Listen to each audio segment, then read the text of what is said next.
I never thought that a 7-year marriage would collapse under a paternity test report. Jessica, whom I once thought was my life partner, told me in court that the two children I raised were not my biological children. What's even more terrifying is that she had already prepared for this betrayal. Not only did she secretly have an affair with someone else, she also designed to cheat my parents out of the 500,000 yuan they had saved for a house. Unemployment, betrayal, broken family. I used to be powerless to resist and endure it silently. But now, facing Jessica's betrayal, look, my heart has turned cold. When an honest person is forced into a desperate situation and completely turns evil, it will be more terrifying than imagined. And now, my lawyer has given me another plan. I never thought that one day I would stand in court with Jessica. She is my wife of 7 years and the mother of our 2 children. Now, we have to go to court to fight for custody. When Jessica resolutely filed for divorce, I was shocked and confused. Perhaps, from the moment I was laid off by the company for age as the reason, my marriage and career had quietly come to an end. But I don't want to admit it. Looking back, my life seems like a complete tragedy. From a test taker in a small town to the social scraps today, I have tried my best to do my best, but still failed under the double pressure of career and marriage. This is the naked reality. Our daughter is 6 years old, and our son is 3 years old. Logically, after the divorce, we should each raise one child. However, Jessica overbearingly demanded to take both children away. I couldn't accept it, especially the thought of our daughter calling another man dad. It felt like a knife was cutting my heart. After 3 months of Cold War and disputes, we finally arrived at the court. Today was the day of the trial. I walked into the court a few minutes early, took a deep breath, and placed the prepared materials on the table. This was the first time I had to go to court in my life, so I hired a lawyer. Lawyerly comforted me and told me not to be nervous. According to his experience, we have a good chance of winning and at least get custody of one child. I nodded and tried to calm myself down. Jessica arrived at the exact time, with perfect makeup, professional suit, and high heels, looking very formal. Although she is 32 years old, she has maintained herself quite well, and her figure and face are still impeccable. I thought marrying her was the greatest fortune of my life. After we got married, I gave her everything I had. I cared about her, remembered all her likes and dislikes, and even every important date. I worked for her with almost no rest time and was so tired that I got an occupational disease. But even so, we still couldn't get through the 7-year itch and have come to this point today. Jessica sat down, expressionless, without a lawyer, obviously ready to defend herself. Although I was the plaintiff, I felt mixed emotions when I saw her sitting opposite me. After 7 years of marriage, we have become strangers and are now at loggerheads with each other. How can I not feel heartbroken? I had prepared a lot of words, but now I can't say a word. She raised her eyes and gave me a cold look and asked, "Does it have to be like this?" I sighed. "You were the one who filed for divorce. I just want to fight for my legitimate rights." She sneered. "Your rights? What qualifications do you have to talk to me about rights?" I clenched my fists. "The law will tell you whether I am qualified." She shrugged with a disdainful smile. "Let's wait and see." Lawyerly quickly nudged me with his elbow. He had long reminded me to talk as little as possible to Jessica in court, so as not to give her something to talk about. Although I felt that the lawyer was making a fuss, out of respect, I still kept my mouth shut and waited quietly. The trial began on time at 9 o'clock. After the judges and clerks took their seats one after another, the case officially entered the statement stage. Lawyerly cleared his throat and began to read the complaint. My request was simple. The 2 children should be raised by both parties, and the property should be divided equally. This was not excessive and was reasonable and legal. However, Jessica completely disagreed. She began her statement. "George has been unemployed for half a year and has no source of income. Based on the current employment situation, he is not capable of raising a child."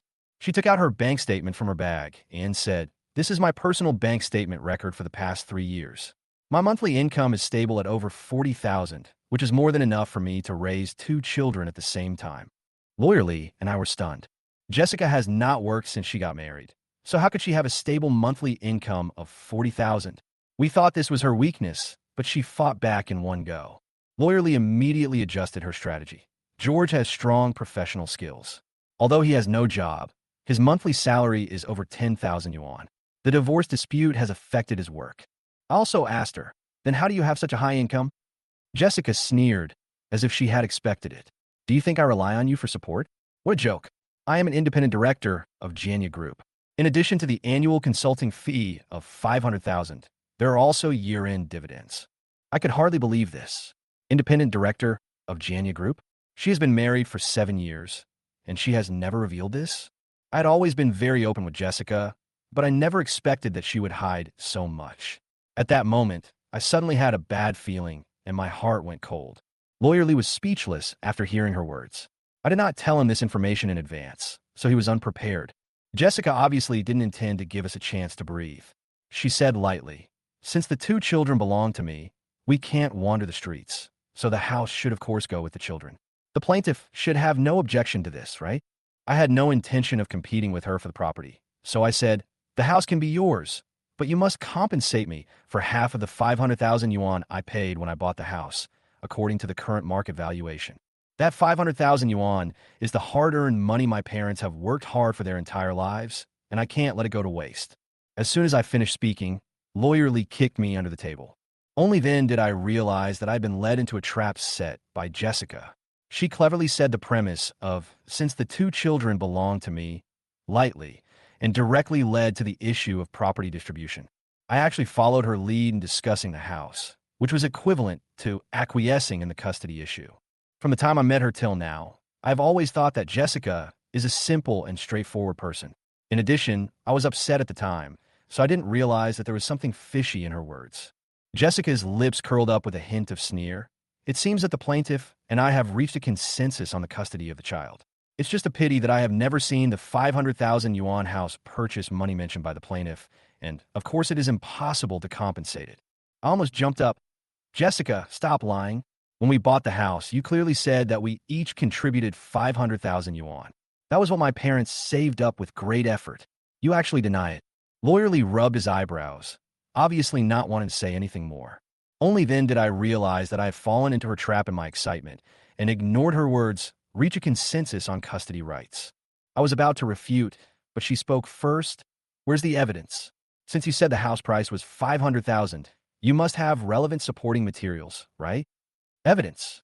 I remember that the payment collection system of the sales office was out of order, and all the house payments were made in cash, with no transfer records at all. Now, after so many years, where can I find this evidence? Could it be that Jessica had already started preparing for today? Thinking of this possibility, my heart sank, and I instantly felt cold from head to toe. Chapter 2. Jessica completely controlled the rhythm. Almost all the preparations of Lawyer Lee and I were useless. She easily crushed the logical thinking ability that I have always been proud of. Seeing this, Lawyer Lee quickly took over the topic. "It doesn't matter who paid the house price. Since it is the common property of the couple, it should be divided equally. Not only the property, my client's salary card has always been in the defendant's hands. His total income in 7 years of work is close to 1 million. I asked the defendant to return it after deducting the child support. In addition, my client has not given up the custody rights. Please do not mislead me." Lawyer Lee's words made me feel relieved. Litigation is really not an easy thing. I am too easily emotional, and my rationality and wisdom are often controlled by emotions. Fortunately, Lawyer Lee stabilized the situation in time and helped me calm down. Jessica smiled slightly. "How come the plaintiff's salary card is in my hands? I have never used his funds." I was stunned. I slowly took out my wallet from my pocket and opened it. There was a golden bank card. What did she put the card in? The judge and the clerk couldn't help but shake their heads when they saw this scene. Jessica smiled proudly. "The plaintiff made a big mistake. This house is not our joint property after marriage. The owner is someone else. Judge, look at the property certificate. The owner is Deng Jian. Here is also the receipt for the payment of the house at that time." Lawyer Lee and I stood up almost at the same time. The property certificate clearly stated that the owner was indeed Deng Jian. The bank slips and receipts she produced were all authentic and valid, and there was no fraud at all. I was so shocked that my head went numb. While I bought the house, Jessica was the one who handled the property certificate. I trusted her and didn't check it at all. Now, there was an outsider's name on the house. Who is Jessica? Were all those sweet words and intimacy in the past fake? Lawyer Lee sat down like a deflated ball. "If the property is not in our name, then we can get nothing."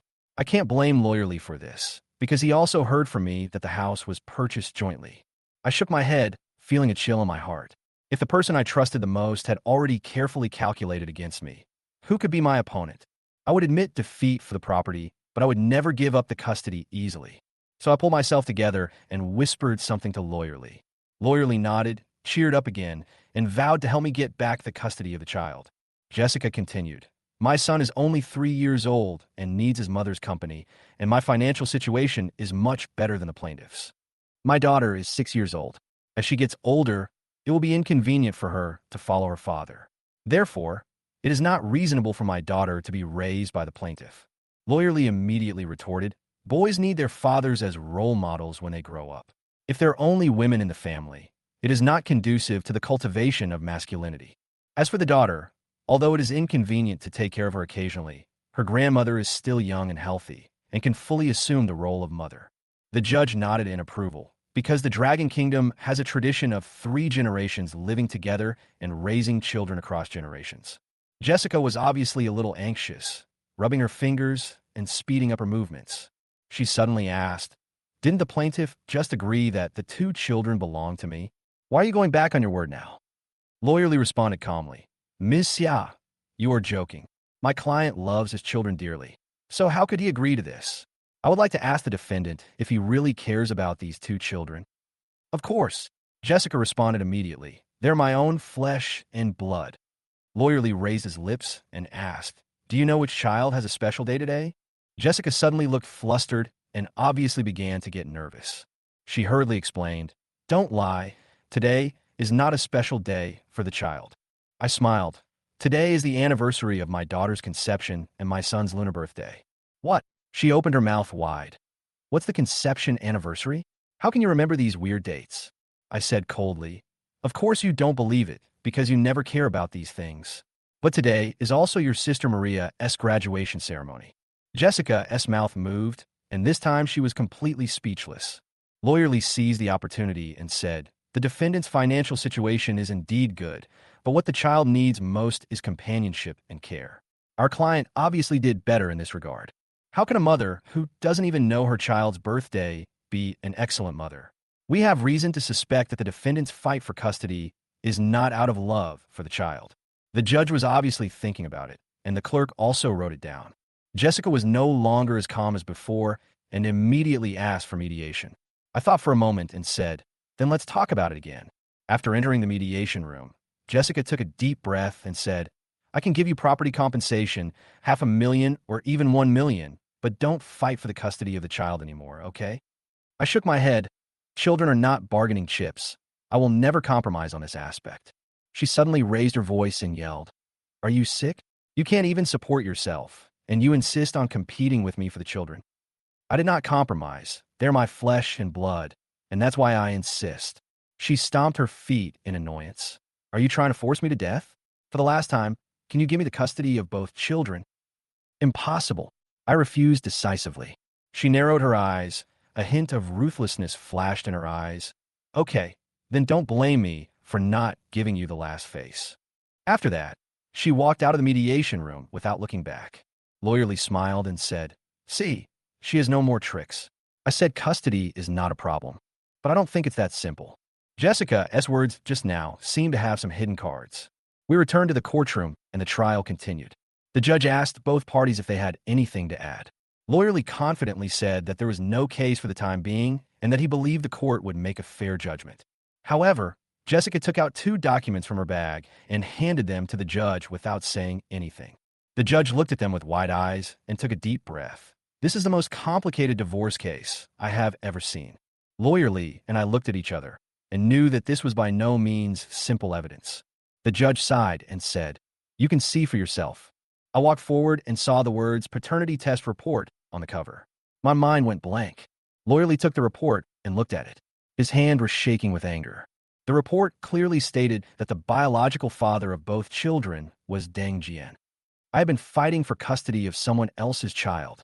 I just felt a roar above my head. The world was spinning in front of my eyes, and I almost fell to the ground. What on earth was going on? I couldn't believe it, and I couldn't accept it.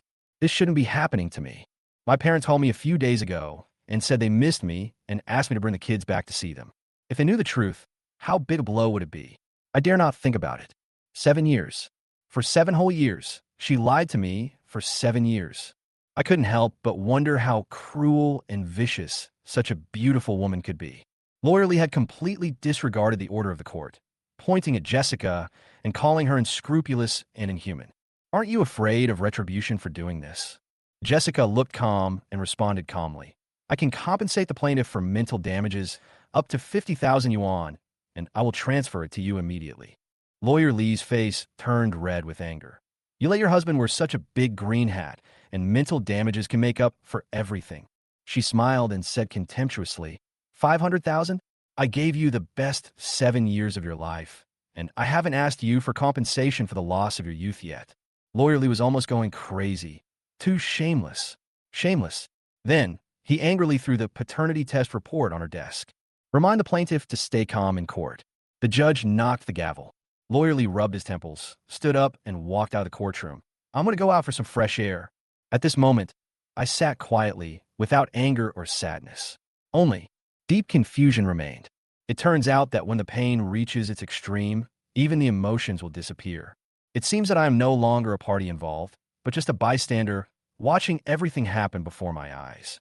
The judge looked at me with eyes full of sympathy, but helpless. The facts are in front of us, and the court requires evidence. The property is not in our name. The savings are almost zero, and the child is not my own flesh and blood. I lost completely in the division of property and the battle for custody, and I lost without any chance to fight back. Even if the court did not make a verdict in court, I knew the result was already determined. I don't know how I walked out of the court. I just felt the sun was blinding, and everything in front of me was blurry. Lawyer Lee was smoking at the entrance of the court. When he saw me coming out, he silently handed me a cigarette to express his apology. He could see that the evidence Jessica produced was completely beyond our expectations, and he had not made any obvious mistakes. I pretended to be calm and prepared to give him the remaining lawyer's fee. No need. Lawyer Lee patted my shoulder. I only know how to argue, not comfort people. This little money is just spiritual support. He looked at the time. There's still clients waiting at the law firm, so I won't stay any longer. I'll talk about it after the verdict comes out. Lawyer Lee comforted me for a few words and left in a hurry. I sat alone on the steps in front of the court, and the past 7 years came to my mind. From meeting Jessica to getting married, from being a couple to having a child, Feng Chi called me dad for the first time, Feng Manhwa for the first time. Those times that once made me feel extremely happy, now seem like irony. She walked past me in her high heels, stopped, and said to me condescendingly, I wanted to save you some face, but you forced me to do this. Face? I have already become the laughing stock of the whole world. What face do I have to talk about? I couldn't help asking her, does your conscience really not hurt by doing this? Jessica frowned and replied lightly, for the future of the child, no matter how much it takes, it is worth it. I sneered. A ruthless mother who did such a conscienceless thing actually talked about the future of her child? Half of the house price must be given to me. I clenched my fists and stated the final condition. Otherwise, I can do anything. She sighed. You'd better calm down. Deng Jian is someone you can't afford to offend. So, your marriage to me is a scam? I asked coldly. Jessica did not deny it. Why you treat me like this? I stood up suddenly, my eyes full of anger. She lowered her head, and after a moment she said coldly, because you are an honest man. Honest man. These 3 words were like thousands of arrows piercing my heart, knocking me down hard. So honest people deserve to die, deserve to be cuckolded, and be trampled on? I have changed the door locks. Your things are with the guard. Go get them yourself. She finished her words lightly and walked to the side of the road. A black Mercedes stopped, the window rolled down, and the bald Deng Jian asked her about the outcome of the lawsuit while smoking a cigarette. Jessica smiled and got into the car, holding his arm. Everything is under control. Her delicate appearance made me feel sick. Needless to say, I knew he was Deng Jian, the man who slept with my wife and controlled my fate. I burst into anger and rushed to the car, ready to punch him. However, Deng Jian's driver quickly stepped in front of me and easily caught my fist. Then he twisted my arm with his backhand, twisting and lifting it. Click! My arm instantly lost control and fell down helplessly.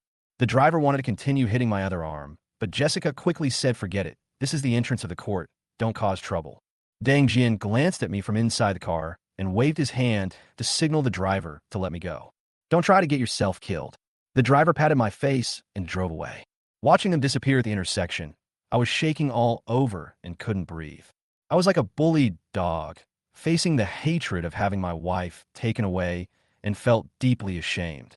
At the age of 36, I had lost my career, my family, and even my last dignity was completely destroyed. When a car reaches the mountain, there must be a way out, but where is my way? With severe pain, I staggered on the street and finally walked into an orthopedic clinic unknowingly. The old Chinese doctor touched my shoulder and asked me if I had been in a fight. I didn't answer, and he started to set my bones. At that moment, I didn't feel any pain, but a kind of self-abuse pleasure. After paying, I walked out of the clinic and bought a pack of cigarettes. I haven't smoked in these years for Jessica and the children, but now I need a kind of stimulation to prove that I'm still alive. I lit a cigarette and took a deep breath. The bitterness of the tobacco made me cough violently, and then I began to vomit. I don't know how many people cast surprised glances. An old man came forward and asked me with concern if I wanted to call an ambulance. I waved my hands to indicate that I was fine. The old man did not leave until I recovered. He took out his thermos cup for me to rinse my mouth. The most terrifying thing in life is the sudden concern of strangers when you are desperate. I could no longer control myself, and tears welled up. The old man sighed. 8 out of 10 people in life are not satisfied. There are always obstacles that cannot be overcome. He gave me a lot of advice, but I didn't want to listen. You can only understand these truths when you experience them yourself. This hurdle is too difficult. After crying, I felt a little better. I wiped my tears and forced a smile to the old man. Thank you. The old man slowly left when he saw that I was getting better. I sat on the side of the road and forced myself to calm down. More than a decade of planning career has taught me to stay calm, and I must stay calm at all times. Since Jessica and Deng Jian have destroyed everything I have nothing to worry about. They have done something immoral, and I will not be soft-hearted. Jessica called me an honest man because I have always had principles and bottom lines. She and Deng Jian thought I could be played around with and bullied at will, but they were totally wrong. When an honest man decides not to tolerate anymore, he is scarier than any demon. Jessica, Deng Jian, I will pay you back double for today's humiliation. I clenched my fists and vowed to take revenge. Taking a deep breath, I began to think of a countermeasure in my mind. However, I realized that I knew too little about Jessica. I knew almost nothing about her daily life, especially when I was at work. Jessica always stayed at home, occasionally making a phone call or sending a message, which was nothing unusual. As for Deng Jian, I know almost nothing about him except that he is the chairman of Jinya Group. How he met Jessica, how they contacted each other, where they met, I don't know any of this. As a planner, I need to do market research before doing anything, find patterns from a large amount of data, and draw conclusions. Now, I lack too much information. If I want to retaliate accurately, I must start with information. I had 3 options. One was to pretend to give in and continue to lurk around Jessica. The second was to look for a breakthrough from people close to her, like Maria. The third was to seek external help and find a private detective. Ultimately, I decided to take a multi-pronged approach to make sure my plan was foolproof. I picked up my phone and looked through my contacts. I used to have many friends with whom I would drink and eat barbecue. But after I got married, I put my career and family first and gave up almost all social activities. Now I want to find someone to help me, but I don't know who to contact. Finally, my finger stopped at the 3 words, Lu Dongsheng, and pressed the call button. Dong Dong, have a drink. Lu Dongsheng was a little stunned on the other end of the phone. Why do you have time to look for me today? Drinking in the middle of the day? I still have to look after the store in the afternoon. No, he suddenly realized. Did something happen to you? I sighed. Let's meet and talk. Lu Dongsheng is my best friend. When we first arrived in Taichung, we lived together in the village and the city. In the evening, we would go to a small restaurant to drink, brag, and chat. Later, he quit his job and opened a foot massage shop. Jessica thought this was not a serious business, so she stopped me from associating with him. Ironically, I took her advice, and 3 or 4 years later, we didn't drink together again. I took a taxi to his foot massage shop. It is actually very large, covering an area of more than 2,000 square meters, with more than 30 private rooms, providing massage, healthcare, and singing services. The receptionist at the front desk asked me what service I needed. I pointed at Lu Dongsheng and said, looking for someone. The receptionist smiled and said, Mr. Lu is in a meeting. You can go to the tea room and wait for him. Lu Dongsheng heard the sound and poked his head out, glanced at me, and immediately told the technicians to adjourn the meeting, then walked over. Crazy, you're married and you don't even show up? Brother, my business is not open to the public. I was a little embarrassed and scratched my head. Sorry, it's my fault. Damn, you still know this. If you didn't look so weak, I would beat you up. I'd really like to give you a beating. Lu Dongsheng punched me in the chest. Although he didn't punch hard, it hit my dislocated shoulder and the pain made me stagger. Fuck, stop pretending. It's not a good idea to try to scam me on my turf. He saw that something was wrong with me and immediately changed his tone. Okay, let's go and have some tea. He put his arm around my shoulders, took me to the tea room, and closed the door. Tell me what happened. I sighed and began to tell my story. I am divorced. Lu Dongsheng was stunned and almost dropped the cup in his hand. Aren't you always in harmony? I smiled bitterly. I am blind. What's going on? I was cheated on. Fuck. Lu Dongsheng slammed the table and stood up. This woman is such a piece of shit. The child is so grown up, yet she can still do such a thing. I sighed and continued to tell him what happened in court. Lu Dongsheng didn't say anything for a long time. Damn, can you swallow this? I'll accompany you to settle the score with her. He slammed the table angrily. I quickly stopped him and said, don't be impulsive. I don't want you to get into trouble. Lu Dongsheng frowned. What are you talking about? How can you just ignore your brother when he is cheated on? If you are not afraid of Deng Jian, I will help you deal with him. Impulsiveness cannot solve problems.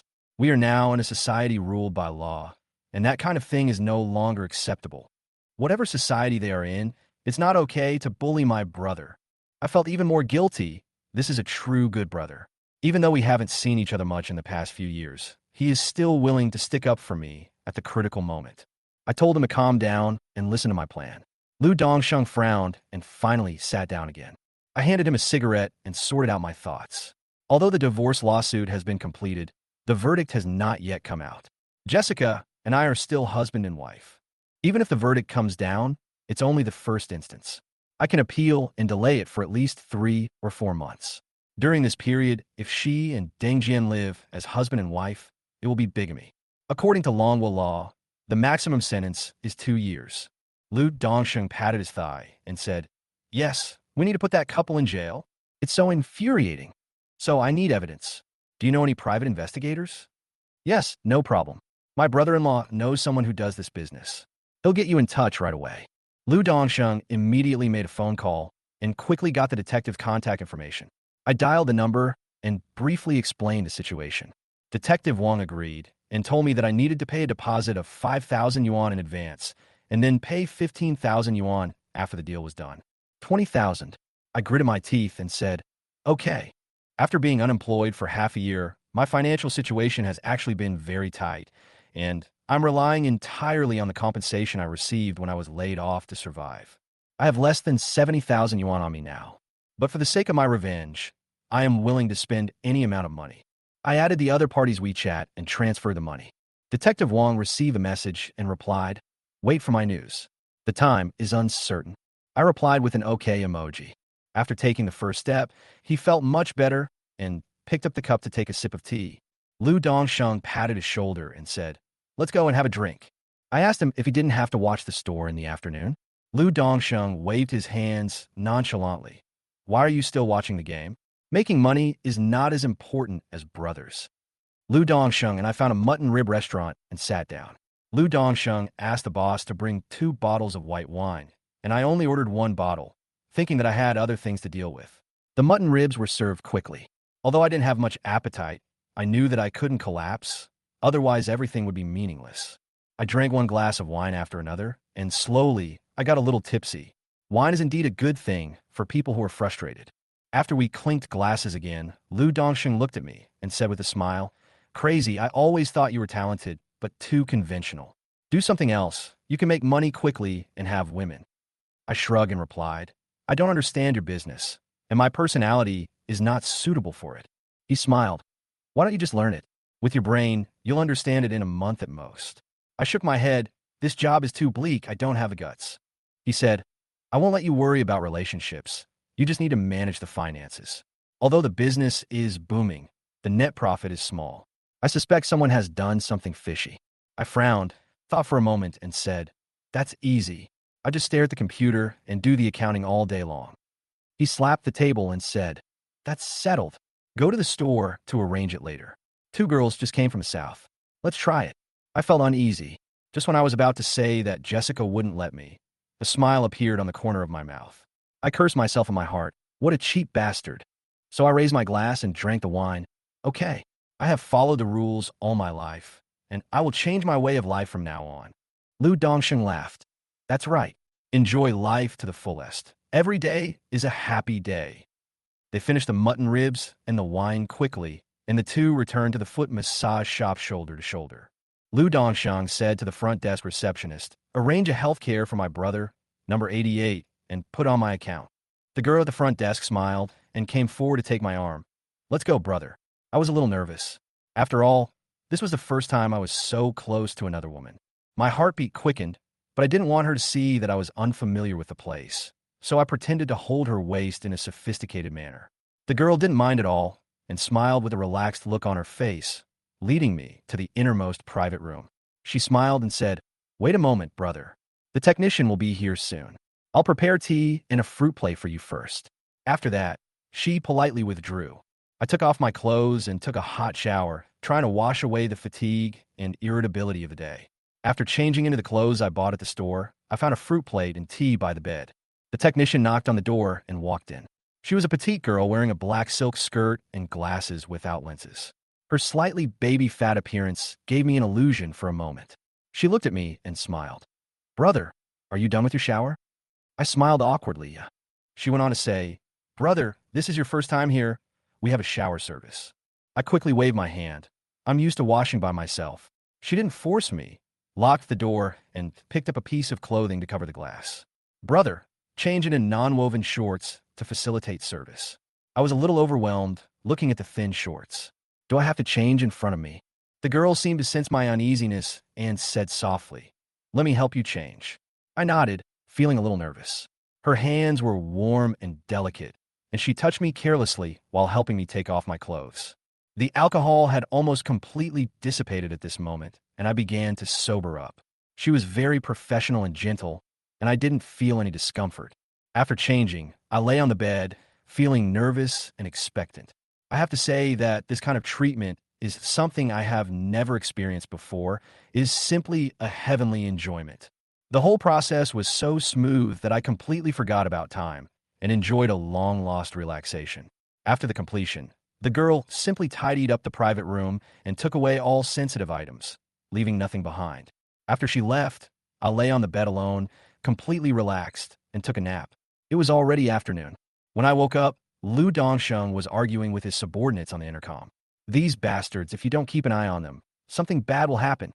I walked over to ask what happened, and he said angrily, we just took inventory and found that dozens of bottles of foreign liquor were missing, and no one knows what happened. Come and help me soon. I can't handle the details. I replied, wait until I'm done with my work these few days. He nodded and changed the subject. How is it? Does it feel good? I hesitated for a moment and replied, it's true. He smiled and said, this is the charm of money. When a man makes money, he has everything. He continued, look at these technicians. They're all beautiful. And when they get married, they all need a house and a gift. In the end, it's the honest people who take over. You see clearly, don't worry about your ideals anymore. Making money is the kingly way. When I heard the word honest person, my heart tightened. What did Jessica do before she got married? Did she also? I didn't dare to think about it any further, and my mood became heavy again. I'm going out for a walk, I said. Lu Dongsheng looked at me and said, do you want me to accompany you? No, you go ahead and do your thing. I left the store and walked aimlessly on the street. Today, my 3 views were almost refreshed. Is this the real society? Are the principles I once adhered to wrong? These questions lingered in my mind, and I could never find the answers. Suddenly, I thought of Maria, Jessica's sister, who was admitted to Taichung University 4 years ago and had always been close to me. Sometimes I would bring snacks to her. Occasionally, we would go out to eat together. Although we had a good relationship, she was Jessica's sister after all, and the sisterly love between them could never be compared.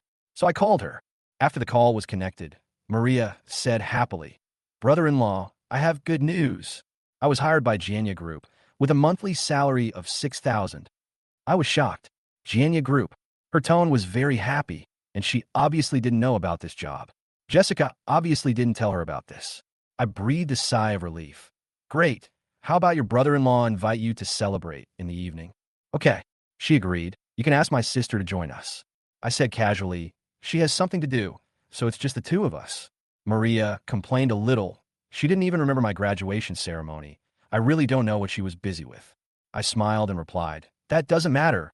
I have booked a place. Let's celebrate together in the evening. If possible, I didn't want to take advantage of Maria. This sister-in-law is still young and innocent as a blank sheet of paper. Sooner or later, she will have to face the complexity of society, and I can only regard it as a lesson for her in advance. Although I felt a little reluctant, I finally convinced myself because I had no choice. I went to the digital city to buy some small things first. Before the sun set, I came to a restaurant near Taichung University and took a seat. We used to come to this restaurant often, so we are regular customers. Soon, Maria arrived, and when she saw me, she ran over happily. She was wearing casual clothes, and she exuded a youthful vibe.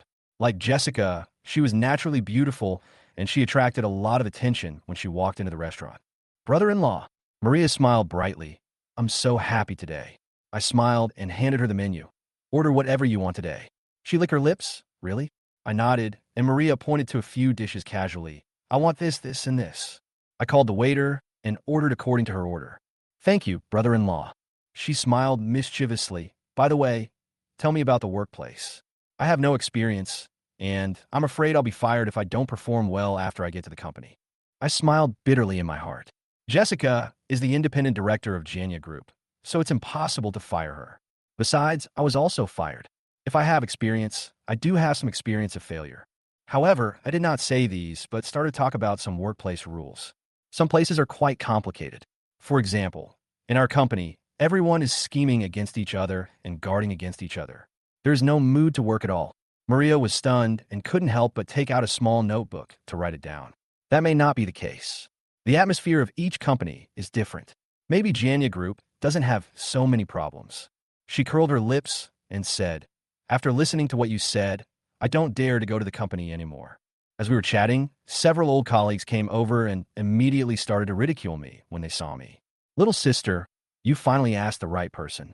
Fengda planning was the mainstay of our company, but now it has become a stray dog. Maria looked at them in confusion. What do you mean? One of them smiled and said, your brother-in-law was laid off half a year ago. Don't learn from him. He always thinks that the company can't do without him, but he is the first to be eliminated. Several people laughed and said, go back and persuade your sister to leave him as soon as possible. It's embarrassing. I felt bad. Maria ate in silence, and after a long while she looked up and smiled. It's okay, brother-in-law. I believe you. You will definitely find a better job. I'll treat you to this meal. I felt even worse after hearing this. She was so innocent and kind. How could I let her worry about me? Don't worry about me. I found a new place to go. Just enjoy your meal. Her eyes sparkled. I know my brother-in-law is fine. Maria continued. I really envy my sister. She has such a good husband and two smart and lovely children. I wish I could have half of these blessings. I was stunned for a moment. Do you really think so? She nodded and wiped the oil from the corners of her mouth. Of course, many boys in school pursue me, but when I compare them with you, I don't want to look at any of them. I smiled and said, they're still young. It's unfair to compare like this. She smiled and shook her head. I know, but I just can't accept it. They are neither handsome nor considerate. I really don't know if my sister saved the galaxy in her previous life. I sighed, feeling mixed emotions. All my efforts over the years were meaningless in Jessica's eyes. I didn't expect that even Maria would remember it. Brother-in-law is not as good as you think, I whispered. You will definitely meet someone who is 10 or 100 times better than me in the future. Maria smiled and said, how good would that be? I don't dare to expect that I would be satisfied if I could find someone like my brother-in-law. I smiled bitterly. Eat quickly, and then we'll go see your sister. Maria immediately had a strong appetite and quickly cleared the dishes on the table. It's over, brother-in-law. You're the stumbling block on my way to losing weight. She touched her belly and smiled. You're not fat. Why do you want to lose weight? I teased her. You don't understand. Losing weight is a lifelong career for women, and you can't be careless about it. She replied with a smile. How about taking a walk? I suggested. Okay. I paid the bill and walked out of the restaurant with her. She kept telling me about school, lamenting that the school days were gone forever. I was a qualified listener, occasionally interjecting a few jokes, making her laugh. Before we knew it, we were at the gate of the community. Wait a minute. I'll go get something from the guardhouse. I said hello to the guard and picked up my big suitcase. Maria looked puzzled. Brother-in-law, are you on a business trip? I said perfunctorily, you must be so tired. Why don't you rest early and have dinner with me? She was a little surprised. Rest is not as important as you. I said with a smile, imitating Lu Dongxing's words. In the past, I would never say such ambiguous words to Maria, but now, my mentality has changed. Jessica can do such a dirty thing. So what's the big deal if I tease my sister-in-law? Maria paused for a moment, looking a little shy. I felt a little panicked. Let's go, I urged her softly. Oh, Maria hurried to follow. The elevator stopped at the 6th floor. I pretended to touch my pocket and said, "Oh, I forgot to bring my key." Maria didn't suspect anything and rang the doorbell. Jessica opened the door in her slippers and was stunned when she saw Maria. When she saw me, she was obviously surprised. Maria didn't notice anything unusual and smiled and said, "Sister, why are you in a daze? Listen quickly." Jessica squinted at me and stepped aside. I dragged my suitcase into the living room. Daughter, Fengqi immediately ran over. Dad, didn't you say you wouldn't be back from your business trip? I habitually reached out to hug her, but when I thought of her as Dang Jian's child, I withdrew my hand. I miss you guys. I'll be back when I finish my work. I rubbed her little head. Although I felt awkward, I still maintained my usual intimacy. Fengqi was obviously happy and rushed over to hug my neck. Did Dad bring me a gift? Every time I go on a business trip, I will buy some small things for my children. This time, I'm afraid she will be disappointed. Son Feng Mian, wearing an Ultraman mask, suddenly jumped out from under the dining table. Ha! Fight monsters. I was suddenly startled, and when I turned around, Feng Mian looked at me with a smug look on his face. This son has been naughty since he was a child, and he is nothing like me. At first I thought it was because he was young, but today I realized that he might be like Deng Jian. He laughed ferociously, baring his teeth and claws. Hee hee, the big monster is going to eat you. Oh, Feng Mian turned around and ran away in fear. Maria looked at him and laughed. You were so proud, but in the end you were still punished, right? Seeing this, Jessica stood in front of me vigilantly. Okay, you are an adult. Why are you arguing with a child? I sneered, hugged her unscrupulously, and whispered, Then can we argue with adults? Her body froze instantly. Oh, you're showing off your affection right here. Aren't you annoying? Maria pouted and sat on the sofa. Jessica hurriedly whispered, Let me go, wait until my sister leaves. I let her go, raised my lips, and sneered in my heart. My guess was right. Jessica didn't dare to let Maria know the truth. I tried it out, and it really worked. I dragged my suitcase into the bedroom, hung up my clothes again, and stretched out on the bed. I smiled secretly, thinking that I had successfully penetrated behind the enemy's lines. As long as the divorce judgment was not effective, Jessica would not be able to live in peace. My goal was to disrupt the situation and force her to consult Deng Jian, so that Detective Wang would have a chance. Even if I couldn't get evidence of bigamy, I could still get some other evidence. In the living room, Jessica was listening to Maria talking about the interview. I was upset. It wasn't until she mentioned that I was laid off that I realized, I know. Jessica sighed. Your brother-in-law is like this. He's not smart. You have to be careful. I listened and got angry. She was smart. After we got married, she took care of both me and Deng Jian and put all the wealth in her own pocket. Okay, then I'll be more flexible in the future. If I don't make life easy for myself, no one will have peace. I pushed the door open and walked into the living room. Xiaoxi, you can't live in the school dormitory after graduation. Why don't you move here? She hesitated and said, That's not good. I smiled and said, It's okay. There are 3 bedrooms at home. Anyway, your sister and I are roommates. It's not troublesome to live together. Maria smiled and said, Brother-in-law, you want to find a free babysitter, right? Not free, but with meals. I replied with a smirk. Haha. Maria laughed happily. That depends on whether my sister agrees. Jessica glared at me fiercely.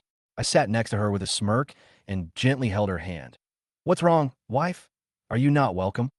She subconsciously pulled her hand back with a flash of anger in her eyes. This is my sister. You don't need to arrange it. I immediately smiled and replied, Then I agree. I'll go pack up and Xiaoxi will stay here tonight. Jessica's mouth moved slightly, but she didn't say anything. She can't stop her sister from moving in, right? But if Maria moves in, how can she kick me out? This is a clear conspiracy, leaving you helpless. We have nothing to do tomorrow. Why don't we take the kids fishing? I suggested. Where should we go fishing? Maria's eyes lit up. There's a place by the Fun River with 2 small islands. No one cares about it. We used to go there often. Fengqi and Feng Mian clapped their hands happily. Mom, we want to go fishing. Fengqi held Jessica's hand and begged. Jessica frowned and was obviously hesitant. I saw her hesitation, and I was secretly proud of myself, and continued. Take the children. The children need to be exposed to nature. Jessica bit her lip tightly, but finally disagreed. Let's do it another day. Mom has something to do tomorrow. This is what I was waiting for her to say. Then you go and do your work. I'll take the children. Absolutely not. She jumped up from the sofa. Feng Mian suddenly cried. My mother won't let me go. I won't eat. Jessica frowned. Obviously, it was difficult to make a decision. She finally looked at me and said in a cold voice, What do you want to do? I pretended to be confused. I just want to make the children happy. What's wrong? Jessica finally couldn't help it and pulled me into the bedroom, locking the door. I sneered at her. You are finally willing to tell me? She was silent for a while. Do you still want the 500,000? I laughed at her. In your eyes, I'm only for money. She responded coldly. If you think I owe you, then I will give you at most 800,000. I laughed. Her eyes were full of money, without any guilt. What do you think money can buy? I sneered. She sneered. Everything in the world can be priced, even people. I was furious. How much are my 7 years worth? How much love have I paid? The corners of her mouth moved slightly, as if she wanted to say something, but I stopped her. Keep your voice down. Jessica quickly covered my mouth. Take your dirty hands away. George pushed her away. You dared to do it, but not to take responsibility, right? I'm telling you. Jessica, I'm not a pawn you can play with at will. It's not that easy to use me and then kick me away. Don't push me. Jessica stared at him fiercely. I told you I can do anything for the child. My heart completely erupted. You want to play dirty, right? Come on, I'm not afraid of you. Jessica took 2 steps back and sat weakly on the bed, covering her face. George sneered. No need to cover it. You have no shame at all. I took a deep breath and tried to calm my anger. As soon as Jessica asked me to calm down, I knew I really needed to calm down. Now was not the time to confront her head on. The goal had not been achieved yet. If I didn't endure it, the situation would be in chaos. I looked at her and suppressed the discomfort in my heart. You asked me what I want to do? I can't bear to leave you, the children, and this family. She looked at me with a confused look on her face, her mouth slightly open. What nonsense are you talking about? I swallowed the unbearable nausea and continued to act. We have been together for 8 years, don't you know? My feelings for you? Let the past be the past. Let's start over. She was stunned, as if she didn't believe it. Are you crazy? I continued with a stiff upper lip. I'm a fool, okay? Even if the children are not mine, I am willing to raise them as my own. I forgive you for what happened in the past. Her expression became more and more incredulous. Are you sick? I gritted my teeth and insisted. I was the one who filed for divorce, but I am willing to pursue you again until you change your mind. She curled her lips. I don't think you are sick at all, but you are seriously ill. She combed her hair with her hands. Can't you just talk properly? 1 million. This is my limit. I smiled. 1 million? You are the independent director of Jianya Group, and you have Deng Jian as your cash cow. And that's all. Deng Jian is just rich. He's not stupid. She said calmly. I raised my eyebrows. Then you really lost out. You risked your life to give birth to 2 children for him. Why don't you make some big money? She glared at me. You fucking... Forget it. I won't argue with you anyway. The house is worth 2 million. I'll give you 1.5 million. You leave here and never show up in front of the children again. I smiled. Okay, but I want cash. She frowned. Where can you get so much cash? I don't care. I will move when I have cash. She sneered. Are you serious? I raised my eyebrows. I will move out after I get the money. When Deng Jian was messing with you, did you shout go? Get lost. She was so angry that she was shaking all over. You are not mean in your actions, but you are mean in your words. I asked her back with a playful look in my eyes. Don't worry, I won't do anything illegal. The children will be fine. She narrowed her eyes. Are you threatening me? I spread my hands and said, I'm just trying to comfort you. She threatened me in a low voice. Keep your word, or I'll bury your whole family. Her words made me nervous. Jessica knew everything about my parents, which reminded me that I had to make arrangements for my parents before I fought back. We walked out of the bedroom and saw Maria with the 2 children. She looked at Jessica and me and whispered, Are you done arguing? Jessica's eyes narrowed. Did you hear it all? Of course, the sound is so loud. Who can't hear it? My brother-in-law just lost his job and has found a new job. Can't you be more considerate of him? Jessica breathed a sigh of relief. Yeah, I get it. Hee hee. It's okay for a couple to quarrel. They quarrel at the head of the bed and make up at the foot of the bed. Maria laughed. Jessica smiled awkwardly. You know a lot. Maria stuck out her tongue. No, no, I read it in books. Anyway, I hope you two will love each other. Jessica quickly changed the subject. It's late. I have to give the children a bath and bed. Come to Xiaoqi. Let Annie rest early. I waved. Fengqi immediately ran to Maria's arms. I want to sleep with Annie. Maria touched her head. Okay. Annie will tell you a story. I looked at Fengqi and my heart softened. No, my aunt's bed is too small. You can't sleep in it. Dad, I want to sleep with my aunt. Fengqi said coquettishly. I couldn't help but smile. Okay, Dad will sleep in the small bed, and you guys will sleep in the big bed. Then where will my sister sleep? Maria asked. She and Xiaomian will sleep in the second bedroom. The big bed is more spacious. Remember to cover her with a blanket. Okay, I get it. Maria smiled. Brother-in-law is such a good father. I smiled. Yeah, Daddy is the best. Fengqi smiled and ran to take a shower. Then shall we go catch fish tomorrow? I smiled and touched her head. Promise to sleep with Daddy, and we'll go tomorrow. She immediately agreed. Okay, okay. I watched them leave, feeling a little bitter. Fengqi should have been my child. I wish she was. My biological daughter. But Jessica destroyed it all with her own hands. Although I won a great victory tonight and got my own money back, and Jessica was repeatedly defeated, the pain in my heart is still hard to suppress. I always knew that in Jessica's eyes, I was a loser. Nothing special, poor, jobless, and even lost my previous position. I had no right to ask anything of her. She was like a star in the sky, an existence that I could never reach. However, the woman who I once loved madly chose me in the end. Chose me who was like a scumbag. Her blindness when she was young really puzzled me, but it was deeply buried in my heart and became my motivation. Jessica seemed to have an inexplicable dislike for me. She was indifferent to every action and concern of mine, and even felt that I had other intentions in everything I did. That night, she was washing something with a flower umbrella, as if she wanted to wash away everything related to me.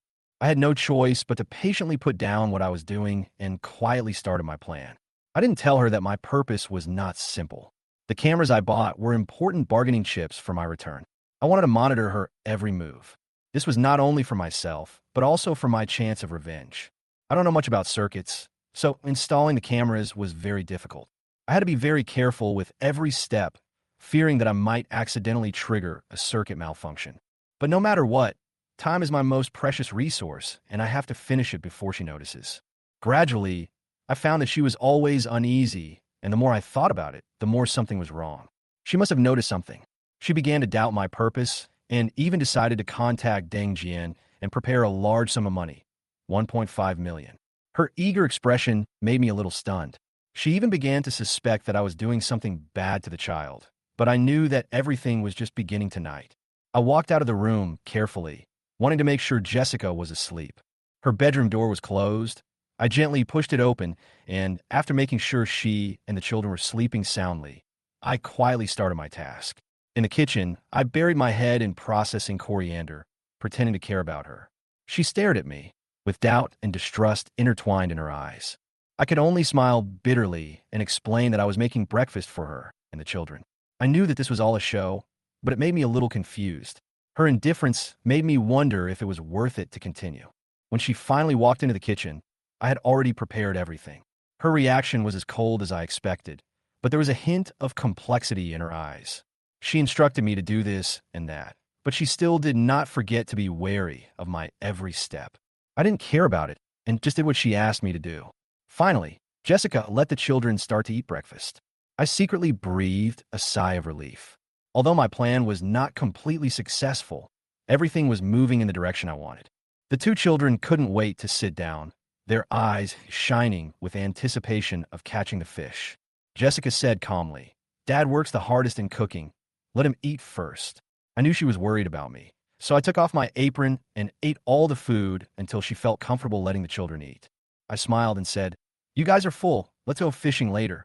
The two children danced with excitement, but Jessica frowned and said, "Didn't we agree not to go?" I glanced at her and replied calmly, "Go and do what you should do. I promise to bring them back." "Don't worry." Maria suddenly interrupted. "Sister, what's wrong with you? Your brother-in-law is so reliable. How could he abandon us?" The 4-to-1 situation made me feel comfortable. Jessica's face changed. "Then I'll go with you." I walked up behind her and said in a relaxed tone, "Why are you going?" "There's no rush. It's best if the family is together.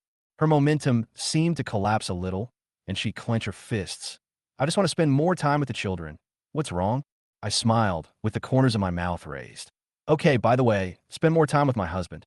Maria couldn't help laughing. Hey, showing off your love so early in the morning, really. I put my hands on Jessica's shoulders, seemingly squeezing them gently, but I secretly added a little more strength. Jessica frowned and hissed, obviously not feeling well. I smiled evilly. Are you feeling well? There was a trace of pain on her face, and it was obvious that she didn't want to stay with me anymore. Okay, I'll go get the things you want. Xiaoxi, remember to keep an eye on Xiaoqi and Xiaomian, and don't let them get close to the river. Don't leave them alone. I know. Maria responded to her impatiently, obviously feeling frustrated by me as her sister. I let go of her hand and said lightly, by the way, I don't know where I lost my key. Can you find me another one? You want more keys? Jessica was obviously unwilling. We don't have any extra ones. I smiled and said, what if we come back early? Call me. She responded impatiently. What if you were busy and sweating? I couldn't help but confront her again. She was so angry that she picked up her keys and threw them on the table, without even fighting back. Maria was a little confused. Brother-in-law, what's wrong with my sister? Why is she so angry? I shrugged and smiled. Maybe she has entered menopause early. Maria was stunned.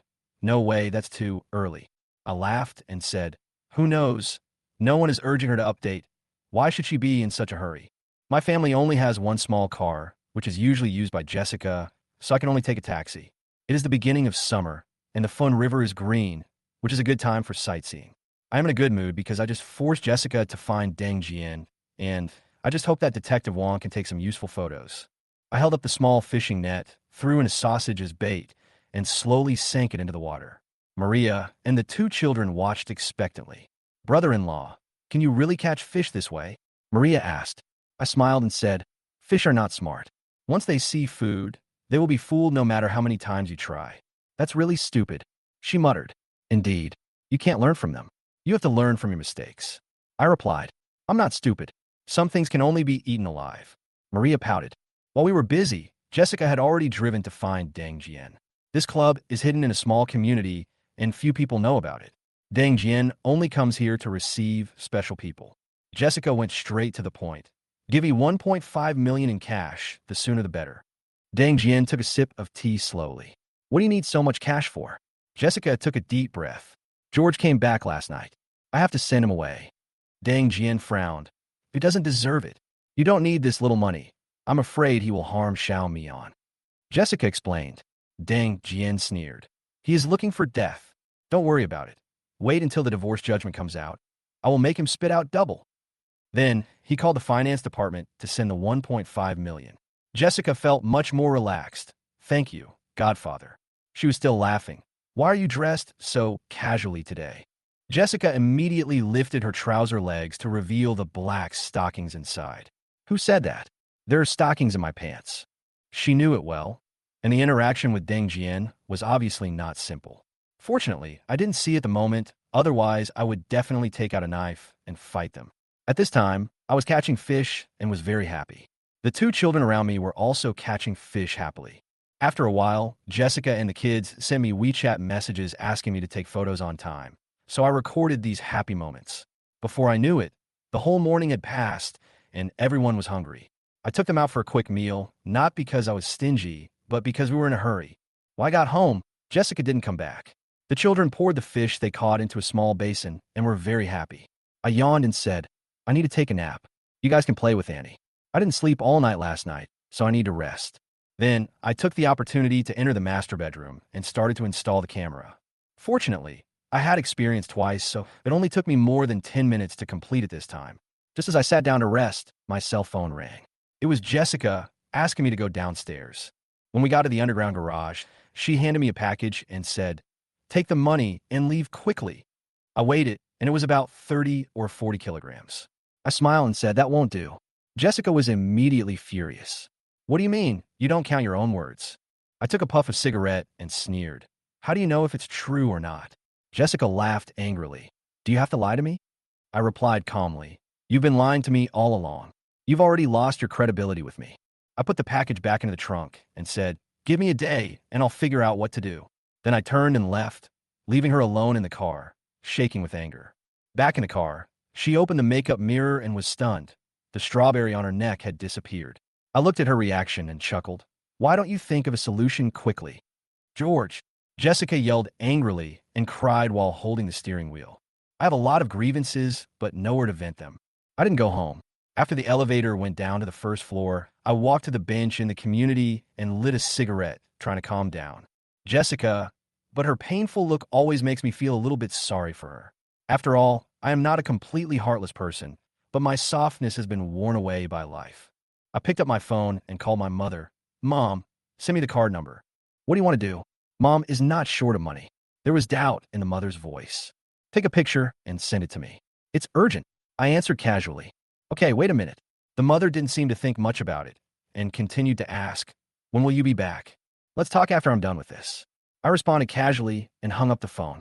I sighed.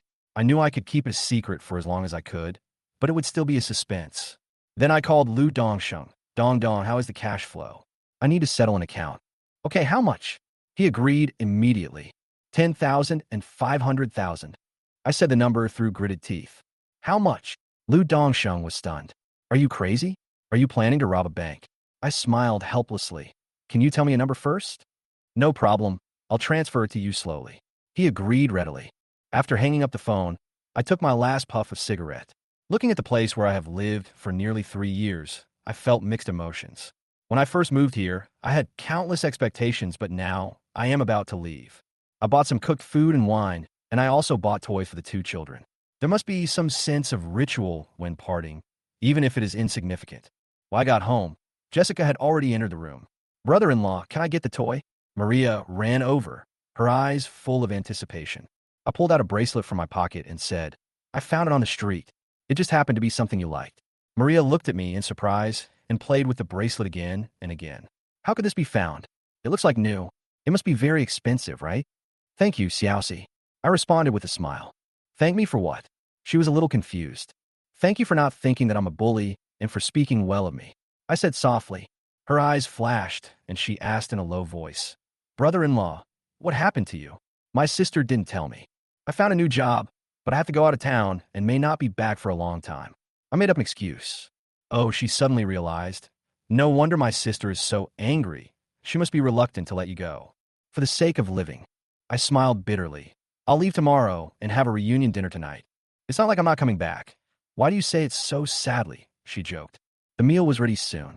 Everyone sat around the table, and I poured white wine for Jessica and Maria. Brother-in-law, I don't drink. Maria glanced at Jessica, looking a little embarrassed. Have a drink. We have to deal with social occasions. Jessica said in a flat tone. It's okay. I'll drink it for you. He smiled to her. Then I wish my brother-in-law all the best. Maria raised her glass and said. I clinked glasses with her and drank them all. Feng Chi suddenly asked, Dad, where are you going? To a very far place. I answered gently. She frowned. Is it okay not to go? I laughed and joked. No, Dad has to make money, otherwise Mom will have to sell herself. Maria almost burst out laughing, but Jessica frowned and whispered, Can you please not say such things? I made a face, and Feng Chi laughed so hard that he couldn't straighten his back. Jessica took a sip of wine, obviously unhappy. The atmosphere became delicate for a while, and Maria quickly changed the subject. Sister, is it appropriate to wear a skirt to Jianye group? All right, Jessica responded nonchalantly. The dinner ended in a rather unharmonious atmosphere. Maria drank a few sips of wine, and the rest was consumed by Jessica and me. After dinner, I cleaned up the dishes and asked Feng Chi, Xiao Qi, do you remember what you promised Dad? Feng Chi looked happy. I will sleep with Dad tonight. That won't do. A girl should avoid her father when she grows up. Jessica objected immediately. I want my dad. I won't go tonight. Feng Chi said coquettishly. Jessica shook her head. Why are you so disobedient? How about sleeping together? I suggested tentatively. Jessica got angry and said, You can sleep however you like. Feng Chi followed me to the second bedroom, while Jessica returned to the master bedroom in an irritable manner, seeming a little overwhelmed. I smiled to myself. The effect was just right. The plan continued. Maria was speechless watching all this. She really didn't understand what her sister was thinking. Her brother-in-law was so good to her, but she didn't cherish him.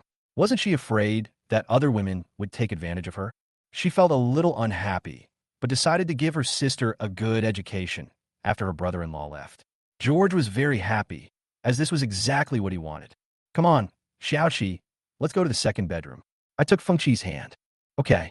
Feng Qi followed me happily.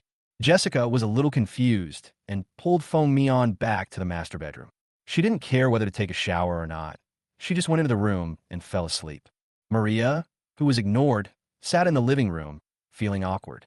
She thought that when her job became stable, she would rent a place to live by herself, because living in her sister's house always felt a little awkward. She simply washed up and returned to her room to check her phone. No one noticed her, and Feng Qi and I had already been lying on the bed, flipping through picture books together until she fell asleep. I got up quietly, locked the door, and installed the camera. I couldn't forget about the kitchen either. I didn't sleep much last night, and I drank a lot of wine, so I set an alarm and thought I'd take a nap. Who knew that the alarm clock didn't wake me up, and I ended up sleeping until the sun was high in the sky. I thought to myself, Deng Jian couldn't be so perverted as to run into the kitchen and do that kind of thing, right? I don't know when Feng Qi ran out to see Xiaoyu. I put on my clothes and got up to leave, but suddenly I found that Jessica had packed my suitcase and put it at the door. It seemed that she really couldn't wait for me to leave. After washing up, I said to Jessica, "Will you take me home?" She glanced at me and said coldly, "Xiaoxi, you look after the children. I will send your brother-in-law out." "Goodbye, Dad," the two children said in unison, waving their hands. I smiled and responded, "Goodbye." In the basement, I asked Jessica to drive the car out to avoid surveillance. She did it without objection. As long as I can walk, I can go anywhere. Along the way, the atmosphere in the car was unusually silent. I asked Jessica to drive the car to the colorful city and take the luggage out of the trunk. With a wicked smile, "Why don't you get out of the car and hug me?" Jessica stepped on the accelerator and drove away quickly, then turned back and said, "Give me back the keys." I curled my lips. "I thought you were reluctant to leave and wanted to keep it for me. Give it to me now." Jessica yelled. I threw the keys through the car window and joked, "Being angry makes you get wrinkles." She glared at me and drove away. Lu Dongxing's store was nearby, so I took the money and went in. 1.5 million. I threw the money on his desk. Lu Dongxing looked at it in surprise. His eyes instantly lit up. He hadn't seen so much cash in a long time, so he quickly opened the bag, counted it, and nodded. "I'll ask the finance department to count it and transfer it to you. Give me 500,000 and transfer the rest to this card." I sent him my mother's card number. "No problem." He agreed readily. "Can you stay here?" "I have nowhere else to live," I suggested. "There are staff dormitories, but they are all occupied by technicians. How about you squeeze in with them?" Lu Dongsheng said with a smile. "Forget it." I smiled bitterly. "Then why don't you come to work? The box will be empty at night, and you can sleep wherever you want." I shook my head. "Dong Dong, we are good friends. We can't do business. It's okay to help each other, but disagreements are inevitable after cooperation, and it will end up being unpleasant." He scratched his head and said, "You have a point. I will transfer the money to you first." The finance department quickly counted the 1.5 million yuan. Lu Dongsheng said, "Put it in the safe, and it will arrive in the account slowly." "How long will it take for the money to arrive?" I asked. "No rush. I'll transfer the money to you using my personal account first." He started the process right away. I watched his phone ring a few times and said with a smile, "I'll treat you to a drink tonight. Fengjiu is 50 years old. Let's be extravagant for once." "Ha ha ha." Lu Dongsheng laughed like a child. "You're rich this time. It's really different. This is the first time I drink 50-year-old wine." Once a person has no shame, he can take back everything. I smiled, knowing that I could take this opportunity to get back the money Jessica had asked from Deng Jian. "Jessica really give it to you?" A hint of doubt flashed in Lu Dongsheng's eyes. "She asked it from Deng Jian." I nodded. Lu Dongsheng suddenly realized she is hooking up with a rich man. I sighed. Money is the devil. It really changes people. Then Lu Dongsheng asked, "Is there any news from Detective Wang?" I picked up my phone and sent a message asking for information. Soon, Detective Wang replied with the information. I opened the file, which listed Deng Jian's information in detail. 60 years old, chairman of Jianye Group, wealth of 600 million, a wife and multiple mistresses and their children. All these mistresses gave birth to daughters for him, except Feng Mian, who gave birth to a son. I muttered to myself. Lu Dongsheng looked at me and said, "Deng Jian is really ruthless." I continued to check the information and noticed that Stella's daughter Frank, 22 years old, was an online anchor. Her life seemed ordinary, with few followers, only about 2,000 people. I immediately decided that Frank was the breakthrough. "What's up, lunatic?" Lu Dongxing looked at me. "This information is worth 20,000. Help me deal with Dang Jian." I nodded slightly. Lu Dongsheng clenched his fist and said, "Then let's act." "No pity." I narrow my eyes. I want Dang Jian to also have a taste of what it's like to lose everything. "You still want to wait?" Lu Dongsheng was a little puzzled. "Yes, revenge should not be taken lightly." I looked at him. "We must be prepared. Your character is different from Dang Jian's." Lu Dongsheng patted me on the shoulder. "Don't worry, I support you." I took a deep breath and looked up at him. "If I hurt an innocent person, would you think I'm shameless?" "It depends on the target. It's not excessive to kill Dang Jian and his gang," Lu Dongsheng said in a firm tone. I smiled bitterly. "I'm afraid I will really become like that." "Don't worry, be decisive." He said, "Let's go eat. I'll arrange another show for you in the afternoon." "You want to make arrangements again?" I said with a smile. "Do you want to continue the experience?" Lu Dongxing grinned. "Okay, but I can't put you on the account. You are so rich. Why do you still have to pay the bill? Subscribe to my membership, and I will give you a discount." Lu Dongsheng has helped me so much, so I should support his business by becoming a member. If someone else were to take a 10% cut, they would have to take 10% of the money. "Then I'll give you 100,000 yuan. Let's go." "Big customer." Lu Dongsheng smiled. "From now on, you'll be the VIP. You'll have priority over all the girls. You can request any costumes or props." I smiled and nodded and walked downstairs with him to the hot pot restaurant. Lu Dongsheng didn't dare to drink at noon, so I just ordered 2 bottles of beer, which I drank as a drink. "Dong Dong, I want to learn some martial arts. Do you have any recommendations? Are you trying to strengthen your body, or are you preparing for a fight?" "Of course I am preparing for a fight. I suffered a loss when Dang Jian's driver broke my arm before."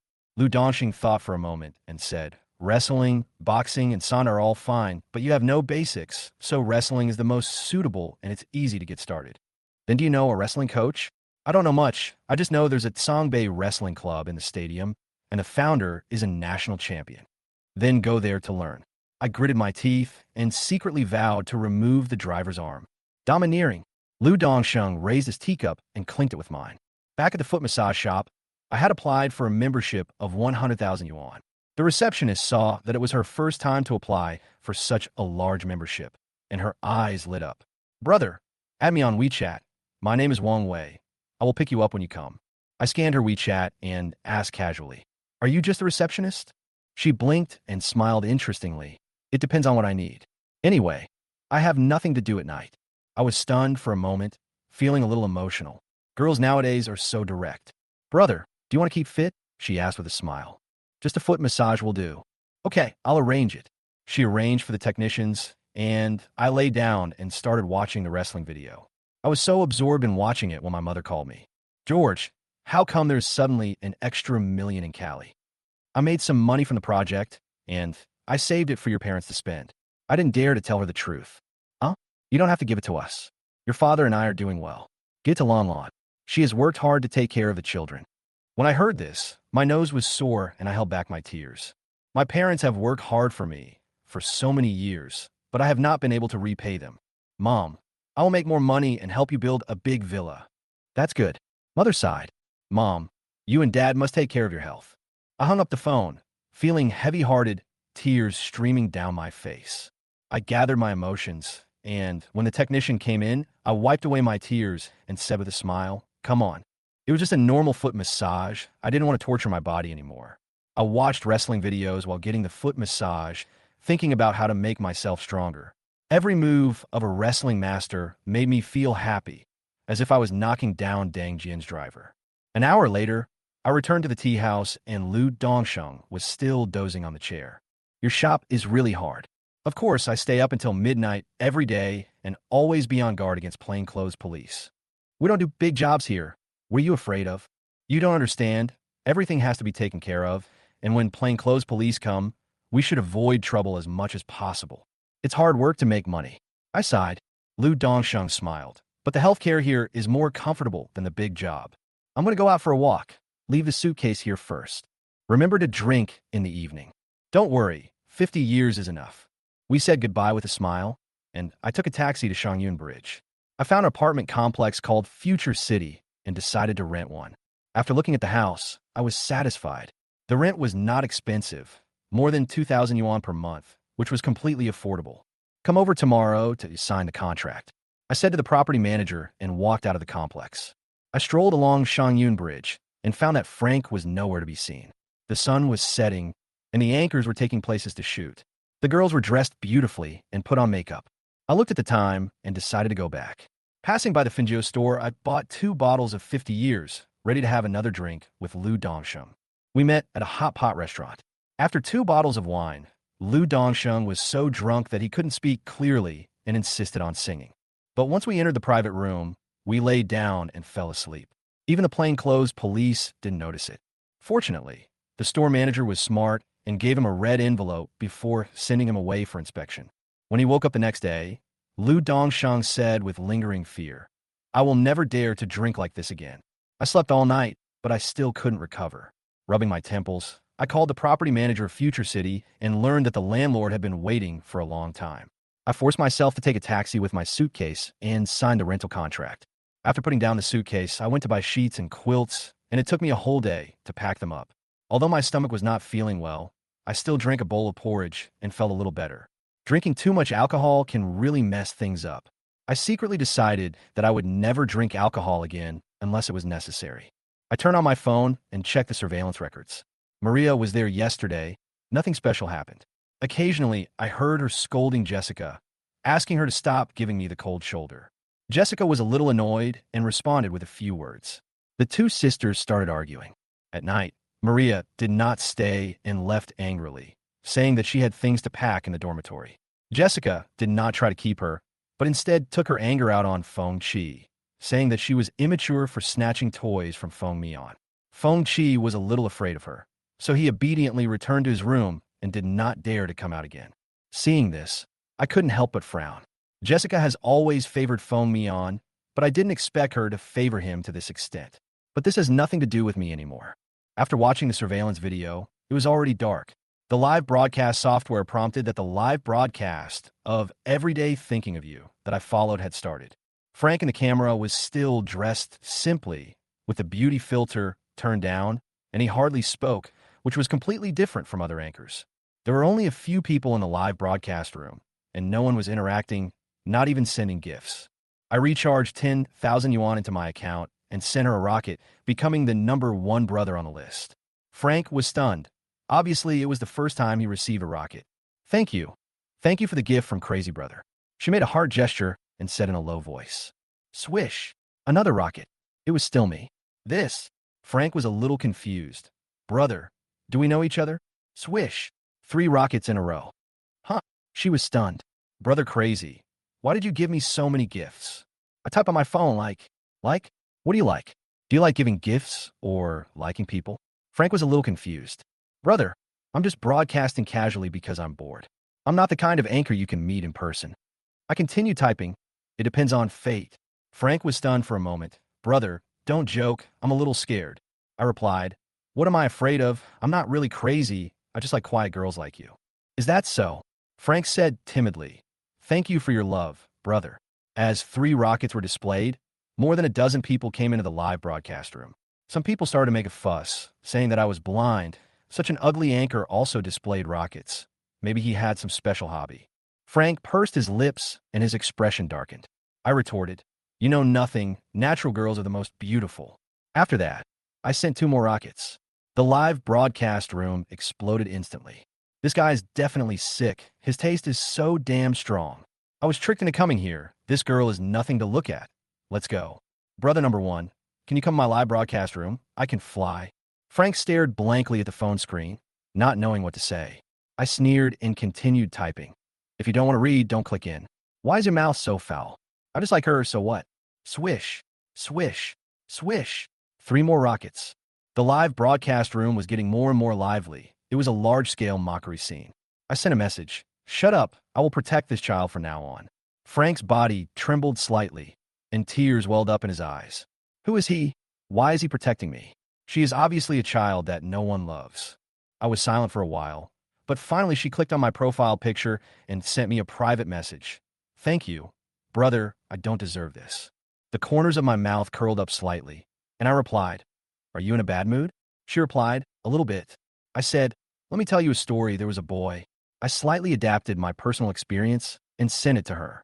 When she read the story of my being cheated and betrayed by my beloved wife, the most fragile string in her heart was instantly plucked. She closed the live broadcast room and did not reply to me. Instead, she leaned on the railing of Shangyun Bridge and cried. She could not understand why her mother did that, and she was unwilling to acknowledge the existence of her biological father. She would rather live broadcast on the bridge alone than stay at home. I held up the telescope and took it all in. The time was right, so I packed my cigarettes and lighter and headed toward Shangyun Bridge. Under the dim street lights, her thin figure still stood by the bridge, looking at the lights of thousands of homes in the distance. I stopped a few steps away from her, quietly lit a cigarette, and also looked into the distance. Time passed quietly, and many anchors on the bridge had already packed up and left. The live streaming industry is quite lucrative, and the girls' income is very meager. Some of them can't even make back the money they spend on the equipment. They're just there to join in the fun. Gradually, fewer and fewer people were on the bridge, and finally only 3 anchors were still holding their ground. I lit up the cigarette again and sighed. Frank finally noticed me. She hesitated for a moment, then slowly walked over and said, Uncle, can I borrow a cigarette? I turned my head and pretended to be surprised. Why is it you? She was stunned. Uncle, do you know me? Maybe you recognized the wrong person. I smiled bitterly, took out a cigarette, and handed it to her. Smoking is harmful to your health. She took it, took a puff awkwardly, and said thank you in a low voice. I didn't continue to talk, but just stared at the river in silence. The scene fell into a long silence again. I don't know how long it was. Frank suddenly asked, Uncle, do you have a daughter? I took a deep breath and said, Yes, I did. I'm sorry to bring up your sad story. It's okay, it's all in the past. She looked up at me and said, Can it really be over? I nodded. Maybe time will heal all the scars. She nodded thoughtfully, so that's how it is. I didn't plan to make a breakthrough on our first meeting, and the purpose of creating a chance encounter had been achieved. I smiled gently. It's past 12 o'clock, I should go back. Well, she replied, Goodbye, Uncle. I turned and walked toward the riverbank, but I was thinking about the next strategy in my mind. Unexpectedly, I had just walked a short distance when I suddenly heard a thump, and Frank had disappeared on the bridge. The 3 listless anchors suddenly screamed excitedly, raised their phones, and filmed the river, shouting that someone had jumped into the river. I was stunned. Thinking back to the conversation just now, I suddenly realized that I had inadvertently helped her make up her mind. This was not in my plan. Human life was at stake, so I didn't hesitate at all, immediately took off my shirt, threw away my phone and wallet, and jumped off the bridge. Shangyun Bridge was very high above the river. I was instantly pulled down by the Earth's gravity and sank 2 or 3 meters below the water. I paddled more than 10 times before I surfaced. Frank had drifted more than 10 meters away. Without thinking too much, I swam hard towards her along the current, gradually closing the distance. I only drank a bowl of porridge today, and my body was so weak that I felt a little powerless.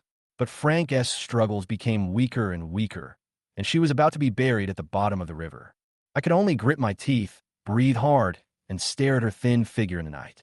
I finally swam to Frank's side with all my strength, grabbed her hair, and pulled her out of the water so that she could breathe. Her body was cold, and she had no heartbeat or breathing at all. Her condition was extremely critical. Although my body was almost exhausted, I still did not give up and dragged her to the shore with only one thought in my mind: to save her. I had almost no strength left, but I still performed CPR, compressing her chest and blowing in her mouth. Time seemed to freeze, and every second seemed to last forever, until she gradually regained her breath and her chest began to rise and fall steadily. I finally breathed a sigh of relief and collapsed to the ground. I really want to curse Deng Jian 1,000 times. He made me like this, and I had to desperately save his daughter. It's outrageous. Not far away, 3 young anchors held up their phones to film everything, adding it to the live broadcast and excitedly describing the process. Seeing the popularity of the live broadcast room rising, they were very excited. They came around to interview me and get some traffic. I didn't want to show my face, so I lowered my head to take back my phone and wallet, cover my face, and called 120. Not long after, we were sent to the hospital. The doctor found that I was fine, but Frank needed IN4 for observation. Her phone was soaked in water, and she couldn't contact her family, so I could only stay with her in the ward. Why did you save me, Uncle? Frank woke up from his coma and asked in a daze. I didn't want to answer, but looking at her eyes, I couldn't help but say, because I promised to protect you. Her eyes suddenly lit up. You are crazy, brother? I smiled slightly. It depends on fate. I didn't expect you to really come. Frank was stunned, obviously a little bit unbelieving. I pretended not to notice her change and continued. What's your family's phone number? I'll ask them to come over. No, she said tremblingly. I, I can't remember. Forget it, forget it. Some things will only make you painful if you think about them. I comforted her. She whispered, the story that crazy brother told you is not your own, right? I pretended to be surprised. How do you know? She forced a smile on her pale face. I'm smart, right? I sighed. I'm in such a miserable state, but I'm still trying to live. You have to be more open-minded. I can't risk my life to save you in vain. She nodded silently, then stuck out her tongue. Oh yes, I forgot everything else. I wondered, how could Deng Jian have such a simple daughter? I looked at the time. It was already past 3 in the morning. I sighed. You should sleep a little longer. She hesitated for a moment and asked, will the crazy brother sneak away? Ismila. She relaxed and closed her eyes. Things went beyond my expectations. Frank obviously developed a sense of dependence on me. Could it be because of the lack of fatherly love? I rubbed my eyes and lay down on the empty bed next to me to rest for a while. However, before I fell asleep, the door was hastily pushed open. Tian, how are you? Stella was so anxious that she almost collapsed. She stood at Frank's bedside, holding her hand and wiping her tears. She almost went crazy after watching the live broadcast. She asked around and found out that Frank had been rescued. Silly child, if you died, how could I live? She held Frank's hand tightly, and her tears could not be stopped. Frank looked at her confusedly and asked timidly, who are you? I'm your mother. Stella was stunned. Tian, how come you don't even recognize your mother? Frank shook his head and looked at me. Crazy brother, is she really my mother? I felt helpless. Should I tell the truth? I have memorized the appearance of everyone related to Deng Jian. Stella looked at me and said angrily, what did you do to Tian? I didn't know how to answer for a moment. This matter can't be put on me. She continued to ask, you stood on the bridge with Tian for a long time, and you were very close to her. You even let her jump into the river. You were killing people, don't you know? After hearing what she said, I suddenly felt that I was the real culprit. Don't dare to say it, she sneered. If Tian loses his memory because of this, I will make you pay 10 times or 100 times the price. My heart sank, but then I realized that Deng Jian was the culprit. How could he put the blame on me? Don't say that about your crazy brother. He is a good man. Frank suddenly defended me. Stella became even angrier. You're still defending him? You want to kill me and your father. She broke down and started crying. My father? Frank asked confusedly. Who is my father? Stella quickly covered her mouth. Don't talk nonsense. Just pretend to be close, understand? Frank pushed her away. No, I don't know you. I only trust crazy brother. Crazy brother, crazy brother. You are really crazy. Stella was furious, rushed over and grabbed me. Get out here. I pushed her away. What's wrong with you? I've said every day that I don't know you. How can you prove that you are her mother? This is a hospital, not your home. Do I need proof? Stella said angrily. Are you blind? Can't you see that we mother and daughter look exactly the same? There are many people who look alike. I sneered. Daniel Wu and I look a lot alike. Are we brothers? Stella was speechless for a moment, but still gritted her teeth and said, so what if we look alike? Can't you give her anything? I smiled helplessly. There was really no way to argue with such a person. I didn't say much to her, just sneered. If you don't prove your identity, I won't waste my time. She immediately took out her phone and opened the album. Look carefully. These are photos of Tian from childhood to adulthood. I glanced at them, and almost all of them were photos of her and Frank, except for one photo with a strange man standing far away. Is this Tian's father? I asked, pointing at the photo.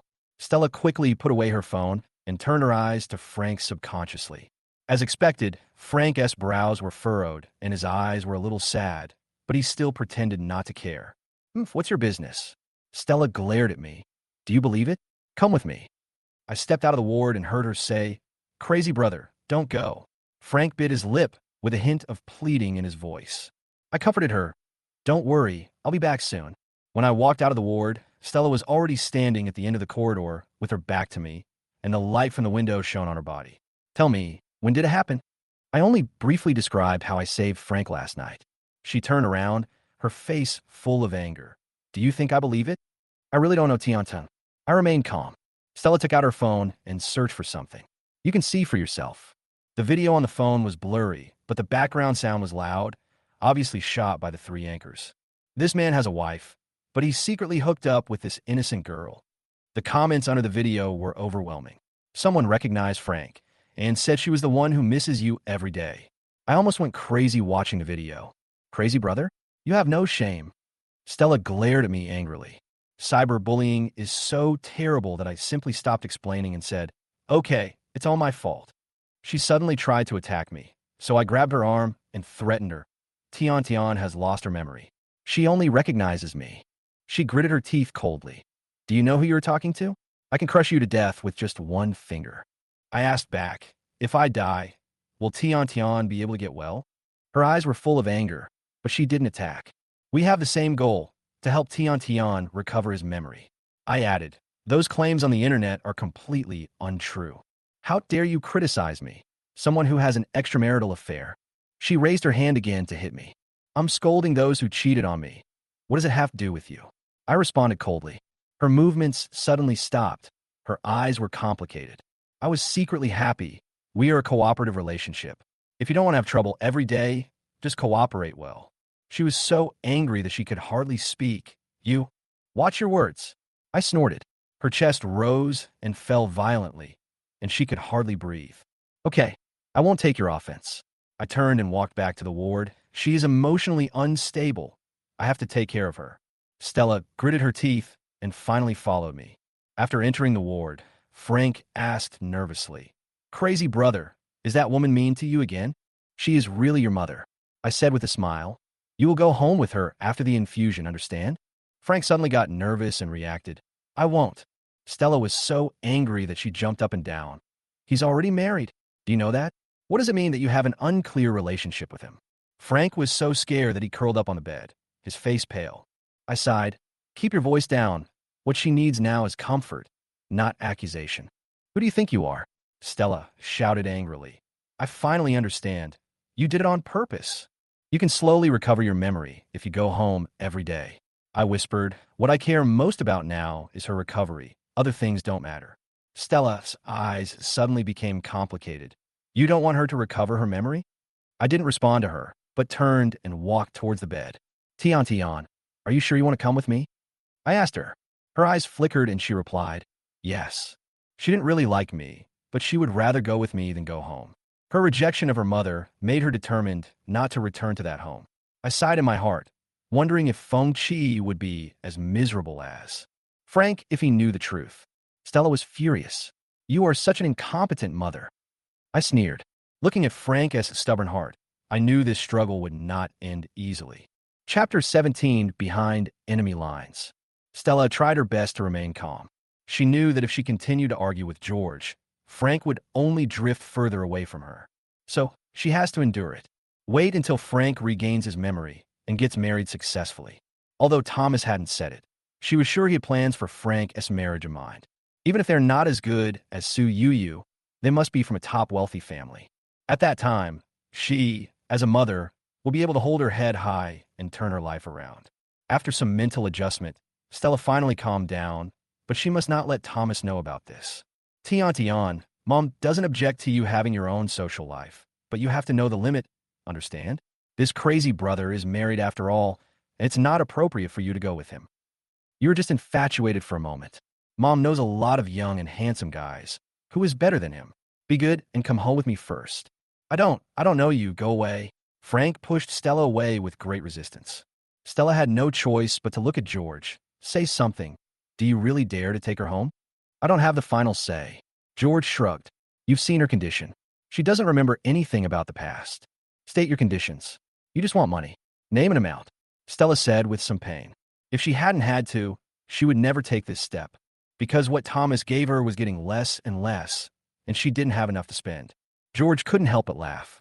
Money, money, money. Thomas all have this in their minds, as if money can solve everything. It's so vulgar. Money, right? He smiled coldly. Then 10 million. How much? Stella's pupils suddenly dilated. Are you crazy because of poverty? Why don't you take a piss and look at yourself? Have you ever seen what 10 million looks like? I haven't seen it, so I want to see it. Tian, you see his true colors now, right? This man approached you just for money. Oh, George sneered. Didn't you ask me to give you a number? In your heart, your daughter is not worth even 10 million. Stella finally calmed down, but was provoked by George again.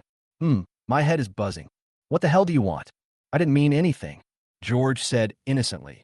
I just respect Tian's wishes. I think you're really crazy. If her father knew about this, he would kill you, believe it or not. Tian, your father still kills people. Frank held his head in horror when he heard this. I don't know anything. Stella realized that she had made a mistake and immediately changed her words. I was just making an analogy. Don't nitpick on the words. George keenly realized that things were not that simple.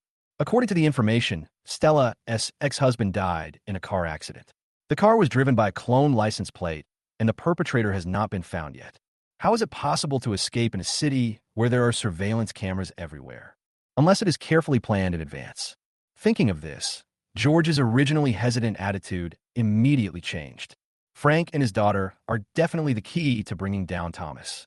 He wants to go deep behind enemy lines.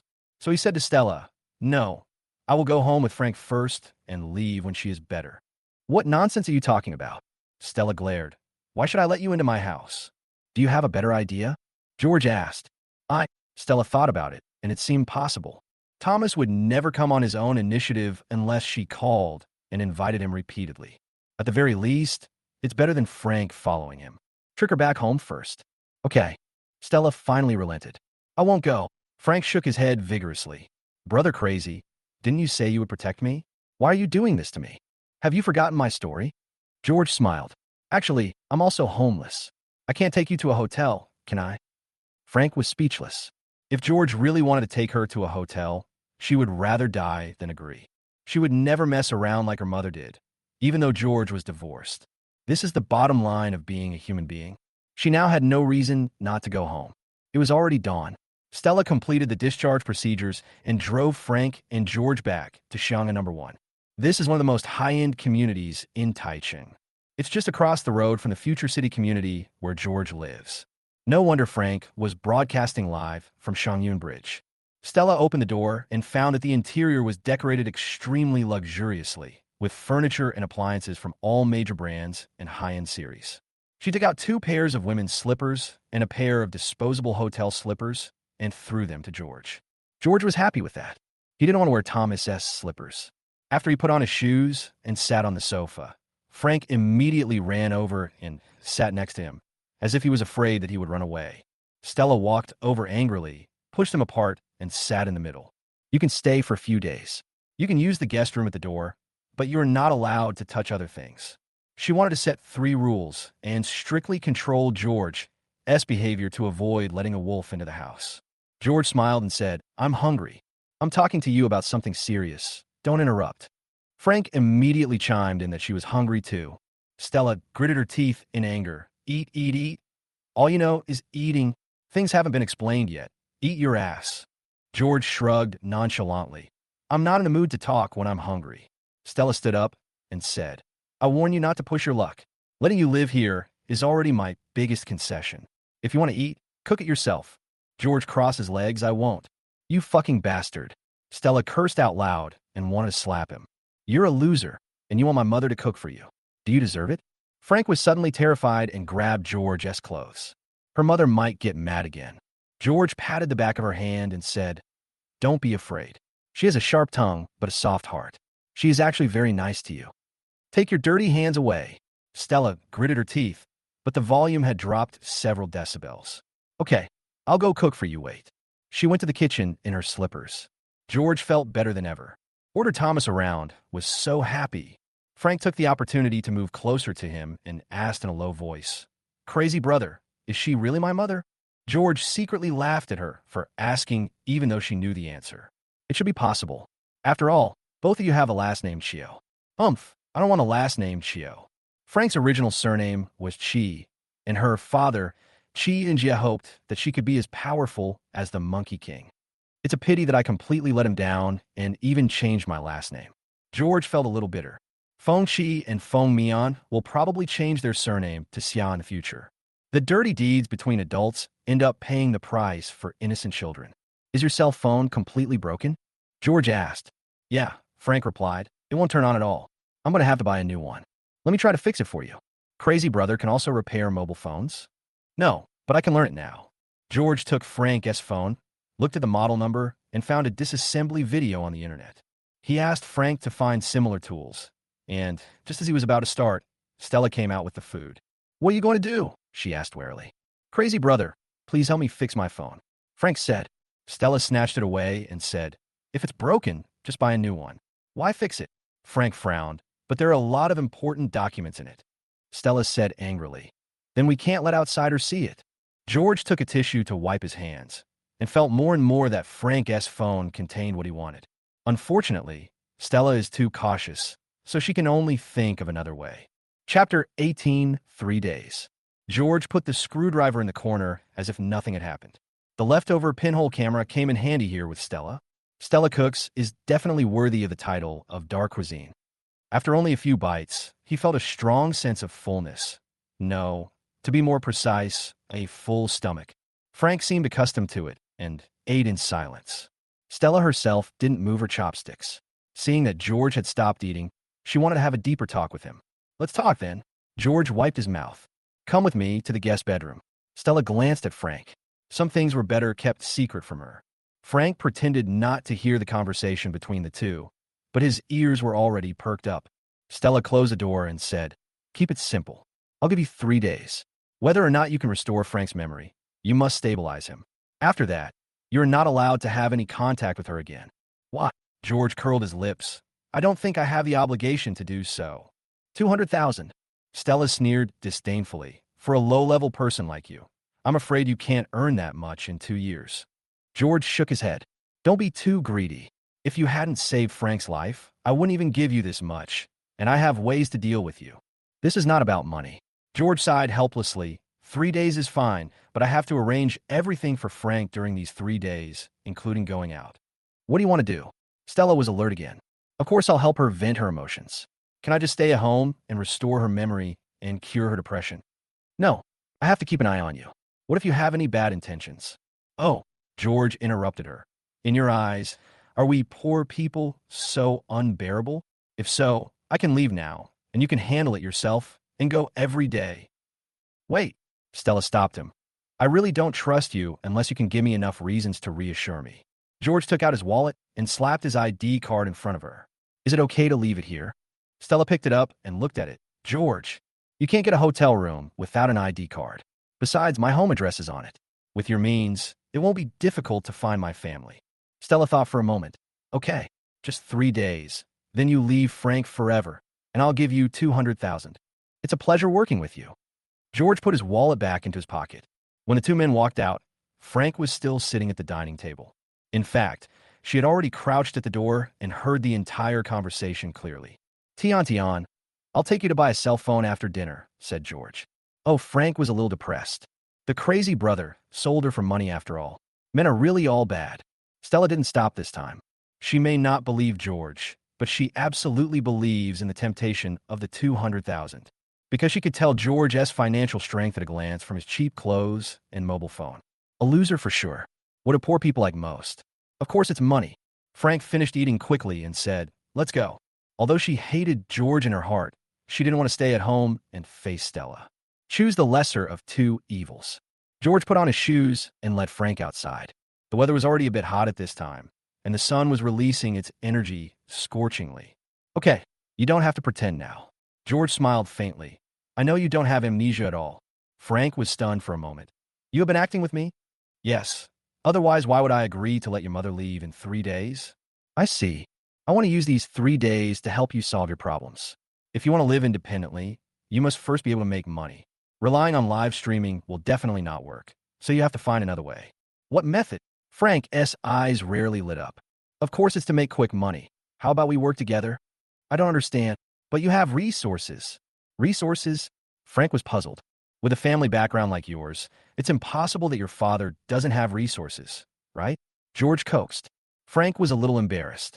Thomas, her biological father, has many powerful connections, but she doesn't want to use them. Tian, you're already an adult, You should handle the problem rationally. It is not shameful to borrow the resources of your parents.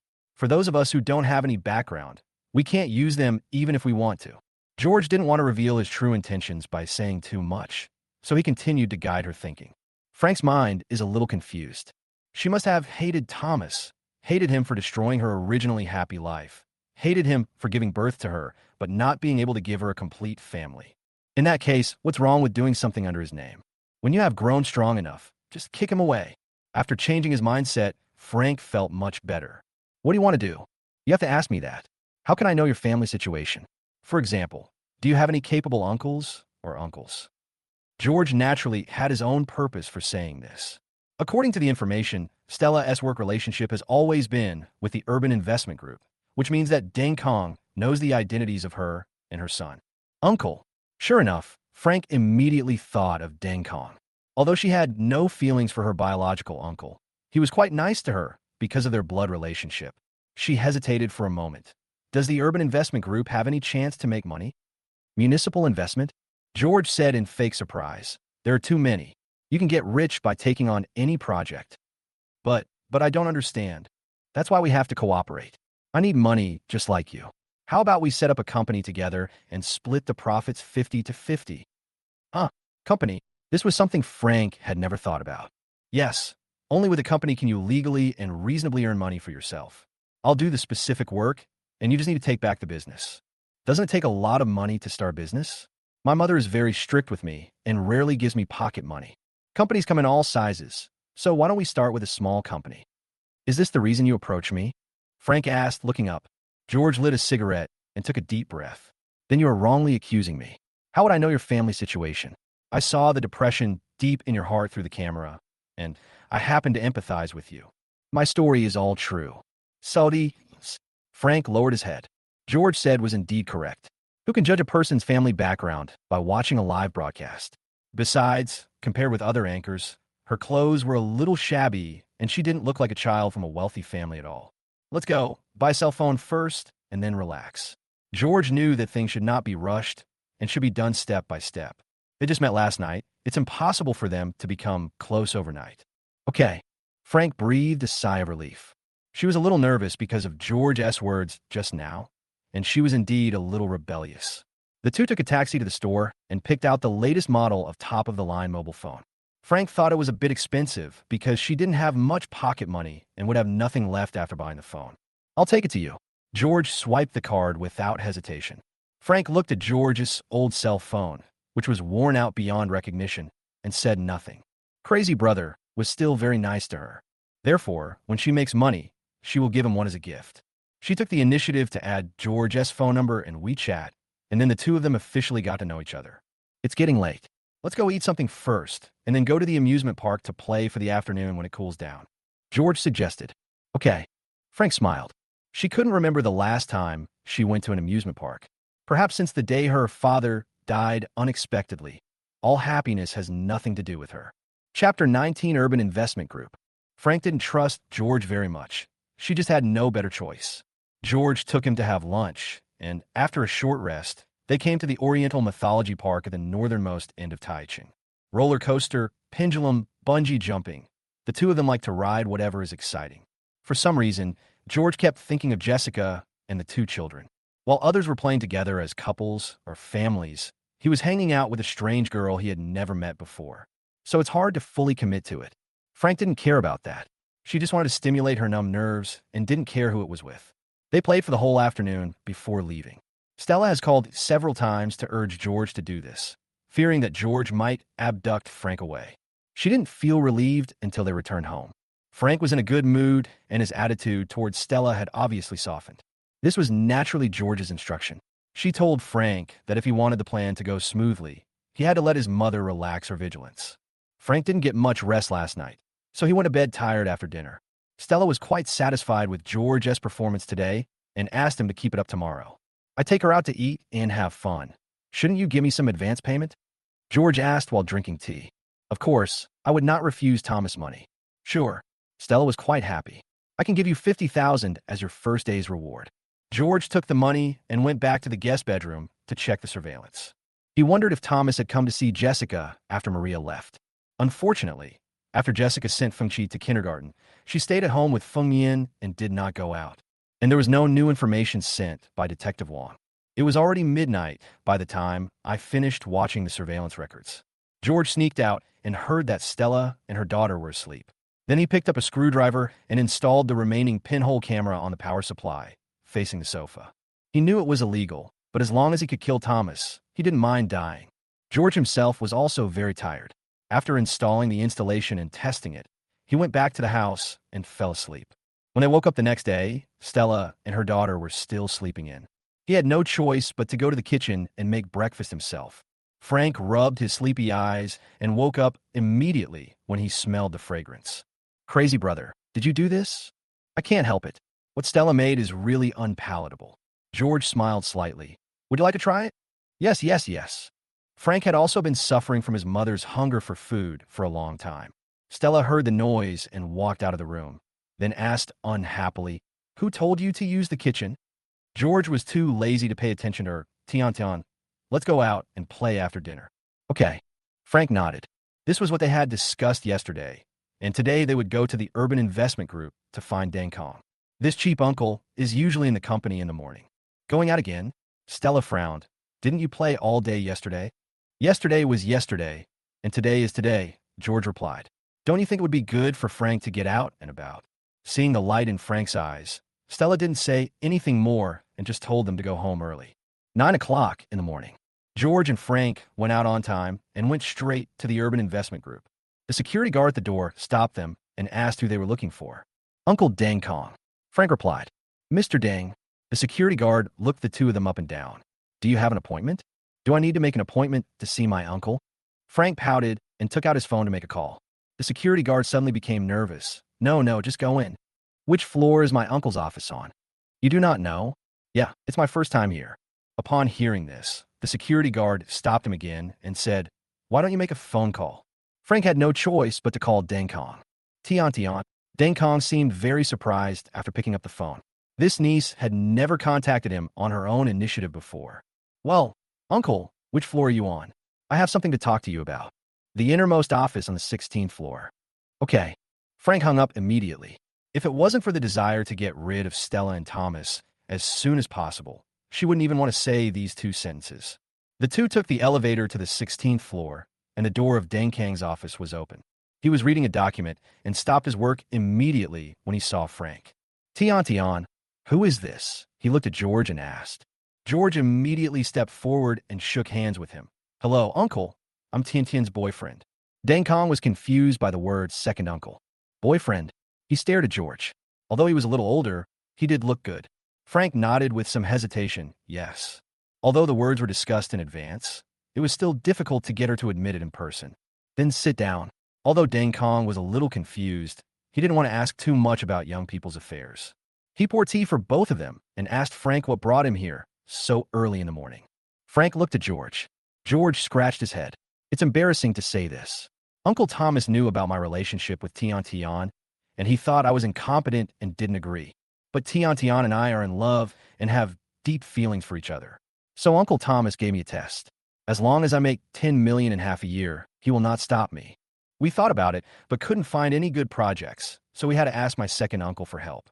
Deng Kong frowned and said, I can't help you with this. Since my elder brother doesn't agree, I won't agree either. Uncle. Frank stepped forward and held his hand. Please. Deng Kong suddenly felt embarrassed. He knew that Frank never asked for help from anyone, and it seemed that she was in deep trouble this time. Was this man really worthy of her? George struck while the iron was hot and said, I know that my second uncle doesn't think highly of a nobody like me, but no one in this world will treat Tian better than I do. We will definitely be very happy together. What can you give her to make her happy? Deng Kong asked back. Just because I don't have money now doesn't mean I won't have money in the future. All I need is an opportunity. Really? Then tell me what opportunities one have here. George immediately got to the point. Encirclement. The Urban Investment Group has more than a dozen construction sites in Taichung, and each of them needs to build a circle of fences, which costs hundreds of yuan or tens of yuan. The head office will cost at least 2,000 yuan. Now these fences are hung with public service advertisements. If commercial advertisements can be hung, it will generate great economic value. Deng Kong smiled crookedly. You don't have to tell me that. We've already thought of it, but the higher-ups require that it must be posted for public benefit. What if we're not breaking the policy? George smiled. We can skirt the rules. There are no restrictions on who can publish public service advertisements. For example, a public service advertisement about men's health can be published in the name of a certain hospital. Are you a fool to be a leader? They can see the trick at a glance. But the group is generating revenue. I can pay the rent per month, so it's definitely justifiable on paper. We don't need this little money. Deng Kong waved his hand. That's why we asked Uncle Air for help. George spread his hands. Tian Tian said that she's the closest to you in the Deng family. Otherwise, we wouldn't have come. Deng Kong looked at Frank. Do you really think so? Frank bit his lip and nodded reluctantly. Alas, Deng Kong sighed. I really don't know how many romantic debts my good brother owes. Uncle, Frank lowered his head, his eyes slightly red. I really just want to be with him. Her acting skills were rarely on point. Deng Kong felt a pang in his heart. After all, Frank was his niece and the bloodline of the Deng family. It would be fine if he couldn't return to his ancestral home, but now that he was asked to do a small favor, how could he have the nerve to refuse? Chapter 20, both civil and military. Deng Kong finally relented. Okay, this approach doesn't violate discipline, but it's only half a year. How much money you can make depends on your own ability. As for the rent, as long as you can explain it to the higher-ups, it'll be fine. Thank you, Uncle. George quickly grabbed his hand and said, when Tian Tian and I get married, you must be our officiant. Ha! Isn't this inappropriate? Deng Kong laughed immediately. It's appropriate. If you don't help me, where would I earn so much money? Tian Tian and I are happy because of you. Okay, stop flattering me. Remember, this can only be a public service advertisement. Don't worry, I promise not to cause any trouble for second uncle. Also, please keep Uncle Thomas's account a secret for us, so that he won't think that I took advantage of Tian Tian's relationship and won unfairly. That's no problem. Deng Kong agreed readily. Thank you, Uncle, Frank called to him sweetly. We are family. You are welcome. Deng Kong was very busy, so the two did not continue to exchange pleasantries. After leaving the Urban Investment Group, they immediately went to the Industrial and Commercial Bureau to register a media company. But George's ID card is with Stella. Frank awkwardly. I'm afraid you'll have to be the boss. Frank doesn't know much about running a company, but being the boss shouldn't be a bad thing. She was originally a little worried that George would not give her a share of the money after making it, but now she has the initiative in her hands. So he happily took out his ID card and became the legal representative of Tianfeng Media. The equity structure is half per person as agreed before. The company's registered address was the apartment rented by George. Having media resources does not mean that you can make money. George also needs to recruit some capable sales personnel to get clients. Jacob immediately and asked him if he had any technicians who had changed careers. The nightclub industry is a job that relies on youth, and technicians have to find other ways to work when they get older.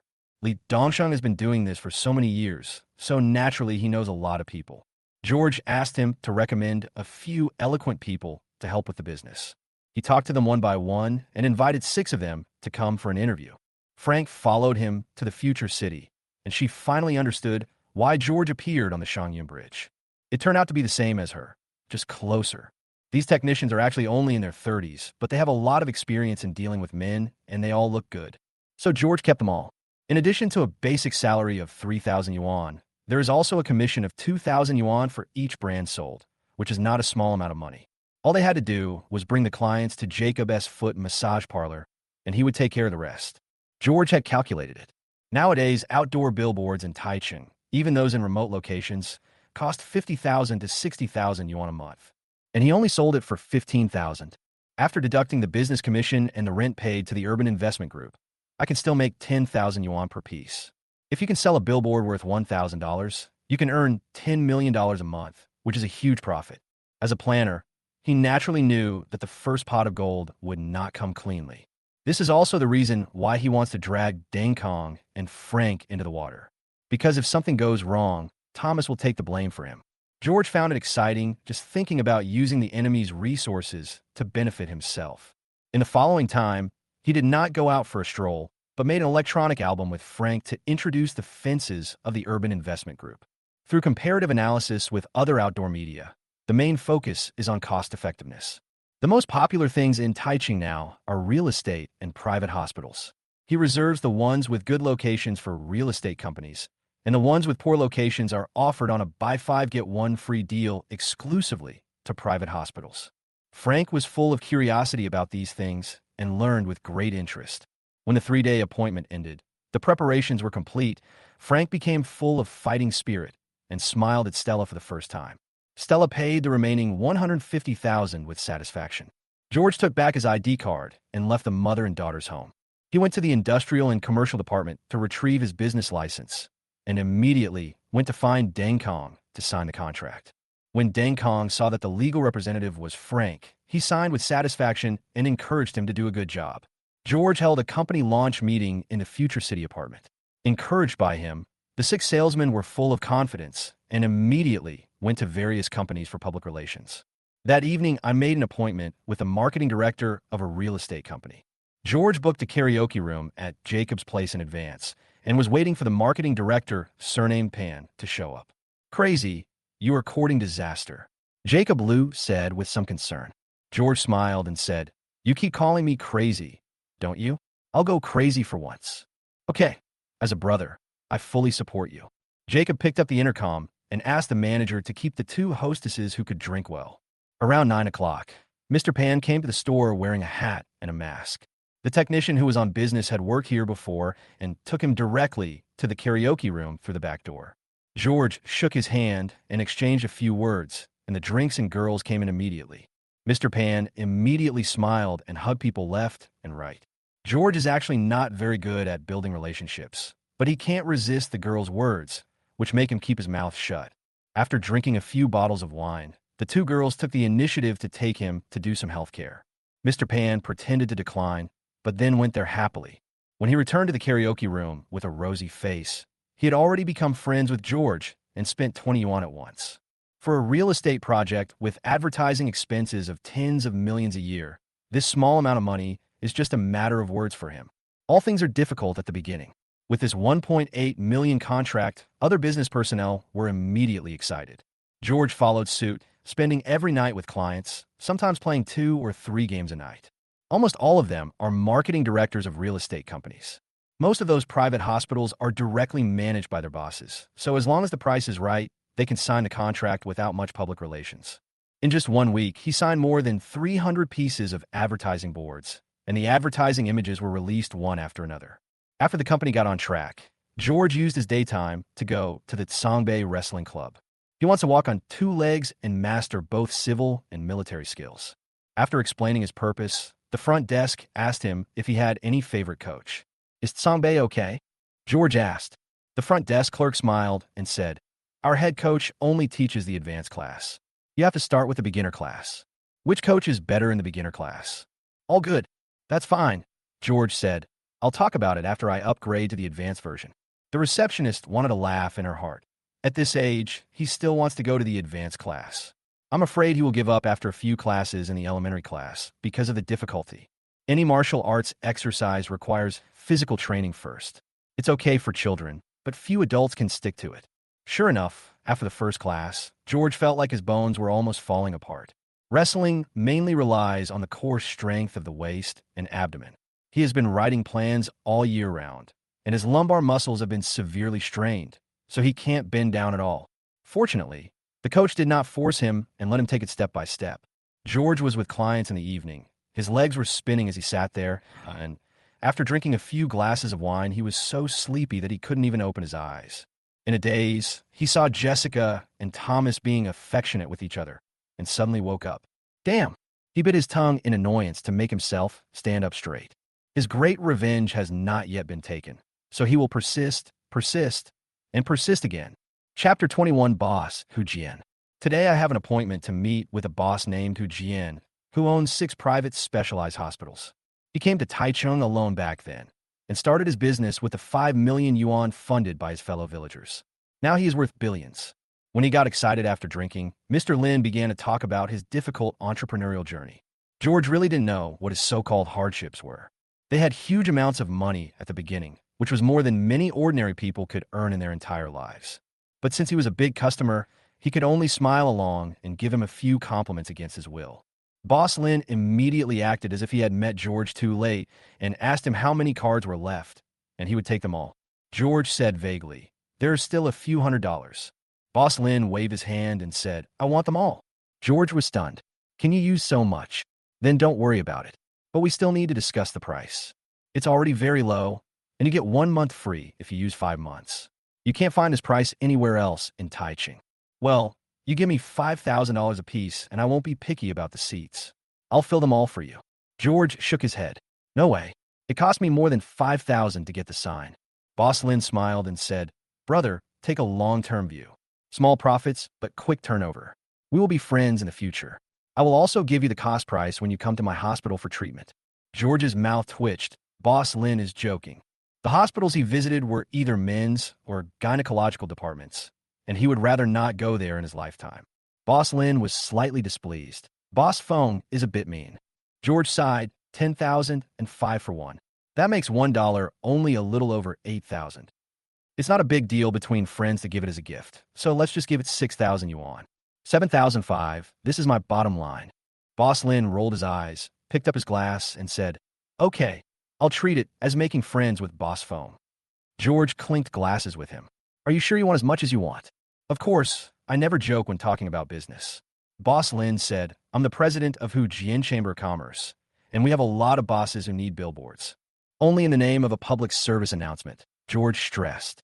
Don't worry, our private hospital is not allowed to run commercial advertisements. Your resources are just right for us. All right. The two happily reached a cooperation.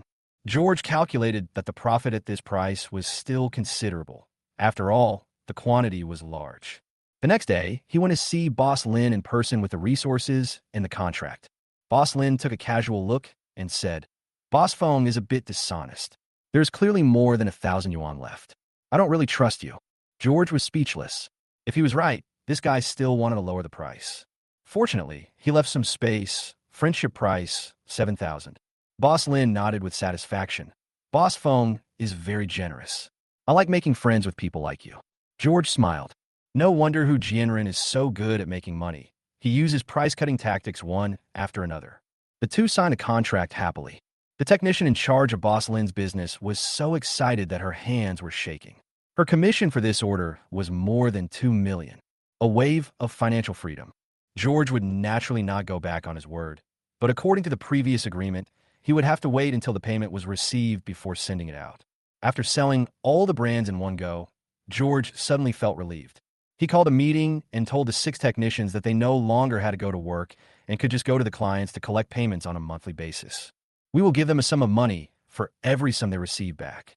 The technicians earned at least hundreds of thousands of dollars, and they all said that they would follow George in the future and would not be interested in receiving a basic salary. Since they have nothing to do anyway, they just treat the company as a place to play. He used the apartment to live in, but thinking that it might expand into new business in the future, he did not refuse. Just a bit crowded. Frank occasionally came over to take a look, and when she heard that all the brands were sold out, she was so surprised that she couldn't close her mouth. Brother crazy. Do you mean that we made more than 40 million in 6 months? George used his calculator to press the numbers.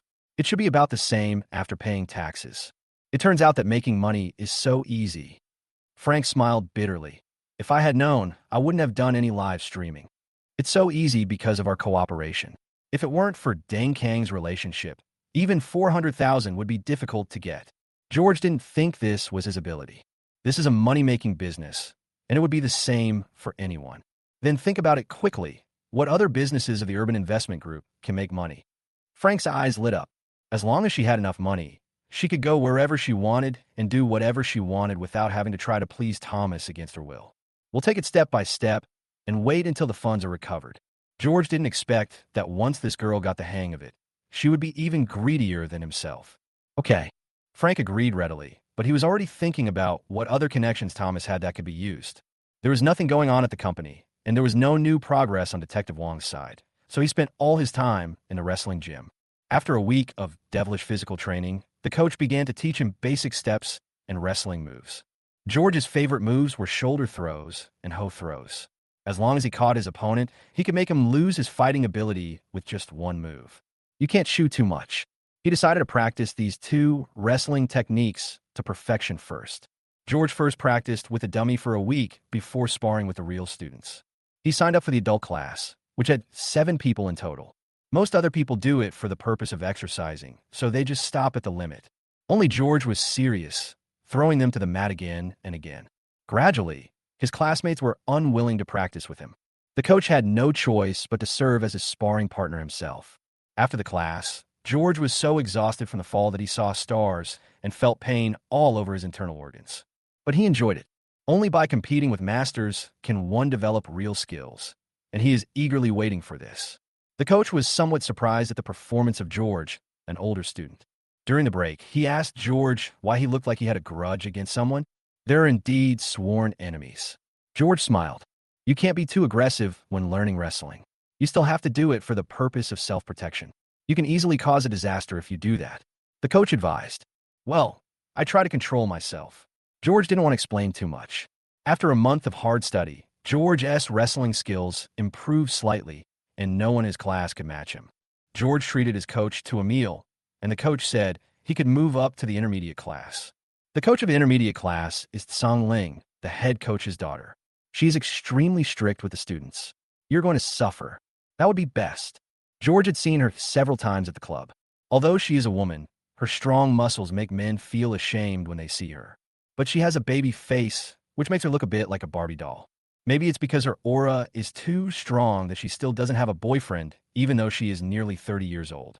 The coaches privately said that anyone who married her would definitely be subjected to domestic violence. Coach, do we have any techniques for breaking bones in wrestling? Like breaking someone's arm or something like that? The coach was stunned. Brother, you better take it easy. Fighting will lead to jail time. George shrugged. I'm just asking. Yes, but it's not usually taught. The goal of wrestling is to lock up the opponent and make him surrender, not to hurt him. Understood. George said this. The little flame in his heart was still burning brightly. He must learn to break his bones and teach Thomas Driver a lesson. Otherwise, he will never be able to let go of the hatred in his heart. Chapter 22, Continued Appeal. Just when George was immersed in wrestling, the court's first instance judgment finally came down. Not surprisingly, he lost the case. But Jessica never met Thomas again during this period, and no evidence of bigamy was collected, so the lawsuit had to continue. He took the verdict to Lawyer Lee's office. You want to continue to appeal? Lawyer Lee was confused. Why continue to fight a case that is clearly unwinnable? Wouldn't that be a waste of litigation costs and attorney fees? Yes, George said in a clear tone. You know a lot of people in the judicial system. Can you ask the court to postpone the trial date as much as possible? Lawyer Lee smiled bitterly. Others use connections to get the court date earlier, not to put on a later date. For things like this, you just need to tell the court you don't need to find someone. That's fine. George smiled coldly. Before I get the evidence I want, I must maintain my marriage with Jessica. Lawyer Lee immediately understood his intention and said, Okay, then we will continue to appeal.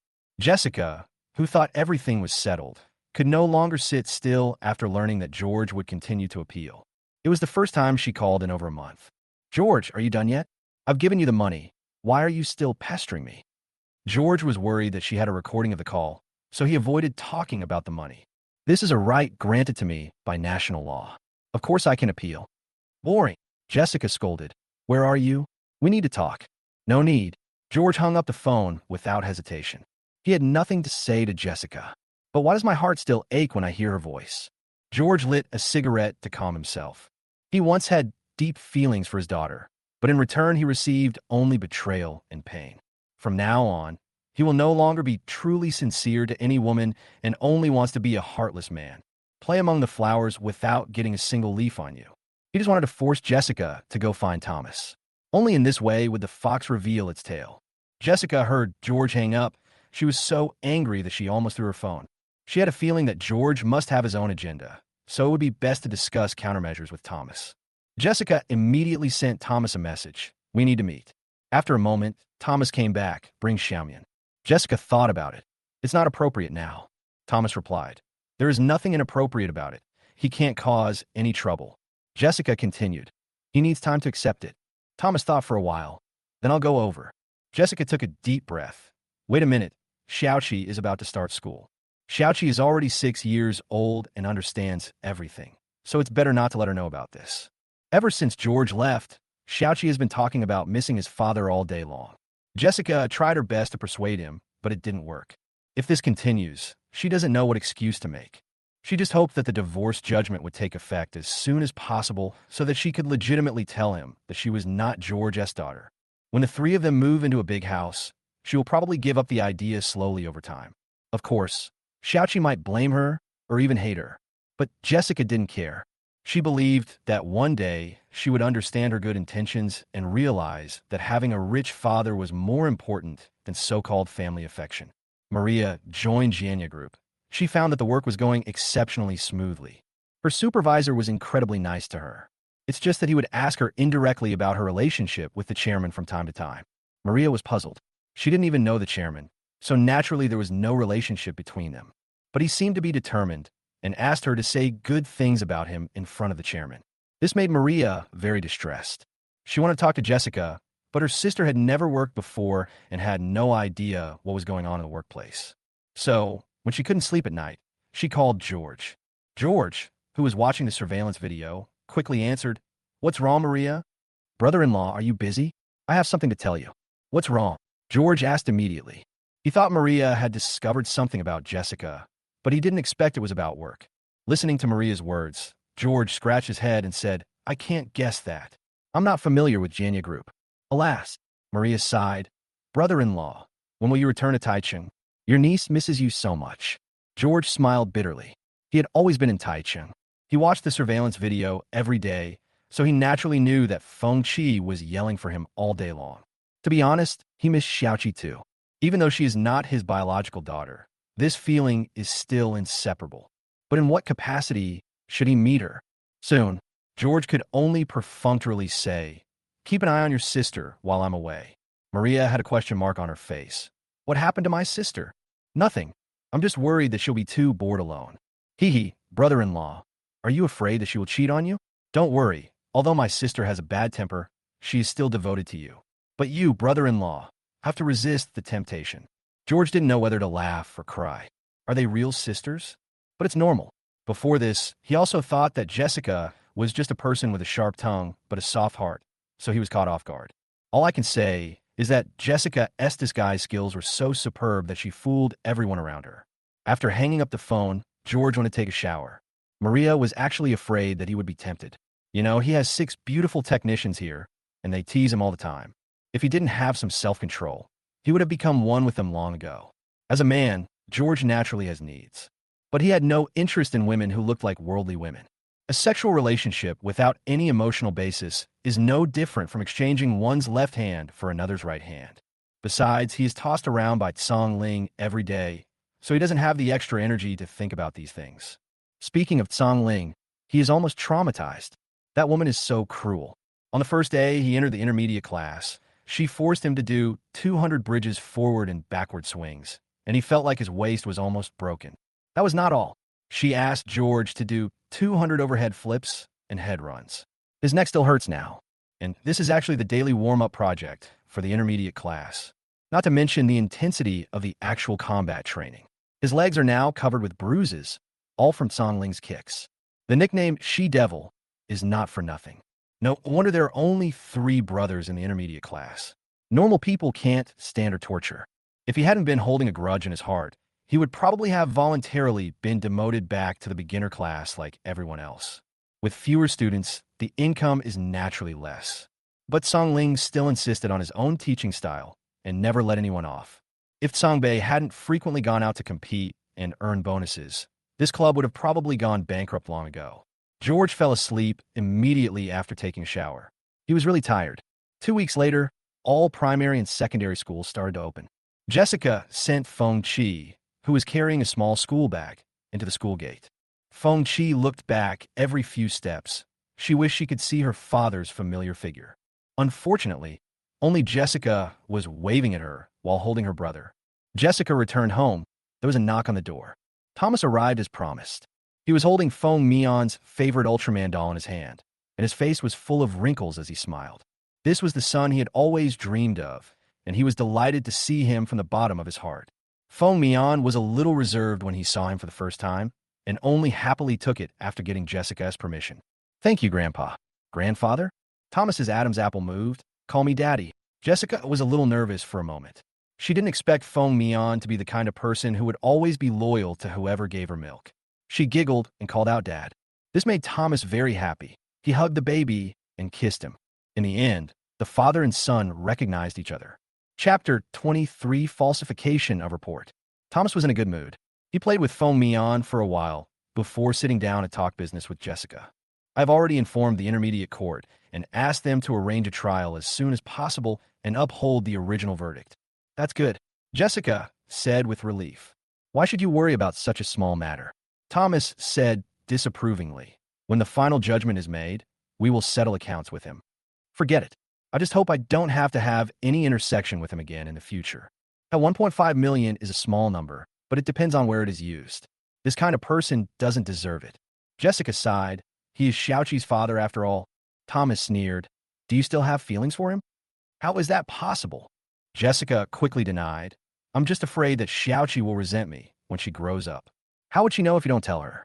As long as you show her the paternity test report, the truth will be buried forever. If it weren't for Xiao Mian, I wouldn't have recognized another daughter out of thin air. You should know what this means.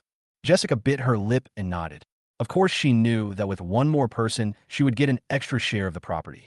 For a boss of Thomas' status, even a tiny portion of it would be enough for Feng Qi to use for the rest of his life. This is also the reason why she insisted on fighting for custody.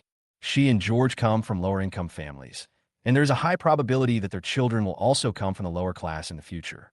She didn't want Feng Qi to be like her, having to be so careful with money when buying vegetables. As a mother, she wants to help her change her fate.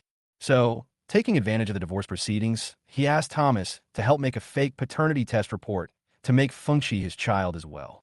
Although Thomas doesn't care about Feng Qi, since Feng Mian is his biological son, he will take care of Feng Qi to some extent. After all, they're half-siblings. Jessica asked tentatively, can you treat Feng Qi equally in the future? I don't want her to worry. Thomas was in a good mood today and readily agreed. She will have what the other daughters have, too. Thank you, Godfather. Jessica finally let go of the worry in her heart. Forget about George's money. Consider it as spiritual compensation for him. Okay, I'll have someone handle these small things. Thomas was in a good mood today and didn't want to mention George anymore. Of course, he had to seize the time to develop a relationship with the son he had been waiting for most of his life. Xiao Mian. From now on, her last name is Deng. Remember? Dad Shui. My last name is Feng. Feng Mian said with some slurred speech. Nonsense. I'm your father. As long as you promise me, I'll buy you whatever you want in the future. Gold. Feng Mian's mouth was crooked with joy. I want a big airplane. Ha, Thomas laughed. You are worthy of being my son. You have ambitions. When you grow up, Dad will buy you a real one. Watching the father and son talking and laughing and having a great time, Jessica found that her previous worries were unnecessary. Blood ties are such a wonderful thing. It was the first time we officially met, but it felt like we had known each other for a long time.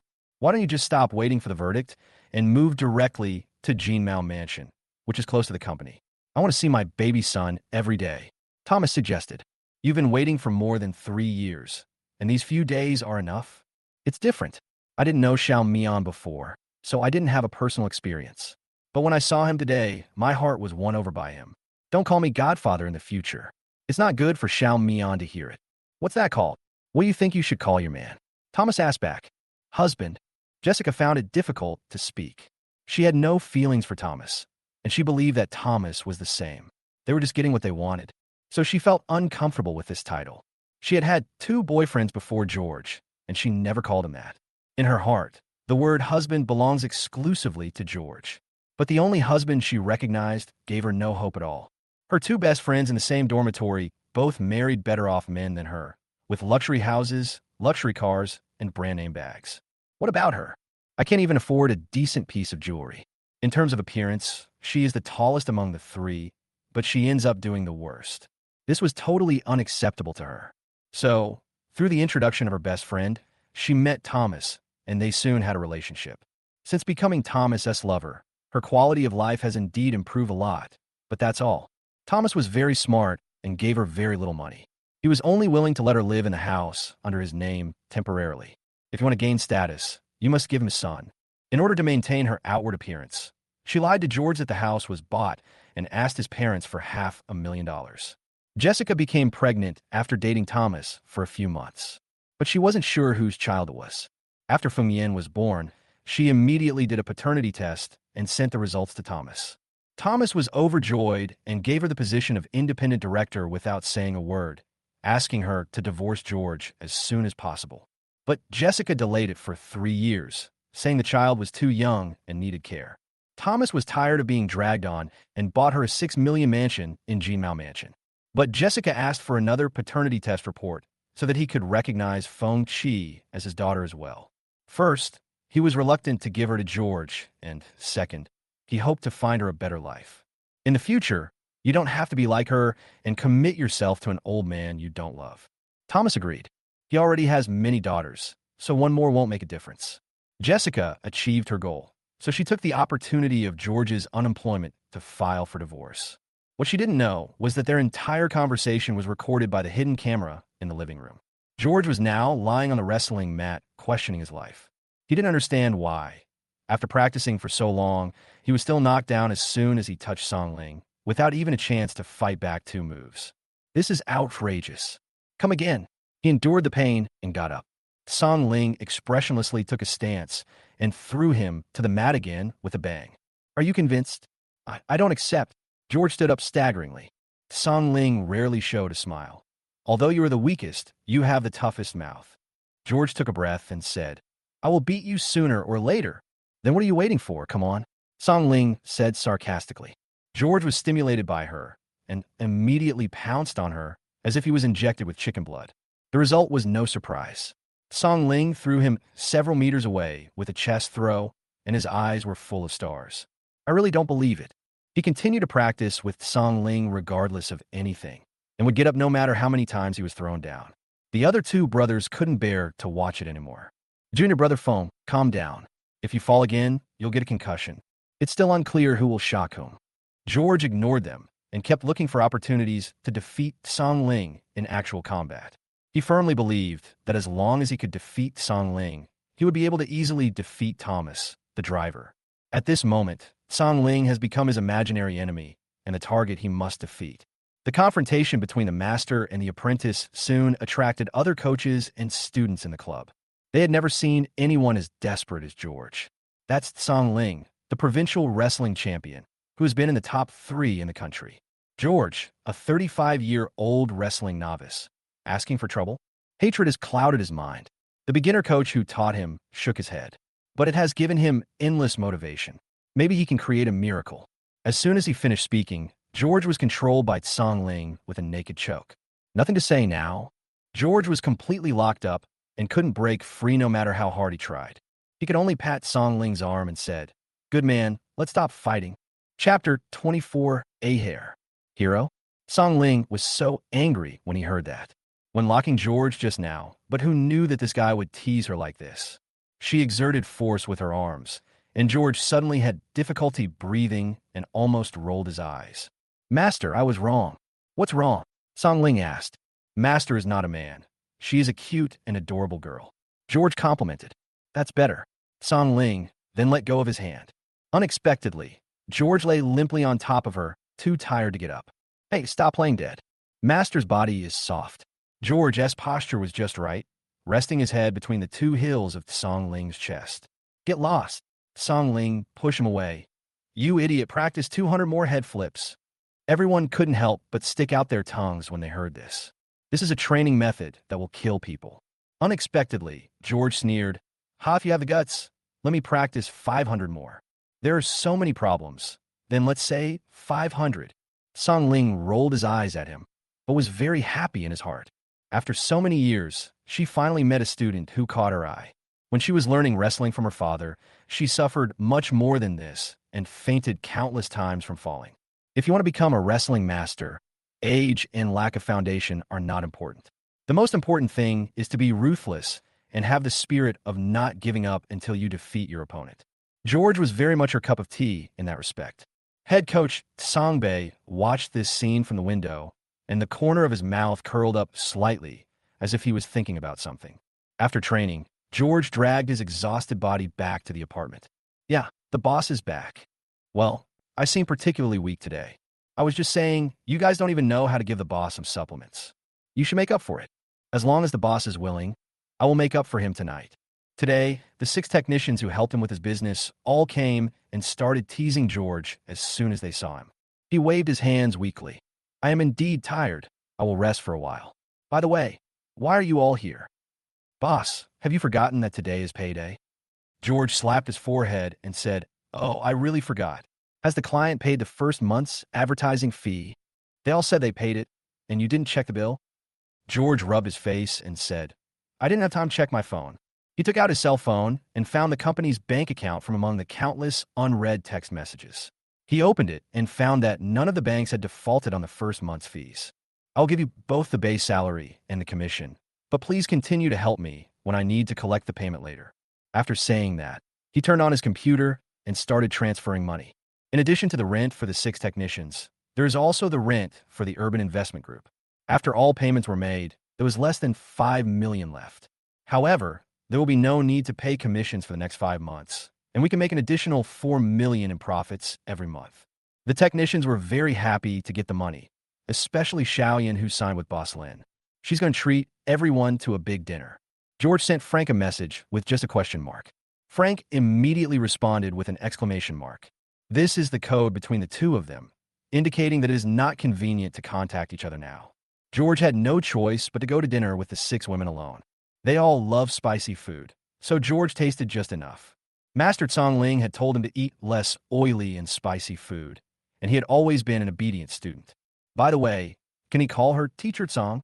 Boss, what are your next plans? Several technicians asked. George shook his head. He didn't have such a strong desire for money, and the net profit of $20 million from this business was enough for him. What a pity. We haven't earned enough yet. They all felt quite regretful. After getting used to making quick money, it is impossible for them to work with peace of mind and earn a fixed salary of a few thousand yuan for 9 to 5. I'll contact you when there's a new project. George didn't say anything definite. These women are bold and have fooled those lecherous marketing managers. They show strong business capabilities. He is willing to hire them no matter what he does in the future. After eating and drinking, the women wanted to do something else, but George left first, saying he needed to rest. He is really tired. After returning to the apartment, he took a shower and habitually picked up his mobile phone to check the surveillance video. George saw Thomas appear in the house. He sat up suddenly and turned the volume up to maximum. The whole person is awake. When he heard Feng Mian calling Thomas dad, he felt as if a knife was stabbed into his heart. It hurts. However, as he listened, his eyes widened.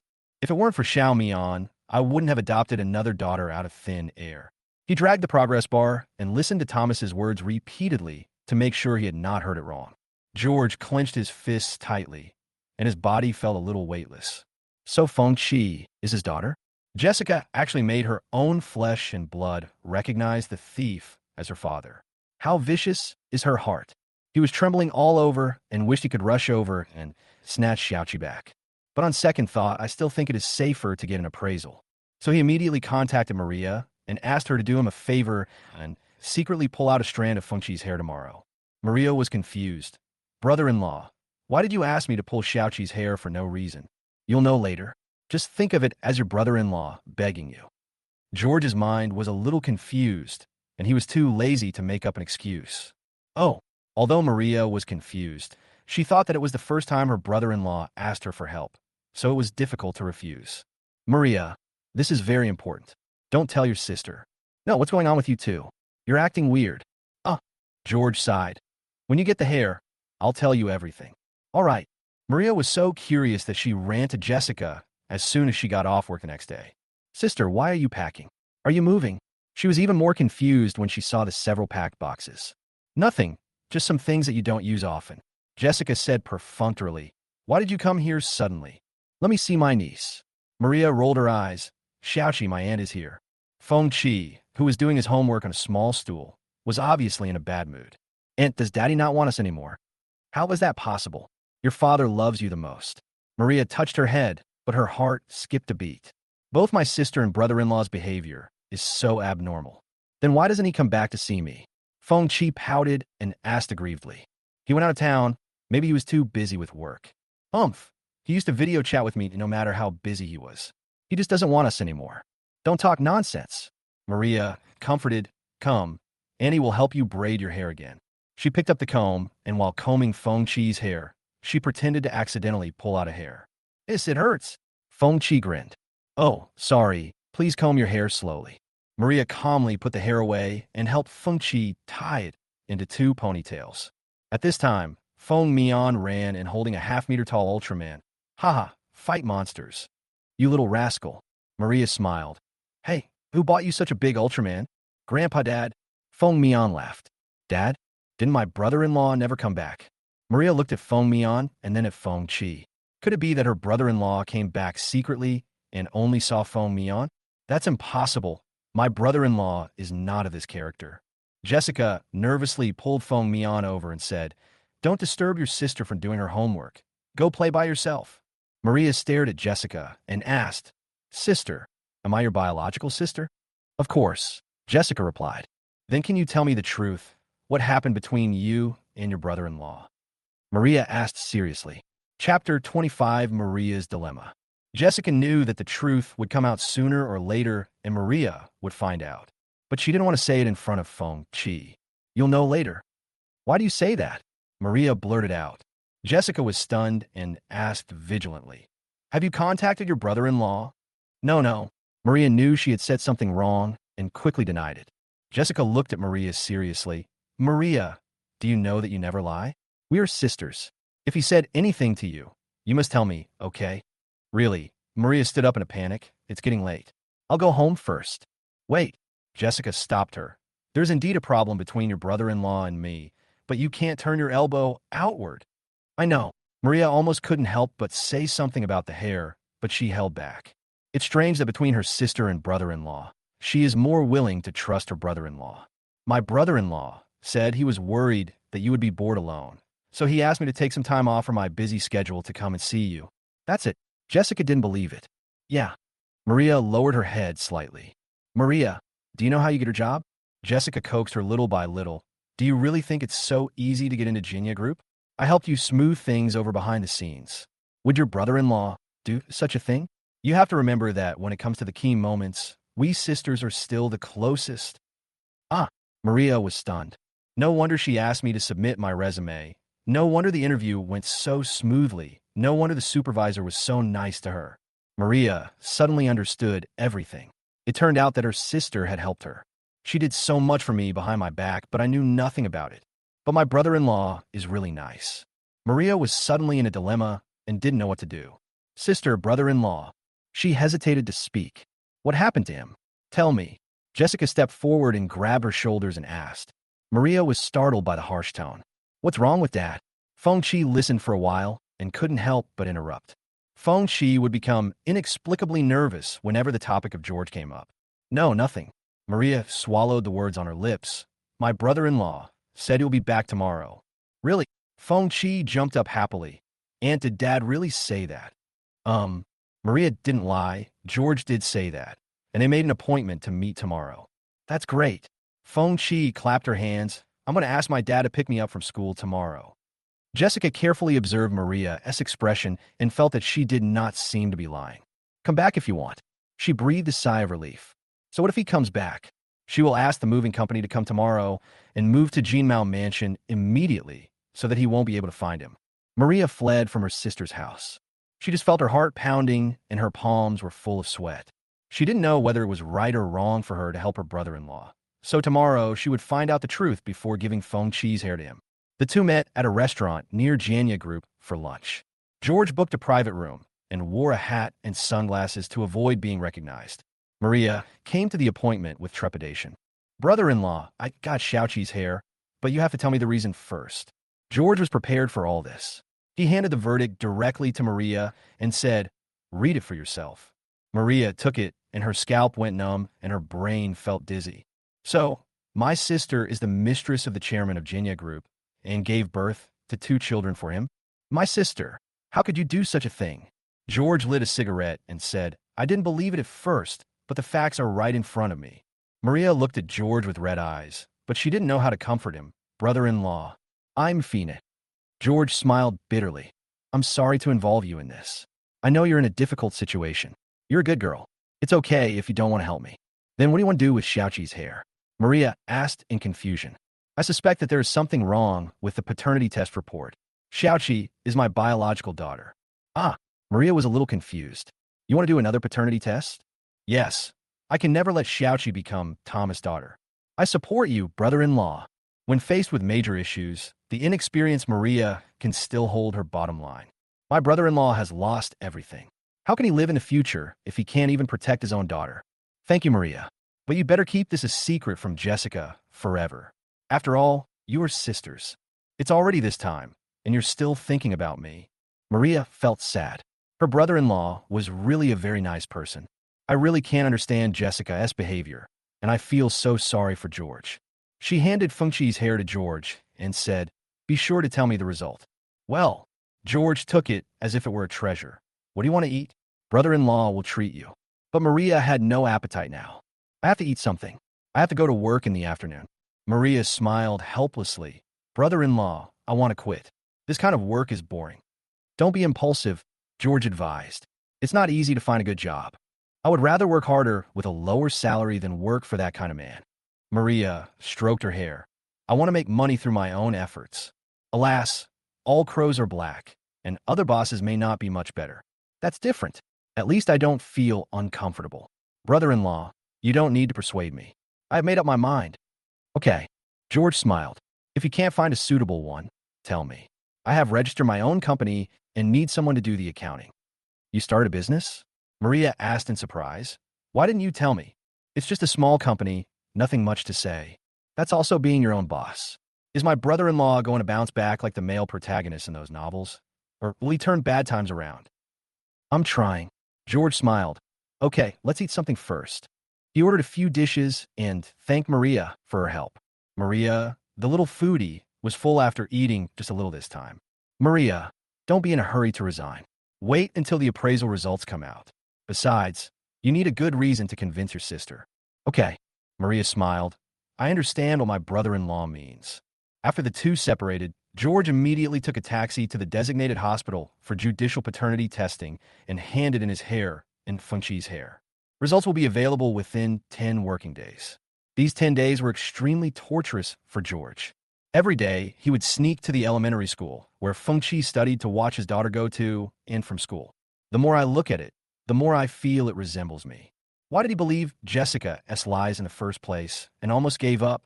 During this period, the summons from Taichung Intermediate People's Court arrived, and the trial was to begin in a month.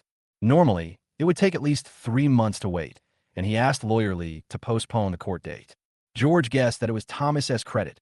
That was exactly what he wanted. If the appraisal results are as he expected, the sooner the trial is held, the better. It is not important now whether one commits bigamy or not. The most important thing is to get Fengqi back. This time, he must not lose again. George immediately called Lawyer Lee. The other party was stunned after hearing this. He didn't expect it to happen so quickly. "Did you get the evidence?" "Wait a few more days," George said on the phone. "This time we will prepare well and fight a great comeback." Chapter 26. Frank's heartfelt talk. Frank sneaks over to George's place while Stella is out playing mahjong. "What does crazy brother want from me?" George opened the financial statement and said, "The first month's money can be divided. Give me an account number." "How much did you earn?" Frank ran over immediately. "4,870,000. No one can get more than 200. George pointed at the screen and showed it to her. "Wow," Frank exclaimed. "More than 2 million in the first month? How are you going to spend it?" George asked with a smile. "Well, they can't find me, of course," Frank said. "Then I'll be free. You haven't got your old phone back yet?" "No, I don't know where my mother hid it." Frank's eyes dimmed. She secretly saved a lot of photos of her father and would look at them while crying in the dead of night. "Let's forget about that for now. How about we have a small celebration?" George suggested. "Okay." Frank adjusted his mood. "Where are we going to celebrate?" "Let's do it here. It would be bad if Stella saw us. I'll cook a few dishes." The two hit it off immediately. The apartment only has a small, open-plan dining and kitchen area, where you can make simple meals using an induction cooker. But this did not bother George. When he had nothing to do, he would cook a pot of stew with a lot of pig intestines, pork tripe, chicken feet, and so on. He only needed to add 2 green vegetables. The simple 2 vegetarian dishes and 1 meat dish were quickly served on the table. He knew that girls like to drink milk tea, so he made a pot of black tea. In this small apartment, Frank had the most comfortable meal he had since Chi and Jia's death. I have to say, men who can cook are really attractive. She even wanted to stay here. Tian, why do you want to run away from home so much? Stella is actually very nice to you. Is it because of your father? George asked knowingly. Frank's smile faltered. She's not only depressed, but also has some social anxiety. So she doesn't have many friends and has a lot of things in her heart that she doesn't know who to talk to. She had been dating George. She had come to regard him as her brother. Besides, George had already told her about his shameful past. So he opened his heart and told him everything about his parents. George pretended he knew nothing, listened to her quietly, and handed her a tissue to wipe her tears. It turns out we all encountered similar things. That's why I felt so uncomfortable after Crazy Brother finished talking that day. Don't be stupid in the future. At worst, you can make enough money and move to another city to start over. Your life has just begun. I think Uncle Chi's spirit in heaven would also want you to be happy. Speaking of Chi and Jia, Frank was even sadder. My father was so good to me. Even though he knew I was not his biological child, he was still willing to take care of me and raise me. I dreamed that I was his daughter and could run away with him. George nodded, showing deep understanding, because he now had the same thought. Tian, have you ever doubted the cause of his death? Frank's pupils constricted. Of course she had doubts, because Chi and Jia was tricked out by Stella when he had an accident. That day, Stella called him and told him that Frank had fallen down while climbing Mount Tai with his classmates, and asked him to ask for leave from his work unit and go to see him. Chi and Jia was very anxious and drove to Taishan immediately. Unexpectedly, a car suddenly hit me on the West Central Ring Expressway.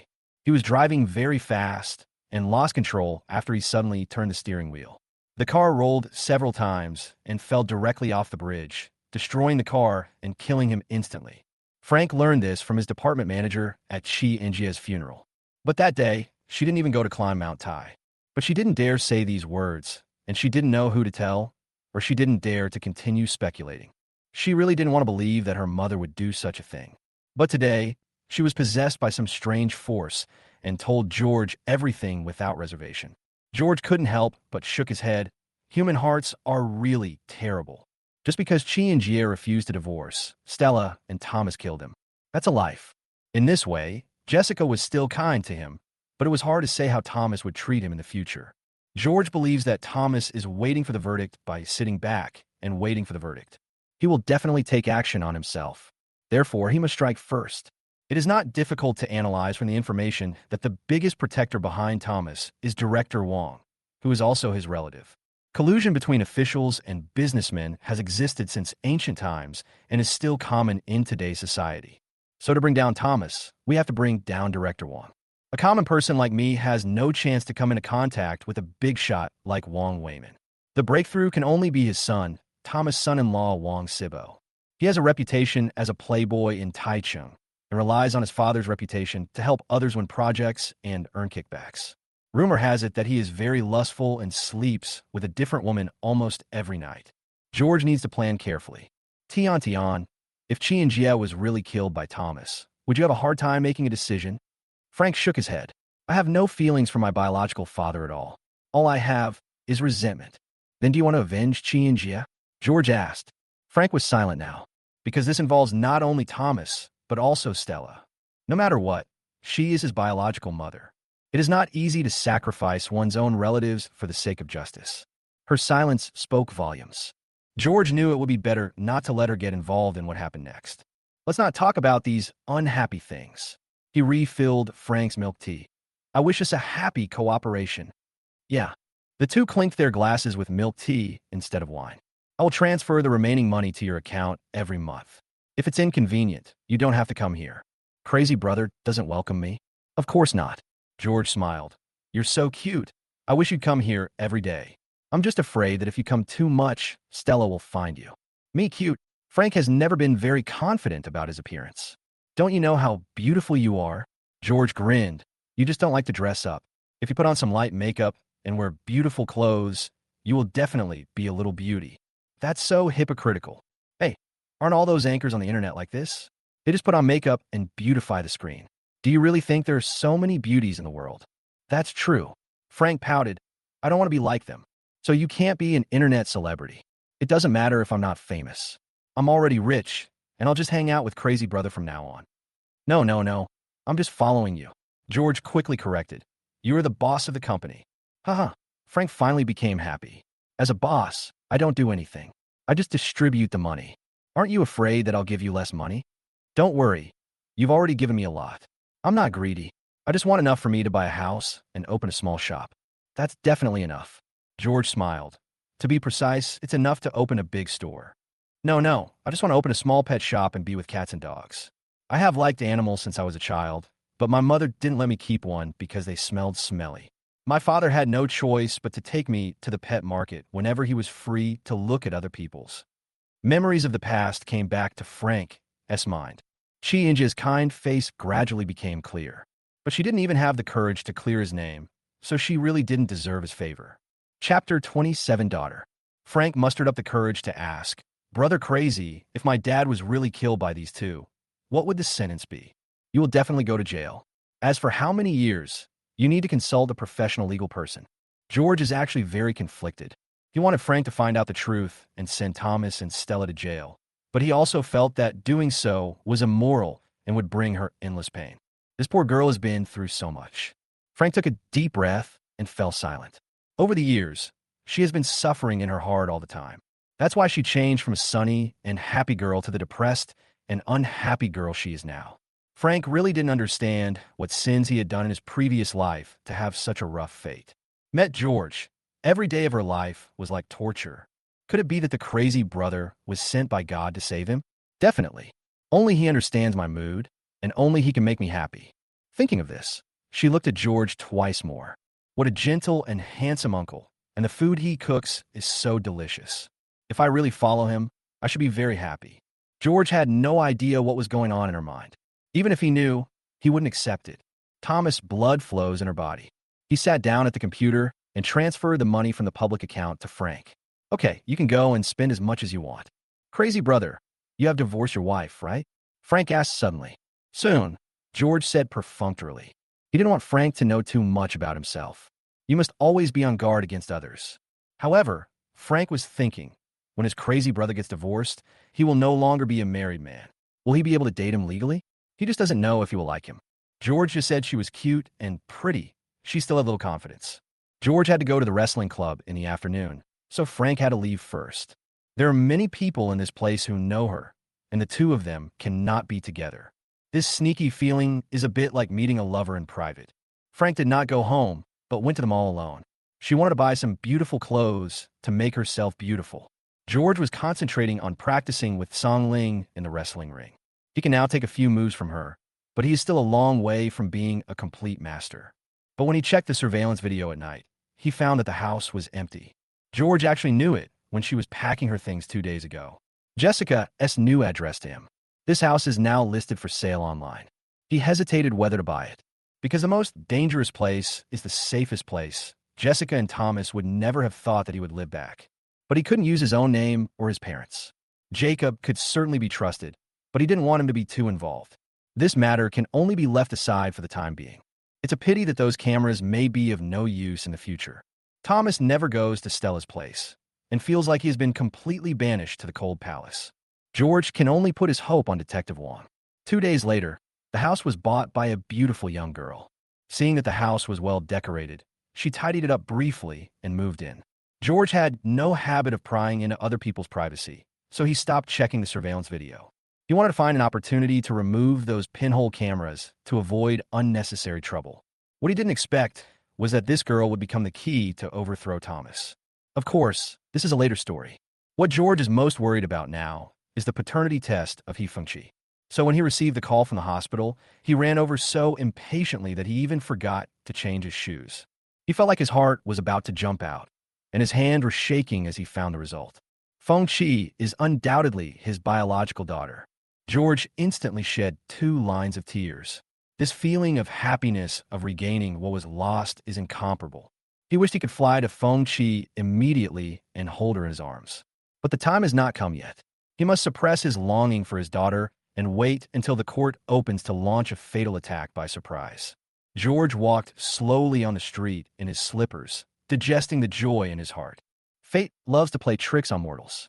Sometimes it throws those who are happy into the abyss, and sometimes it casts a ray of light on those who are in despair. He even felt that revenge on Jessica and Thomas was no longer so important. His daughter is everything to him. At noon, George called Maria and told her the good news. He was also worried that Maria would tell on him, but he was eager for her to bring Fuki out on the weekend. He missed his daughter so much that the longing went beyond reason. Maria was sincerely happy for George. She knew that her brother-in-law loved Feng Chi more than anyone else. Don't worry, brother-in-law. I will find a way. Thank you, Maria. George couldn't help choking up on the phone. You are the best sister-in-law in the world. I am lucky to have you. Brother-in-law, don't say that. It's my sister who has wronged you. Maria smiled bitterly. Just think of it as me atonement for her. You are you, and she is she. George disagreed with her. Even if you are sisters, you are two completely different people. Then my brother-in-law won't ignore me in the future, right? Of course not. Even if your sister and I get divorced, you will always be my little sister. Maria felt mixed emotions upon hearing this. After they divorced, would it be inappropriate for me to still have contact with George? Sister-in-law and brother-in-law are easy to create topics. Besides, what would Jessica think of her when she found out? Maria was a little confused. She needed to calm down and think about her future. After hanging up the phone, George's mind was full of Feng Chi. He was wondering whether he should just take her home. But this would make Jessica and Maria become enemies. He could ignore Jessica, but he couldn't betray Maria. He wants to take his daughter back legitimately through legal means. In the battle for custody, the judge will focus on who can provide the child with a better growth environment. Renting a house is obviously not an option. George contacted an agency near Feng Chi School and asked them to help find a 3-bedroom, ready-to-move-in house. Then I will bring my parents over, and 3 generations will live together and enjoy the family happiness. The agent selected 5 or 6 sets according to his requirements and took him to see them one by one. In the end, George chose Vank City, which had the best property management, and paid the full amount of $1.5 million. The original owner has already immigrated and is in a hurry to sell the house, so the price he asked for is relatively low. George signed the contract the next day and went to the real estate bureau to transfer the property. Then contact a housekeeping company to come and clean and disinfect the entire house. For furniture, we contacted a former client who owned a furniture store and asked him to buy a set of discounted styles that had been eliminated. George is stingy, but these old furniture have been displayed in her store for a long time, and the odor and harmful substances have been dissipated, so they can be used immediately. Then he bought home appliances, such as refrigerators and televisions online. It took only 2 days to get everything configured. Because tomorrow is the weekend, he wants to give Feng Chi a surprise. If nothing goes wrong, this will be her future home. I bought a house, but I still lack a car. George is not keen on cars, but he wants to find time to bring his parents over from the country. He went to a 4S store and bought a sturdy and durable SUV that could be used on bad roads. It cost only over 200,000 yuan, and he picked up the car 3 days later. A car at this price is enough for him. Chapter 28: Buying a House and a Car. George was busy with house matters these days and rarely went to the wrestling club. Song Ling sent him a message. Old disciple, are you scared of falling? George typed on the screen and replied, Teacher Song, I'm a little busy lately. I'll go next week. Song Ling almost got angry. Teacher Song, are you thinking of getting beaten? George replied with a wicked smile. Please fight. You wait. Song Ling sent a voice message, and the murderous intent could be felt through the screen. George wished Song Ling was a little more ruthless. What he wanted to learn was real fighting skills, not just pretend gestures. And Song Ling will naturally let him get what he wants. That boy is not bad, Song Bei said to his daughter, but his physical foundation is a little weak. He's even worse. Song Ling said angrily, He dares to call me Teacher Song. I'll beat him to the ground. Song Bei laughed. Are you ready for the game? Yes. Song Ling nodded. This time I want to take back the championship trophy. In the last national championship, she only got 3rd place due to tendon inflammation and was very dissatisfied. She practiced hard for a whole year just to perform at her best and avenge her previous defeat. Song Ling is already 28 years old, and her physical functions are showing signs of decline. She knows that this may be her last chance. Just do your best. Song Bei smiled. No, you have won so many national championships, but I haven't won one yet. Song Ling clenched his fists. Song Bei sighed. He understood the cruelty of competitive sports and also understood his daughter's strong character. I'm worried that she won't be able to bear the blow of another failure. Because in the past 2 years, a talented female wrestler has appeared in Xinzhou, the hometown of wrestling. whose strength is far superior to Songling. Not to mention the national championship. Even winning the provincial championship is extremely difficult. Songling knew this, but she just couldn't swallow it. As a father, he could only support silently from behind. George didn't know that Songling was going to have a competition, and he didn't know that she was using him as a sparring partner, so he was thrown down mercilessly. Of course, the benefits are obvious. His ability to withstand falls is now second to none in the entire club, and he is known as the old strong man who cannot be killed by falls. He hasn't come to the club these few days, and Songling really misses him. But George didn't miss her. He took advantage of the evening to buy dolls and other toys that his daughter liked, and decorated her room like a princess's room. Everything is ready, just waiting for you to move in. George finished everything. Thinking about seeing his daughter the next day, he tossed and turned, unable to fall asleep. I always feel like there's something more I should do. It was almost dawn when he finally took a short nap. Maria didn't know that Jessica had moved, and she habitually went to the previous community to pick up Fengqi. Unexpectedly, the person who opened the door was a strange girl. "Who are you looking for?" the girl asked sleepily. "Isn't this my sister's house?" Maria looked confused. "No." The girl slammed the door and went back to sleep. Maria had no choice but to call Jessica. Jessica then remembered that she had forgotten to tell Maria the address of her new home. "Where are you planning to take her?" "I don't have anything to do, so why don't Xiao Mian and I go with you?" Maria was not good at lying. After thinking for a while, she said that they were going to a newly opened sports park where only children over 5 years old could play. "Why are you going there?" Jessica was a little confused. "I haven't done much exercise since work, so it's a good opportunity for me to exercise with Xiaoqi." Maria could only continue to lie. "Okay." Jessica didn't ask any more questions and got up to help Fengqi wash and change his clothes. In order to save time, Maria took a luxurious taxi to Jinmao Mansion. The security guard at the door wouldn't let her in. She had no choice but to call Jessica again. "I'll take her down." Jessica was afraid that Maria would become suspicious after seeing the mansion, so she didn't let her come up, but she didn't know that Maria already knew the truth. Maria checked on her phone. The price of Jinmao Mansion is more than 20,000 yuan per square meter, and the starting price is 200 square meters. She sighed. Her sister really reached the pinnacle of success. But she was not at all envious of the wealth gained in this way. On the contrary, their previous small house, although a bit crowded, was very cozy. Poor brother-in-law. Maria felt more sympathy for George. Even if her sister would be angry, she would still help her to the end. Not long after, Jessica brought Fengqi down and said, "Be careful when playing." "I understand, Mom." Fengqi nodded obediently. "Don't worry, sister." Maria smiled, took Fengqi's hand, and walked away quickly. She was afraid that if she said too much, she would reveal her flaws. "Auntie, where's the sports park?" Maria squatted down and adjusted her sun hat. "Maria, let's play a game." "What game?" Fengqi suddenly became interested. "We are not going to the sports park today. We're doing this secretly. You can't tell Mom when you get home, okay?" "But Mom doesn't allow lying." "Listen to me first. The name of this game is Find Daddy. You miss your dad, right? Let's go find him, okay?" Fengqi tilted his head in surprise. "Okay, but where can I find it?" Maria patted her head and said, "Annie will lead the way for you. Remember, don't tell Mom, or she won't let us play like this anymore." "Oh, okay." Fengqi grinned. "Was it Dad's idea?" "How clever. He wanted to surprise you." "Well, why doesn't he come home to see me?" "Because he has no home anymore." Maria smiled bitterly. "Let's go. Let's not keep him waiting." Maria hailed a taxi on the side of the road and headed straight to Vank City. Sent a message to George in the car. Picked up. George was so excited when he saw this that he immediately ran to the gate of the community to wait for them. After more than 10 minutes, the taxi slowly stopped. Fengqi opened the car door and saw George at a glance.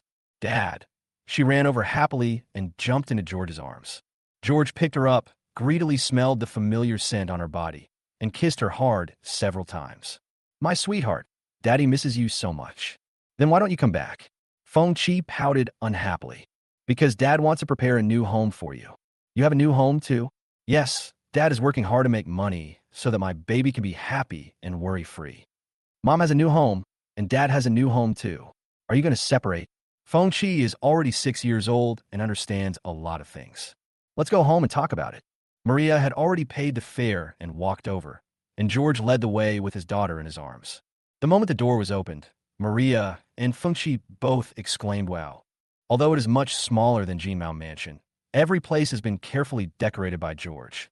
The azaleas on the balcony are in full bloom, and the butterfly carp that have just been released into the fish tank are swimming happily. Everything is what George imagined a home should be like. Do you like it? He asked expectantly. I like it. Feng Chi stared at the fish tank happily. Don't you like dogs? Dad has already ordered a corgi from the kennel, and it should be delivered soon. Can I have a dog? Feng Chi was very excited. Jessica didn't like to fiddle with these things. There were no living things in her house except people. Feng Chi dreams of having a dog of his own. Of course, you could do whatever you want in the future. George rubbed his face against her head lovingly. Really, Feng Chi was very happy. Dad is so nice. Come, take a look at your little house. George took her little hand and walked into the second bedroom. It's Kirom and Melody. Feng Chi jumped onto the bed and hugged the two dolls lovingly. I want to live here. Chapter 29, Father and Daughter Reunited. Maria looked at George and his daughter and smiled sincerely. If she was a little hesitant before, now she is completely sure that her choice is right. Xiaoqi will definitely be happier with her brother-in-law than with her sister. Thank you, Maria. What would you like to drink? How about a glass of orange juice?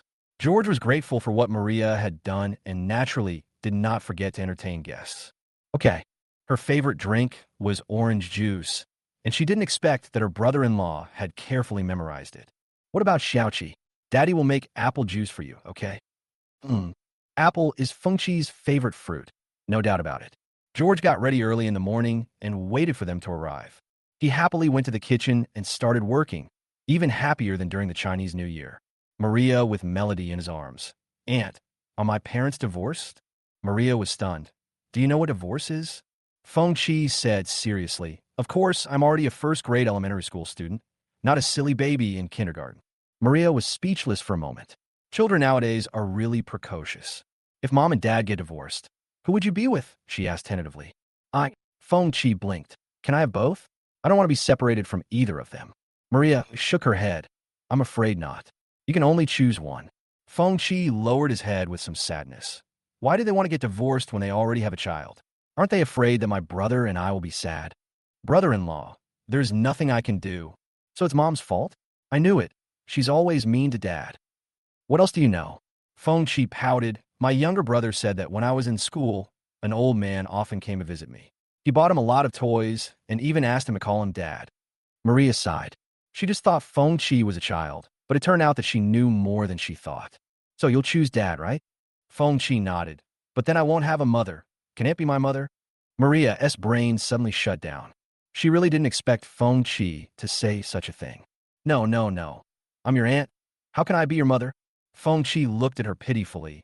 But if you don't do it, Dad will marry another woman, and I don't want another woman to be my mother. Dad won't marry anyone. George came out of the kitchen with 2 glasses of juice. Dad will stay with Xiaoqi for the rest of his life? Okay? Not lying. Feng Chi asked. Dad can swear that Xiaoqi is my only treasure for the rest of my life, and I will never find you a stepmother. Okay. Feng Chi then smiled again, took the apple juice, and drank it in small sips. Maria felt sad when she heard this. My brother-in-law is only 35 years old, and he has bought a house. It shouldn't be difficult to find another one. But for Feng Chi, he was willing to remain single. People say that maternal love is great, but my brother-in-law's fatherly love is no less than maternal love. There are few men like this in the world. My sister must have been possessed by a ghost, which is why she did such a ridiculous thing. She will definitely regret it in the future. Out of selfish motives, she really wanted to persuade them to reconcile, but she simply couldn't say the words. Which man can accept a woman who cheated on him and had someone else's child? What a sin. As for Feng Chi's suggestion of asking her to be a mother, Maria couldn't accept it either. No matter how good her brother-in-law is, such a bloody plot will never happen to her. Not to mention anything else, my parents and sister won't be able to face it in the future. She can come to see them from time to time, and can even play a part in the mother role in Feng Chi's life, but she can't go any further. This is the bottom line that cannot be touched. Just as the 3 were chatting and laughing while drinking juice, someone from the kennel knocked on the door and brought a 3-month-old corgi puppy and a full set of dog-raising equipment. Feng Chi was so excited that he didn't even drink the juice. He chased the little corgi around the house and said he wanted to hold it in his arms when he slept at night. George and Maria looked at each other. Maria had to send her back at night, so it was impossible for her to stay overnight. Maria, George was a little unable to say it. I understand. Maria was in a dilemma. Brother-in-law wants to let Xiaoqi stay for one night, right? But how do I explain this to my sister? Oh, George sighed heavily. Then can you bring Xiaoqi over again next weekend? I'll try my best. Maria wasn't good at this kind of thing, and she didn't know what excuse to give next time. Less than a month. George kept counting the hours until the court session. He has sent a scanned copy of the paternity test report and the video footage he has to Lawyerly. Lawyerly said with certainty that with these things, Fengqi's custody rights would definitely be regained. But George was vaguely worried. Thomas must have had internal connections to get the intermediate court to open the trial earlier. Therefore, before the trial, he had to make Thomas afraid to take the risk and give in. That video definitely played a role. But in the circle of power and wealth, such things are commonplace and may not cause much harm. Even if he launches a war of public opinion, he will quickly suppress it by using his own means. Exacerbating the conflict too early will be detrimental to the implementation of the revenge plan. George knew that it would take time to bring down Thomas, and it would take a long time. Today he will spend a good day with his daughter. George personally cooked many of Fengqi's favorite dishes, and the three of them enjoyed the meal together, more like a family than Jessica did. Fengqi has the habit of taking a nap and insists on taking it with the corgi. George doted on his daughter without limits and allowed her to carry the puppy to bed. Maria couldn't help but sigh. If Jessica saw it, she would definitely be furious and say that the dog was too dirty because it had parasites. But didn't they also play with dogs all day long when they were young in the countryside? Jessica was really being a little hypocritical now. After Fengqi fell asleep, George gently closed the door for her and thanked Maria again for her help. Brother-in-law, you are so polite. Maria smiled. It's my duty. George made her a cup of rose tea. I saw a pair of beautiful earrings when I was shopping yesterday. They suit you very well, so I bought them. He took out an exquisite box and handed it to Maria. No, Maria declined. I haven't even worn the bracelet you gave me last time. It's different. George smiled. I see you have a pierced earlobe. Physiognomy says that the earlobe is related to wealth. Once the pierced earlobe is left empty, it will leak money. Is there such a saying? It's better to believe it than not to believe it. So you should wear it. Brother-in-law is really good at talking. Maria smiled and opened the brocade box. A pair of platinum and diamond earrings shone brilliantly. What girl doesn't like beautiful jewelry? She was naturally very surprised, but when she thought about its value, she didn't dare to accept it. Brother-in-law, you'd better put it away. I'm just a young Karami who just graduated. It's not appropriate for me to wear such expensive earrings. George smiled and said, I've already bought it. Do you want me to wear it myself? You can give it to... Maria blinked. Oh, yes. Brother-in-law has promised Xiaoqi that he will not marry again. Who can he give her to? When Xiaoqi grows up, you can give it to her. By then, the style will be out of fashion. Besides, diamonds are not like gold that can maintain their value. No one wants them even if they are recycled. You don't let me be polite, but you are being polite yourself. Well, George's words were so flawless that Maria couldn't find any reason to refuse. Thank you, brother-in-law. She picked up the earring and inserted it into the ear hole awkwardly. It's really beautiful. George praised. Of course it looks good if it's so expensive. Maria looked in the mirror happily, but she didn't know that George was talking about her, not the earrings. Maria's background is actually much better than Jessica's, but she dresses rather poorly because of her family background. If she just dresses up a little, she can outshine all the school beauties. Chapter 30 Short-Lived Happiness. But George didn't say this. He was also concerned about their identities and didn't want to make the atmosphere too ambiguous. You should also go and have a rest. We will go out and play in the afternoon. Okay, I'll just sleep on the sofa. Maria lay on a chaise longue, her two little feet in cartoon white cotton socks hooking back and forth. George quickly looked away. Although he's not a foot fetishist, this scene is really unbearable for him. I'll go check on Xiaoqi. George got up and went to the second bedroom, slowly lying down beside Fengqi, listening to her breathing and looking at her sleeping face. His heart melted. In front of his daughter, he was always extremely gentle and was reluctant to even speak loudly. If his daughter wanted, he could twist his head off and let her kick it like a ball. Only a man who is a father can understand this state of mind. George didn't sleep much last night, but with Fengqi by his side, he felt calm and relaxed and fell asleep quickly. The biological clock that Fengqi developed in kindergarten allows her to wake up on time. She saw that George was still asleep, so she gently reached out her little hand and touched his head.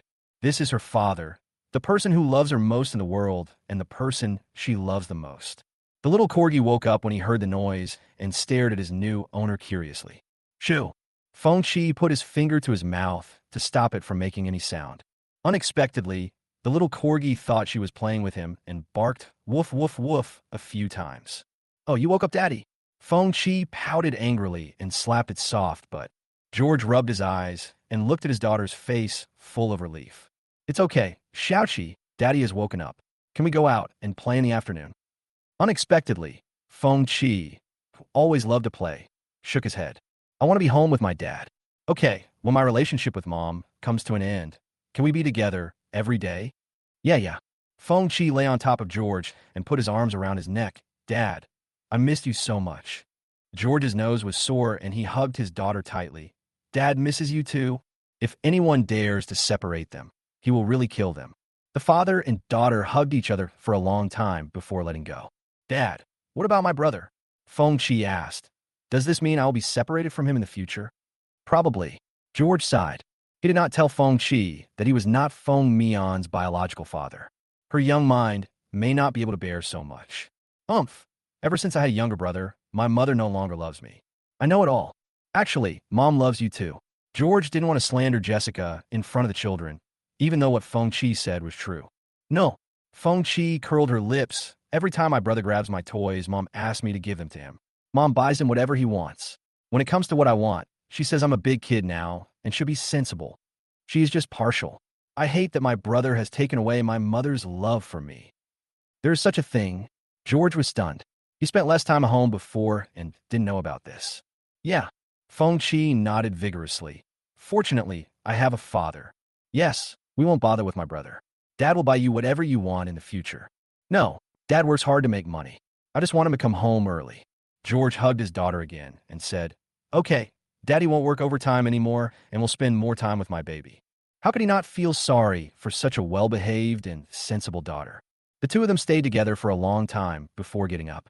Because the little corgi was turning around and looked like he wanted to pee, George carried it to the bathroom and let it recognize the place.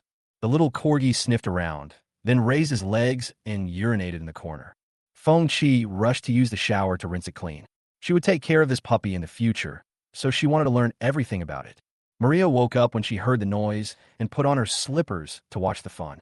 Aunt, let's live together from now on. Feng Chi said with a smile. Why? Maria wondered what her answer would be. Because I want my aunt to pick me up from school. You don't want Dad to pick you up? I'm afraid Dad will be tired. You are such a heartless guy. Maria didn't know whether to laugh or cry. Aren't you afraid of tiring your aunt? I'm afraid, but my aunt is young and she just needs some rest. Feng Chi said naively. Your dad can rest too. When Dad is resting, you have to play with me. Maria chuckled. I finally understand. You two just like to use me as a free babysitter. Aunt has her own things to do. George wiped his hands. Aunt is already working, and she will be as busy as Dad in the future. Speaking of work, Maria remembered meeting Thomas at the company 2 days ago. There was something obviously strange about the way he looked at himself, the kind with evil intentions. Knowing Thomas's character, Maria became extremely alert and didn't even say hello. But the more she did this, the more suspicious her colleagues became. Some people have been saying that she and Thomas have that kind of relationship. So Thomas specifically instructed the HR department and her supervisor to take care of Maria. Therefore, resignation can no longer be delayed. Brother-in-law, I have sent my resume to several companies. Any news? George asked. Yes, I took a leave yesterday to interview 2 companies. I'm quite interested in them, but the salary is much lower. How much lower? One gives 4,000 and the other only gives 3,005. That's not high. That's right. The rent is over 1,000, and after that it's only enough for food.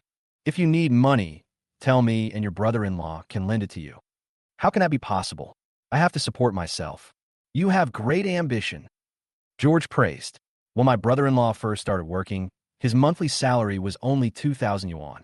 He lived in a simple house in Pony Village and often had to eat instant noodles. Didn't his salary gradually increase later? It's so hard. Maria couldn't imagine what that kind of life was like. I couldn't help it. I wanted to ask for more, but they wouldn't give me any. George said self-deprecatingly. But at that time, I was full of energy every day. After work, I looked for study materials on my own. I wanted to spend every second on improving my abilities.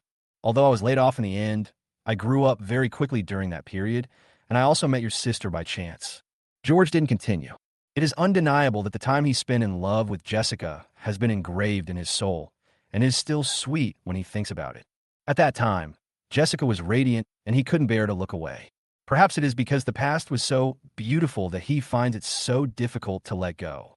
Forget it, it's all in the past. Well, Maria didn't know what to say. After all, Jessica was her biological sister. Happy times always pass by so quickly. After dinner, Maria wanted to take Fengqi back home. Fengqi was naturally extremely reluctant, but she knew that her aunt had deceived her mother before bringing her out. Dad, you have to cheer up. She clenched her little fist to cheer George. Okay, Dad will not let you down. George vowed. Fengqi then got into a taxi with Maria and left. On the way, Maria told Fengqi what to say if Jessica asked. Fengqi had been to the sports park before, so he understood immediately. But I dare not lie to my mother. Do you still want to see your father? Maria asked. Of course I do. Fengqi Kwang nodded. That's all I can say. Otherwise, I won't be able to take you out in the future. No. Fengqi looked out the window and had made a decision in his heart. Chapter 31, Wrestling Strength. After the daughter left, the house became deserted again. Only the little corgi was wandering around. Because of its short legs, Fengqi named it Duanduan. George patted the little guy's head and poured him a glass of milk. One person and one dog. Although their life is leisurely, it lacks the flavor of human life. George tidied up his daughter's room and went to bed early. He hadn't slept so soundly in a long time. Early the next morning, he went for a morning jog on the plastic track in the community. Since learning wrestling, his physical condition has been getting better and better, his abdominal muscles have been developed, and he is as light and healthy as an 18-year-old. Song Ling asked him to hold on and not relax for even a day. So George does morning exercises every morning. While running, he was thinking about whether he should contact the boss Hu Jianlin and ask him to help get evidence of Thomas's fraudulent appraisal. In the end, he didn't make the call. Firstly, his relationship with Boss Lin was not that close, and secondly, he couldn't be sure whether Thomas knew him. Thomas about this? Wouldn't that alert the enemy? George thought about it and transferred the remaining 15,000 yuan to Detective Wang. Detective Wang did not receive the message, but sent 3 question marks. George wrote on him, "You've had a hard time these days." He certainly has his own reasons for doing so. Jessica met Thomas at least twice, but Detective Wang didn't capture anything. Either his professional ability is not enough, or he simply doesn't care. It's normal when you think about it. 20,000 yuan, the information he provided was almost worth that much. The only way to make him work hard is to give him financial incentives. This is indeed the case.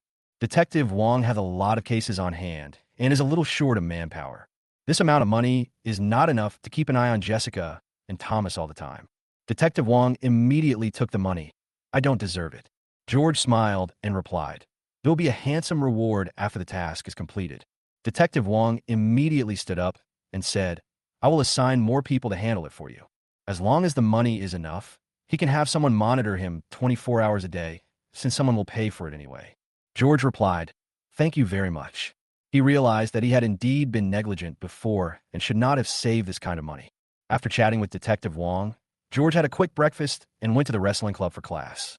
Song Ling became excited when he saw George. "Old disciple, change your clothes quickly. Let me fall a few times to warm up." George's mouth twitched when he heard this. It turned out that he was here to get thrown down. "Okay, Mr. Tsong." He smiled wickedly. "You have guts." Song Ling sneered. "Teacher Tsong will teach you today what it means to be both virtuous and talented." The other 2 students in the intermediate class breathed a sigh of relief. George had been away for a few days, and their internal organs were almost dislocated, with all kinds of internal injuries. I really don't know how this guy managed to persevere. Soon, George finished warming up and stood on the wrestling ring to compete with Song Ling. In terms of skills, he is no match for Song Ling. But after being knocked down many times, he developed a set of defensive techniques and could counterattack from time to time.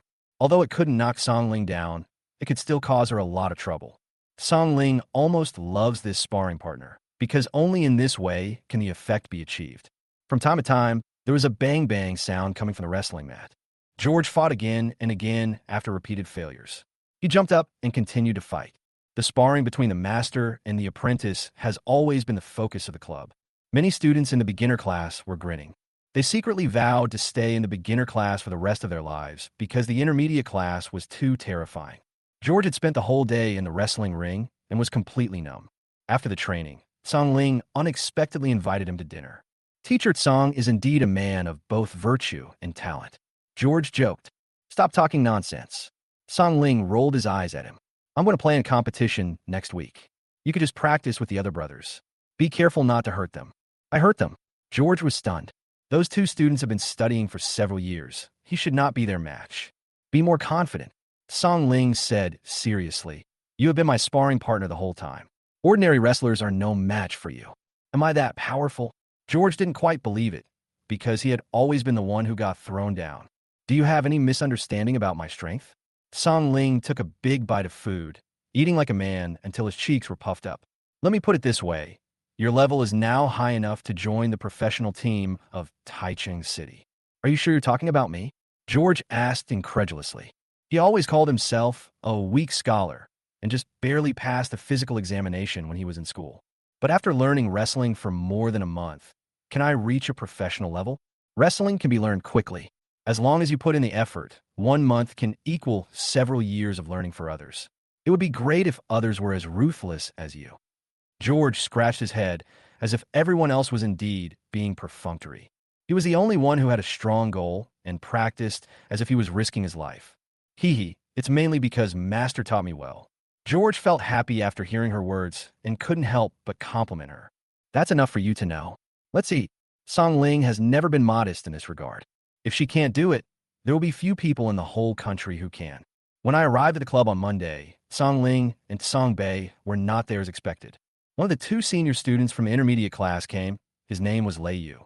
George warmed up. He took the initiative to challenge. Brother Lei, can you give me a fight? Okay. Lei didn't take it too seriously. He's been training with Song Ling for 3 years and is the eldest senior brother in the intermediate class. Apart from those monsters in Song Bei's advanced class, he believes that he has no rivals. The two men walked onto the wrestling ring and bowed to each other politely. Junior brother, be careful. Lei Yu had only seen George get thrown down, but had never seen him win, so he felt that he could easily knock him down. Unexpectedly, as soon as the two of them held hands, they felt their feet lighten. Bang! George put him down with a beautiful shoulder throw. What's going on? Lei Yu was completely confused, but he didn't think it was a problem of strength. It's okay, junior brother. I was careless just now and didn't dodge. Come on, let's continue. The two continued to fight, and Lei Yu wanted to take the initiative to save face. But in George's eyes, his movements were full of flaws, and he was not on the same level as Song Ling. He dived down and threw him down again. Lei Yu was a little dizzy from the fall, and his face turned gloomy. Not bad, not bad. This time I'm going to get serious. Please give me some advice, senior brother. George said without hesitation. This time, Lei Yu was much more cautious and kept reaching out to test the situation. George took the initiative to attack unexpectedly and threw him more than 2 meters away with a one-arm kneeling throw. Lei Yu felt like his arm was about to break, and it was so painful. This is unscientific. He really couldn't understand how George could be so strong.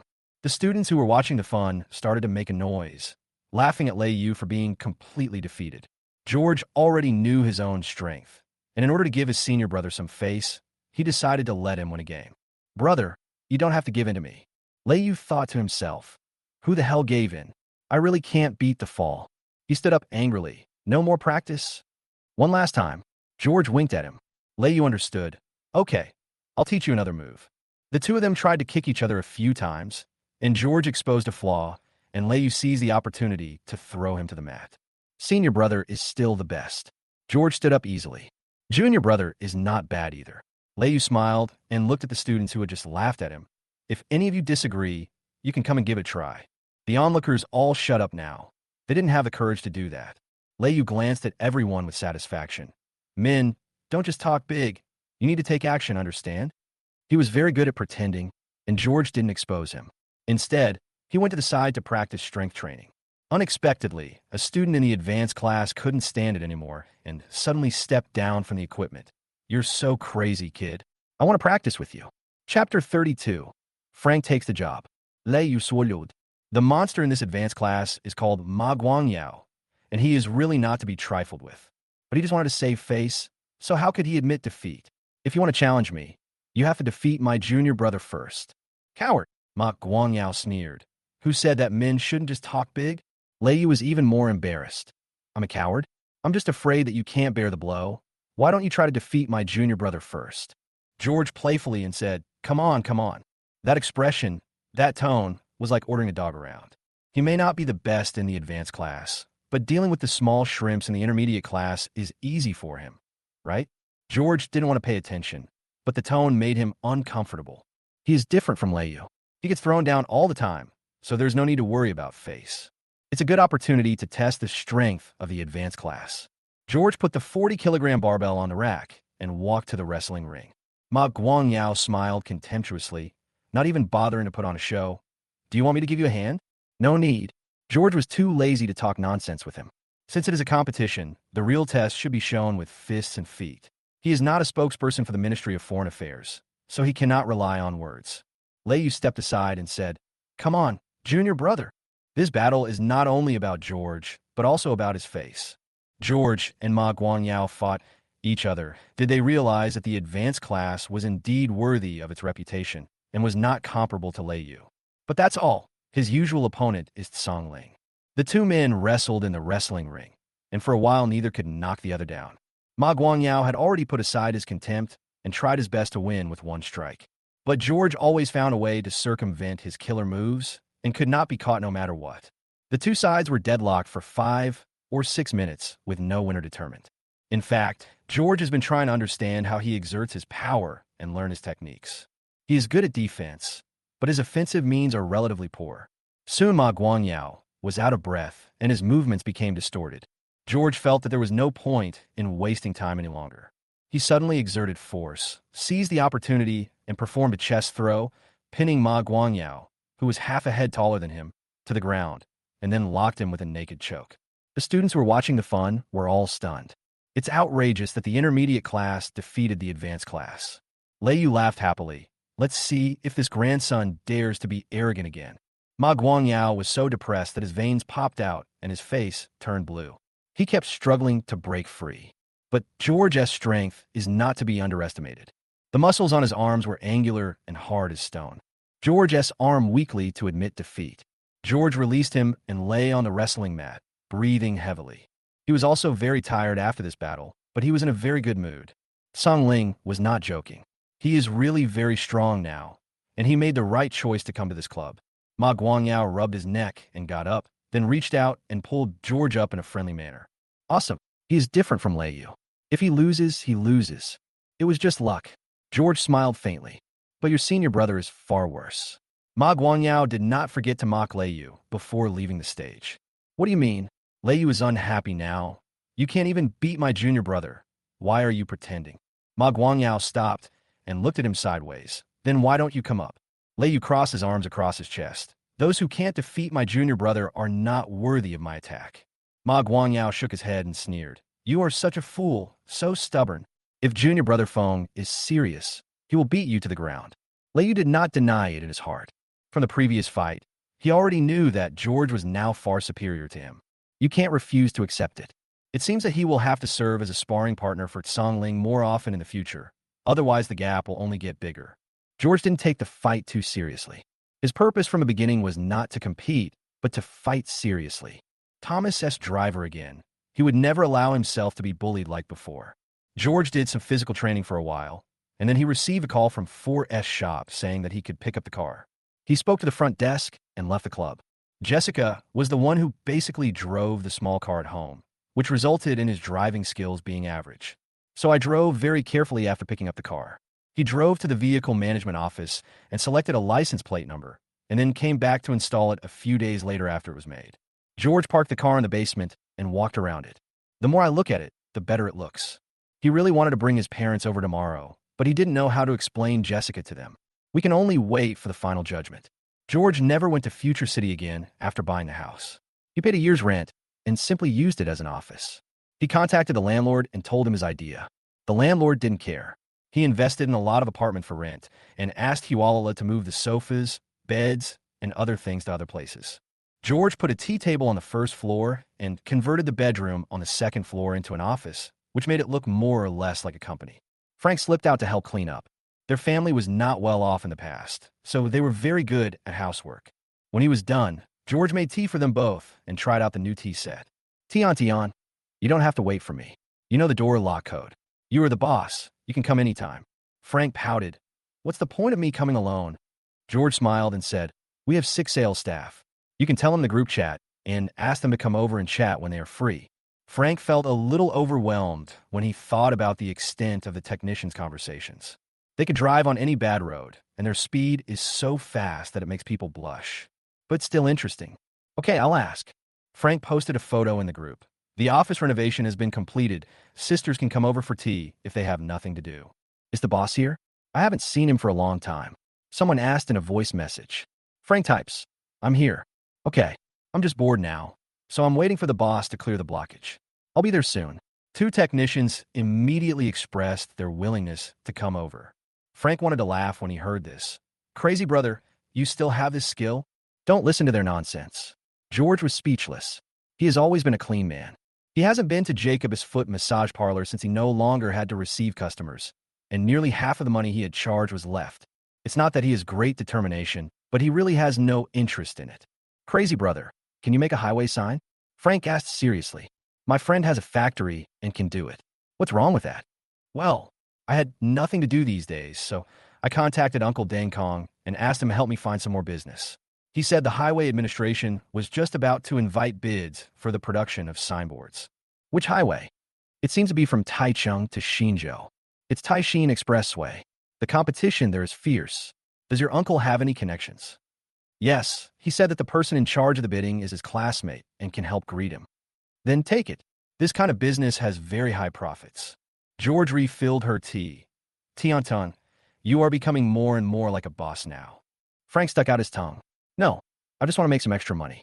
Anyway, the company is already open. He sent me a bidding document, but I don't quite understand it. Send it to me. Good. Frank immediately picked up his phone and forwarded the message to George. George opened it and looked at it. A total of 120 yuan. According to market conditions, a single sign costs just over 10,000 yuan, and the budget limit for this bid is only 1.4 million yuan. It's a bit tight. Oh, never mind. Frank was a little disappointed. Not necessarily. George smiled. We could try another approach. Signboards don't make much profit, but our billboards along the highway are very valuable. If we can contract these billboards, we can even do the signboards for free. Frank's eyes lit up. Is this possible? Of course, we are a media company, so of course we should focus on developing billboards. If you tell your uncle this. George put together a set of words, and Frank nodded frequently as he listened. Chapter 33, Song Ling's Defeat. George estimated. The Taixin Expressway is 80 kilometers long. Even if the parking fee is charged every 5 kilometers, there are still more than 30 parking fees in both directions. These billboards are double-sided, which means there are more than 60 sides available. Advertising on highway billboards costs at least 20,000 yuan per month, and the cost of producing and posting the graphics is around 5,000 yuan. Excluding the contract fee and vacancy period, there is still a gross profit of at least 5 million yuan a year. The key is that these media can continue to be rented, unlike the fences of the Urban Investment Group, which can only be used for 6 months. According to past practice, the price of the first contract will most likely be used. This means that as long as it is achieved, the company will have a steady flow of cash flow. After George's guidance, Frank suddenly understood. If this deal is done, can't she just sit back and wait for her share of the money every year? I'll contact Uncle Deng Kong now. Frank called Deng Kong happily. After listening to her, Deng Kong asked her whose idea was. Mine. Frank winked at George. Deng Kong laughed. You really have inherited my brother's business acumen. I think we can give it a try. Prepare the bid according to this idea, and I'll let them know. Frank hung up the phone and clenched his fists excitedly. She has fallen in love with the feeling of making money. George seemed calm. This is a different approach they are taking, and strictly speaking, it does not meet the requirements of the tender documents. If other relationships interfere, the bid may be invalidated. All in vain. But now neither the company nor he is busy, so there is nothing wrong with making a bid. George immediately turned on the computer and started working. The 2 technicians came to the company one after another and greeted Frank. They were very smart and knew that Frank held an important position in the company, so they kept calling him boss, which made Frank very happy. What is the boss busy with? They asked curiously when they saw George concentrating on the computer. Prepare the bid. George said casually, Boss Chio has got us a new business. If we can get it, we will all have permanent jobs in the future. Awesome, boss. The two of them did not hesitate to praise him. Frank was a little dizzy with the praise. She had never been so popular since she was a child, so it was inevitable that she felt a little flattered. In the past, she was either scolded by Stella or laughed at by netizens, so she felt that she was useless. Ever since she met George, she suddenly felt that she was not bad at all. People's self-confidence is built up bit by bit. Frank has become more and more sunny and no longer hides in a dark corner and feels sorry for himself. She attributed all this to her crazy brother, who not only saved her life but also saved her soul. She became more and more convinced that George was her true love. George 3 days to finish the bid. Frank would come over every day to visit, buy food and pour tea, and serve us very attentively. He has made up his mind to make his crazy brother fall in love with him. Among the 6 technicians, 3 have found jobs, and the remaining 3 come to the company when they have nothing to do.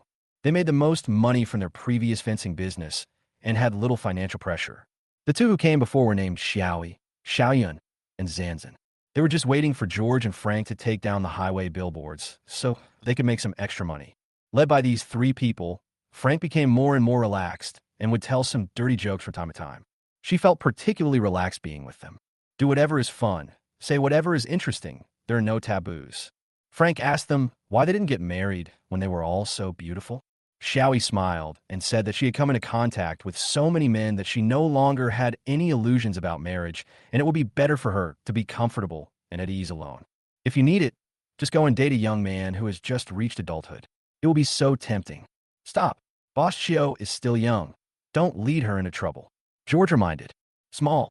Xiaoyan stared at her chest and said, Our Boss Chio's breasts are at least C-cup. The cleavage is very deep without us. George was speechless. These 3 never stopped driving. Frank blushed at what they said. Zanzan joked, Boss, don't play dumb. We can all see that Boss Chio likes you very much. Don't let him down. No one will think you're dumb if you don't speak. George rolled his eyes at her. He was not stupid, so he knew that Frank had feelings for him. But he could neither accept it nor speak it out, because he still needed Frank's help with the follow-up matters, and he didn't want to make everyone uncomfortable. Scumbag. Xiaoyi laughed. See, Boss Chio, he's trying to hook you. Frank glanced at George casually. She wished George would fish for her. She would bite if he just cast the line without tying a hook. But George had always been serious with her, and his words and actions had never exceeded the scope of a cooperative relationship. As a girl, it's not good for her to be too proactive. But this just shows that George is a reliable man. If he were to flirt with other women, Frank would be disgusted. George concentrated on printing out the bid documents, packaging them, and having the courier company mail them out. After I finished my work, I remembered that Song Ling's competition should have entered the finals. Because women's wrestling is a niche sport, official media did not broadcast it live. He turned on his computer and found the link online. Unexpectedly, Song Ling's competition had already ended. She drew the talented wrestler in the semi-finals and was eliminated. This meant that even if she won her last match, she would at best finish 3rd. George felt that winning the bronze medal was impressive. After all, it was a national championship. Little did he know that Song Ling was already extremely depressed at this time. No matter how Songbei comforted her, she couldn't stop crying. She may never have the chance to win the championship in her lifetime. In the last battle of honor, she was a little absent-minded and made a mistake, which was seized by the opponent and scored the winning goal. George just shook his head. This is obviously not the level that Song Ling should have. But the result is already there, and there's no point in saying anything. George thought about it and sent her a message. Don't be discouraged. Try again next year. Song Ling didn't reply after reading it. She was in no mood at all and returned to Taichung with Song Bei overnight. So when George came to the club the next day, Song Ling did not arrange training for them, and he sat alone in the lounge, feeling sad. George walked in and said hello. Are you here to see Master laugh at your joke? Song Ling said weakly. Am I that kind of person? Yes. George. He felt that he had to let Song Ling vent his emotions at this time. Otherwise, he would continue to be depressed. Master, I watched your game yesterday. It was indeed a bit watery. George started to comment. The more Song Ling listened, the angrier she became. This old disciple actually started teaching her. Come on, come over and review it with me to see if there is anything wrong with me. Okay. George followed her to the wrestling ring and simulated yesterday's opponent. Song Ling raised the corner of his mouth and knocked him down with a change of moves. That's right. George stood up and continued to attract hatred. If you had used this trick earlier, you wouldn't have even got a bronze medal. Damn, you dare to say that. Song Ling couldn't suppress the little flame in his heart, so he started practicing with George again. The two fought for more than 10 rounds before Song Ling felt more comfortable. George was in pain from the fall, but his goal was achieved. Master, are you feeling better now? He got up and smiled. Song Ling was stunned. Did you do this on purpose? You have to let your emotions out. Keeping them inside can cause problems. It's rare that you have such filial piety. I'm older than you, okay? No matter how old you are still my disciple. There's a generation gap between us. I want to betray my master. Then I will clean up the mess. Master Dog, do you dare to fight me again? As you wish. The master and disciple took up their stances and continued their practice. Songbei saw this scene through the window and finally felt relieved. Chapter 34. Dislocation of Bones. Song Ling kept wrestling until he was exhausted. Does it hurt? She reached out and pulled George up. Not bad. George wiped his sweat with a towel. Master, are you satisfied? It feels really good. Song Ling forced a smile. I think winning or losing is not that important. As long as you are doing what you like, there will be nothing to regret in life. You really think so? Of course. George and Song Ling sat on the lounge chairs. I have seen many people suddenly rise, and I have also seen many people suddenly fall into the abyss. Who hasn't experienced ups and downs? People always think that success lies in being at the top, but where is the top in the world? There will always be people who are better than you, and life cannot always be smooth sailing. I think being strong doesn't mean you won't fail, but being able to face any situation calmly. So I always remind myself not to be depressed and to have a positive attitude no matter how difficult it is. Song Ling tilted his head and looked at him. Are you comforting me or yourself? I guess. George smiled. You seem to be worried all the time, so why are you learning wrestling at your age? It's a long story. Master, can you break bones?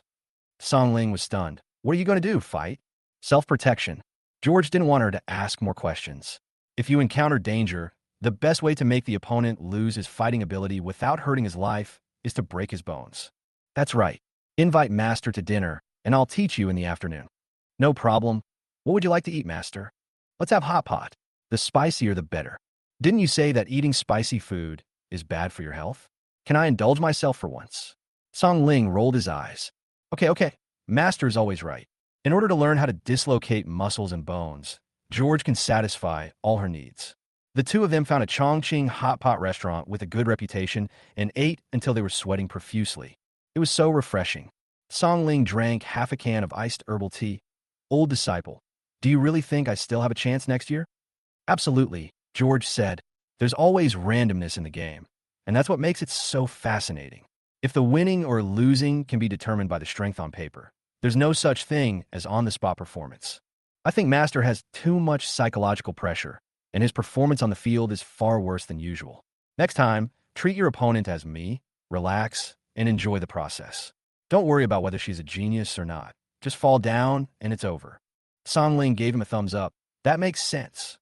She felt more and more that this cheap apprentice was not taken in vain, and that he had great potential to be a coach. After a short break at noon, Song Ling began to teach George how to remove his arm. George got what he wanted and learned it more seriously than wrestling. This thing is actually not difficult. He practiced with a dummy for an afternoon and finally grasped the key points. Unfortunately, no one was willing to let him try. Senior brother? George turned his gaze to Leiyu. No. You're the senior brother from now on. Leiyu had already guessed that he wanted to practice on him, so he turned around and ran away. Are you kidding? A dislocated arm is extremely painful, and he doesn't want to experience that. Second brother? George looked at Gao Ziwen, another intermediate class student. Oops, my stomach feels a bit uncomfortable. I need to go to the bathroom. Gao Ziwen had heard from everyone that George could even beat Ma Guangyao, and that he was slightly inferior to Leiyu. So how could he be George's opponent? So he quickly found an excuse to leave. Song Ling laughed loudly. She was afraid that no one would be willing to practice with this old disciple except her from now on. George had no choice but to give up. He took a shower and changed his clothes and found that he had received 2 edited videos from Detective Wong. George clicked it immediately. The scene freezes on the corridor of Jessica's new home in Jinmao Mansion. Thomas came to see Jessica for several days in a row, but did not stay overnight. As for what he did after entering, Detective Wong was unable to film it. He didn't have the ability to go to Jessica's house to install surveillance. The other clip was taken at the entrance of Thomas' club. Jessica was photographed when she went to see him, and many other people showed up afterwards, including his relative, Wang Weiman. Obviously, the two have many unknown secrets. George saved these two videos in case they come in handy in the future. Maria brought Fuji out again over the weekend. George drove them to the botanical garden for a day, and the father and daughter held hands all the way. Maria said she submitted her resignation, but it has not been approved. The supervisor and the HR department were afraid that Thomas would blame her, so they took turns talking to her and letting her ask for anything, whether it was a raise or a promotion. Isn't that good? George smiled. Do you have a grudge against money? Brother-in-law, do you think this is a normal working environment? Maria curled her lips. I just graduated, and I know my own limitations. The most important thing for me now is to learn and develop my skills, but no one in Jianya Group has arranged a job for me. All I do every day is read novels and watch TV series. Huh, George laughed. More money, less work. Do you know how many people dream of this? Hey, brother-in-law, please stop laughing at me. I don't want to be a parasite. Did you find a new job? Yes, it's a media operations position at a new media company. Huh? You're going to a media company? Yes. Isn't your brother-in-law's company a media company? I'll help you once I've learned some skills. Maria, you don't have to consider me. Find someone you like. Oh, Maria was a little disappointed. George quickly changed his words. Oh, brother-in-law, you're talking too much. New media is good, especially the wireless side. Nowadays, everyone is looking down at their phones all day long. You're so pretty, you could do some live streaming in the future. Yes, that's what I think. Live streaming is definitely a trend. Well, the future is a zero marginal cost society. The backward organizational form of companies will gradually be eliminated. In the future, it will be an era of gig work, and everyone can use their expertise on the internet to make money. What is a zero marginal cost society? Maria asked. You see, with the development of science and technology, isn't productivity getting stronger and stronger? That means that the real cost of various commodities will continue to decrease and approach zero. When artificial intelligence replaces most of the manpower, the social wealth produced by machines will be sufficient to meet the needs of all mankind, and people will not need to work. At that time, those in power only need to allocate resources, and everyone only needs to do what they like. George explained. That's not right, brother-in-law. Since costs are decreasing, why are prices still rising? George smiled and said, that's because the current monetary system has not yet collapsed, so we need to use moderate inflation to force ordinary people to participate in social labor. This will create an extremely huge gap, and those powerful people use this to accumulate a lot of money. This is why ordinary people are getting more and more tired, but their lives have not improved significantly. Maria scratched her head. Wouldn't socialism be realized by then? Of course. Do you think Marx's theory is just a fantasy? He is a man of great wisdom, but many people just don't understand him. According to the current level and speed of technological development, by 2050, at least half of the people will be unemployed and rely entirely on social welfare. So the problem that those in power need to solve is not the employment problem, but the problem of resource allocation. Maria smiled bitterly. I still think it's impossible to achieve. This is too idealistic. Human nature is selfish, and society will never be fair.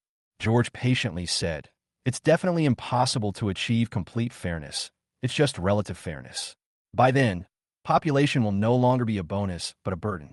I estimate that there will be an institution like the Population Management Committee, and ordinary people will not be allowed to have children without permission.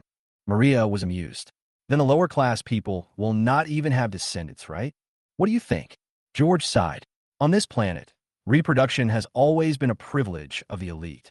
Going back 1,000 years, almost everyone can find royal blood. Any era that encourages childbirth is an urgent need of labor. Chapter 35, Unexpected Encounter. Maria did not completely agree with George's words. In her opinion, humans are the most intelligent creatures in the world and the most precious existence in the world. How can they be the same as animals? But she didn't know how to refute it, because there are no obvious flaws in George's logic. Forget it. Let's talk about something else. This question is too painful. George nodded.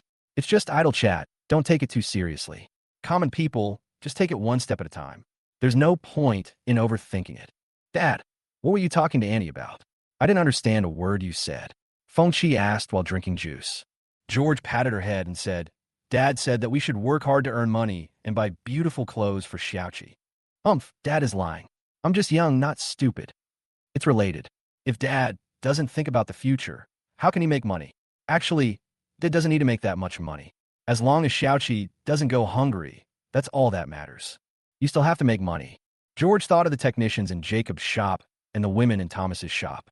He would never let his daughter do these things for money when she grew up.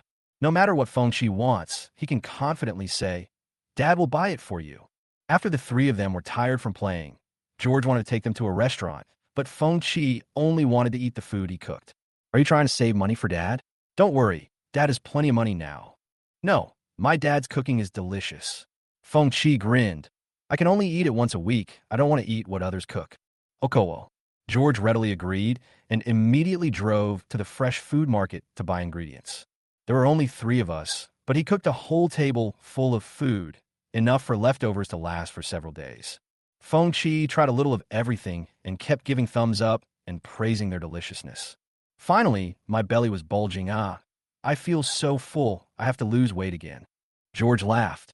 You're not fat. Why do you want to lose weight? If you were fat, you're not beautiful anymore. There's a fat girl in our class, and everyone makes fun of her. Will you laugh at her? No. Feng shook his head. She's my good friend. I think she is very nice. That's it. George took the opportunity to teach her. We can't judge people by their appearance. We should look at a person's heart. Some people are very good looking, but they do a lot of bad things, and people still hate them. Feng blinked. Dad, are you talking about Mom? George was stunned. Do you think Mom did something bad? Yes. Feng said with certainty. That Grandpa came last night, and he secretly kissed my mother in the bedroom. I heard my mother call him husband. George became furious when he heard this. Jessica? She doesn't even know how to be subtle in front of the child. Isn't she afraid of having a bad influence on Xiaoqi? No, he couldn't let Xiaoqi be in that kind of environment again. Maria was also speechless after hearing this. Her sister is too much, and that Thomas, can she die if she just endures it? Maria, can you not send Xiaoqi back? George asked seriously. Maria thought for a moment. How do I tell my sister? Just say. George scratched his head. How do you say this? Forget it. I'll just say Feng misses his dad. Maria was too lazy to find an excuse. Okay. George didn't care. Since it concerns his daughter's growth, he accepted the possibility of alarming the enemy. It's okay, Dad. Feng hugged his arm. I know there must be a reason why Dad can't keep me here for the time being. Xiaoqi won't cause trouble for Dad. George felt distressed by the woman's understanding. Xiaoqi, do you still remember how to use a recorder? George asked.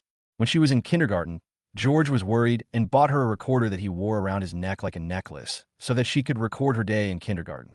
Only after he confirmed that this kindergarten was not bad did he stop asking Feng Chilu to go there. This recorder should still be with her. Remember, what did my dad ask me to record? Feng asked. Next time that grandfather comes, you should quietly turn on the recorder and record all the conversations between him and Mom. It will be very useful to Dad. But will Mom be angry? Dad is just suggesting it. If you don't want it, don't use it. George actually didn't want to take advantage of the child. It doesn't matter. I'll do whatever Dad asks me to do. Feng smiled. I will always be on Dad's side. My little girl is grown up. George hugged his daughter, but next time they come into the bedroom, don't listen, okay? Hee. Dad, are you afraid that I'll learn bad things? In fact, there are boys and girls in our school who kiss secretly. I saw it all. George and Maria were both stunned. Are primary school students starting to fall in love early now? This is too scary. Are there any boys in your class who like you?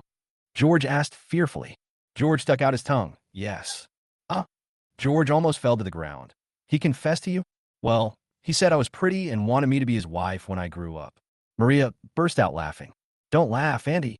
Feng patted her with her little hand. There are many boys who like me. Maria was stunned. Oh my God, Xiaoqi, you are so charming. Is there anyone you like? Feng lowered her head and blushed slightly. I like it. I like Song Jinghao. The image of a bad boy with dyed, yellow hair suddenly appeared in George's mind. No way, girl. He quickly said, Xiaoqi, you're still young. It's not the time to think about these things, you know? Then when can I think about it? When... George choked. When Dad agrees. He got it. Feng really liked seeing him nervous. Xiaoqi always listens to Daddy. Okay. George, as an old father, was somewhat comforted. Before dark, George drove them to the vicinity of Jinmao Mansion. Goodbye, Dad. Feng Chi followed Maria out of the car and slowly walked back. George looked at his daughter's back, his face full of sadness.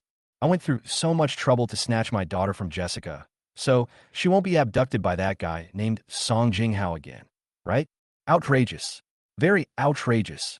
Feng Chi and Maria entered the residential complex. A BMW 7 Series whizzed past them and stopped at the gate of Jinmao Mansion. Thomas' car.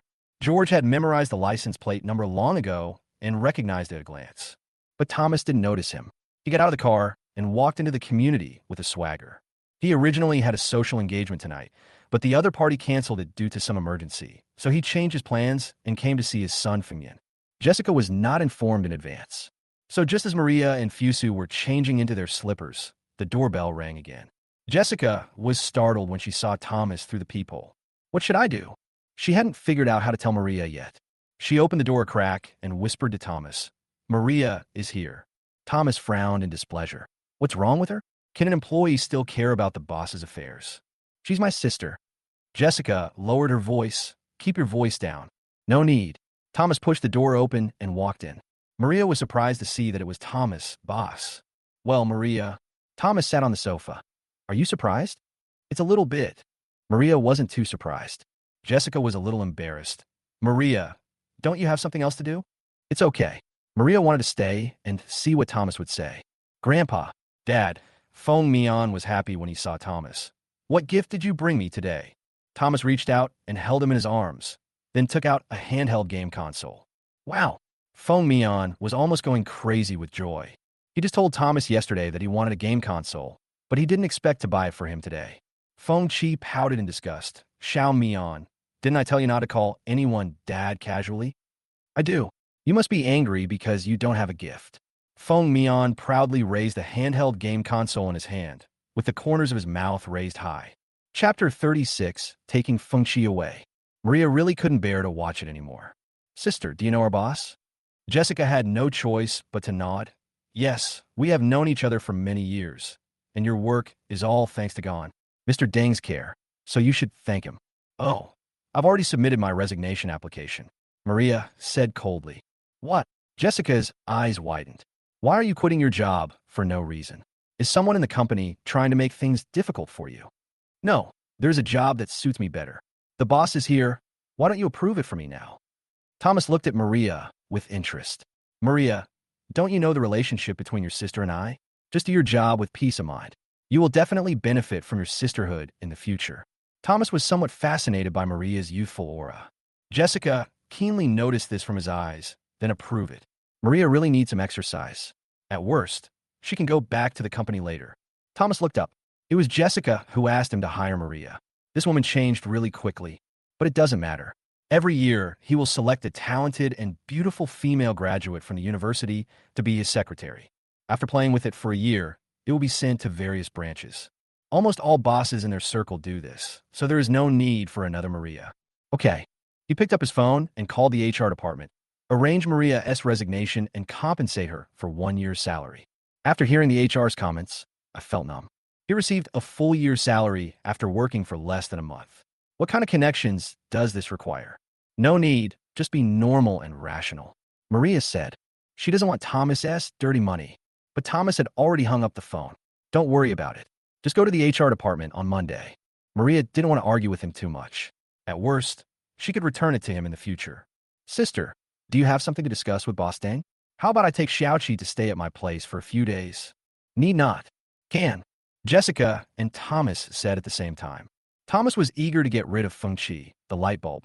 Jessica was still thinking about how to make an excuse and continue to hide it from Maria. It's going to be dark soon.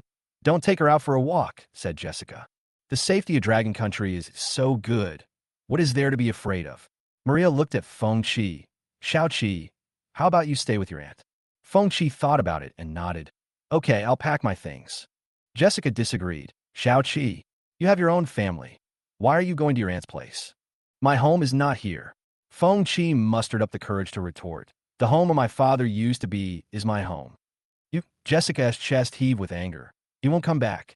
Maria was afraid that Feng Chi would let the cat out of the bag, so she quickly interrupted. Didn't you say that my brother-in-law was on a business trip? Why is he not coming back? Jessica was speechless. She knew in her heart that it was pointless to pretend at this point. We are in the process of a divorce. Maria pointed at Thomas angrily. Is it because of him? Watch your attitude. Thomas didn't like people pointing fingers at him. If Maria wasn't Jessica's sister, he would have started scolding her.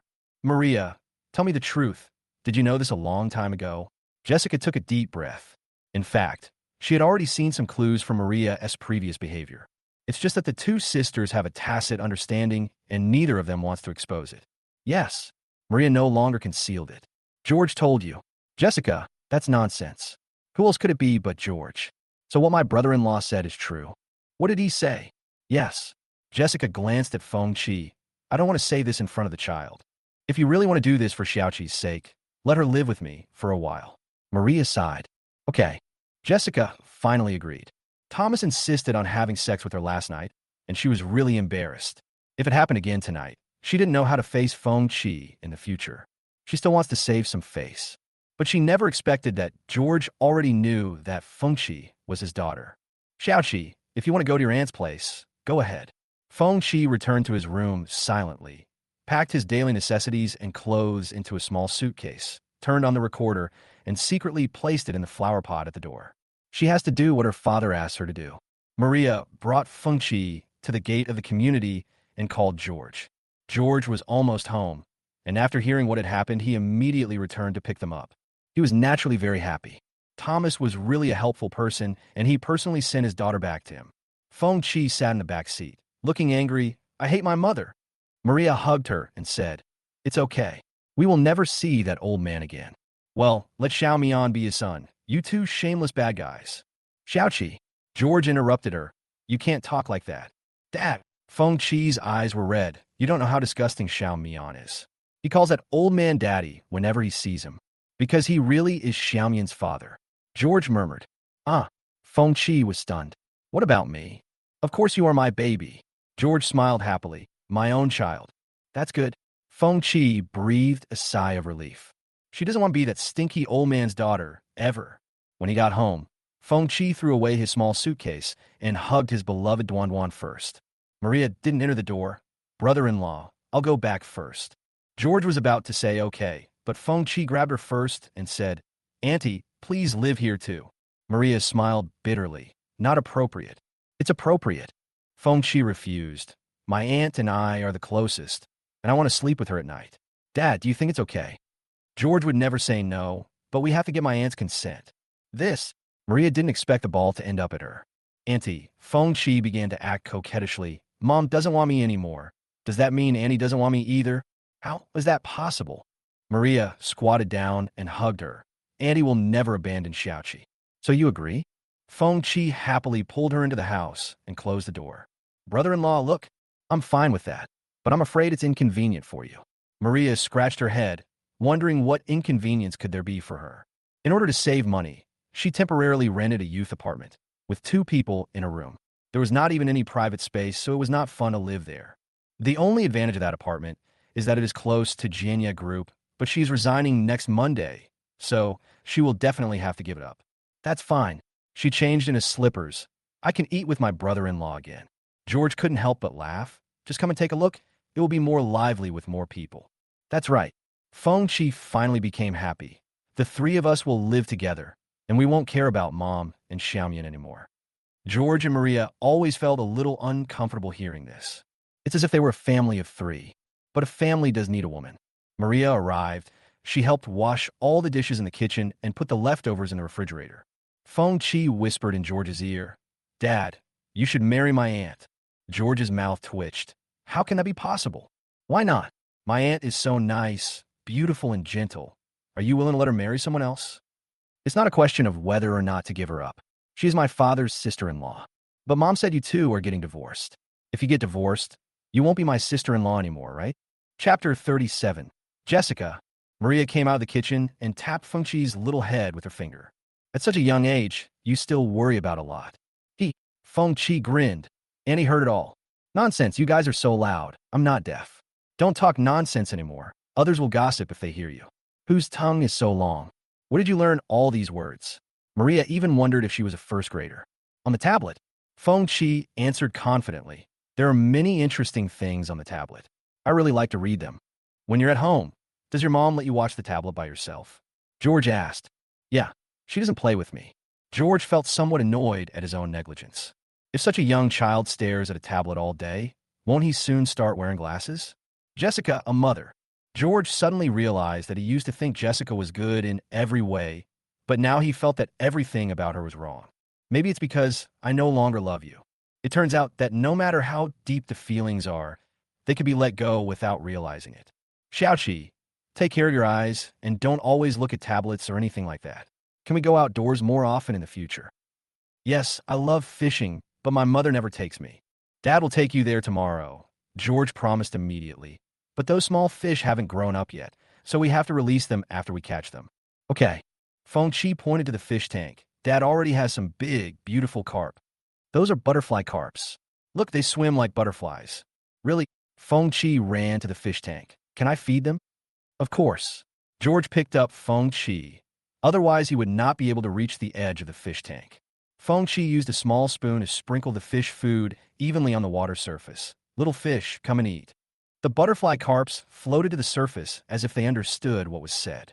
Dad, look, they're eating the food I feed them. They like you, George laughed.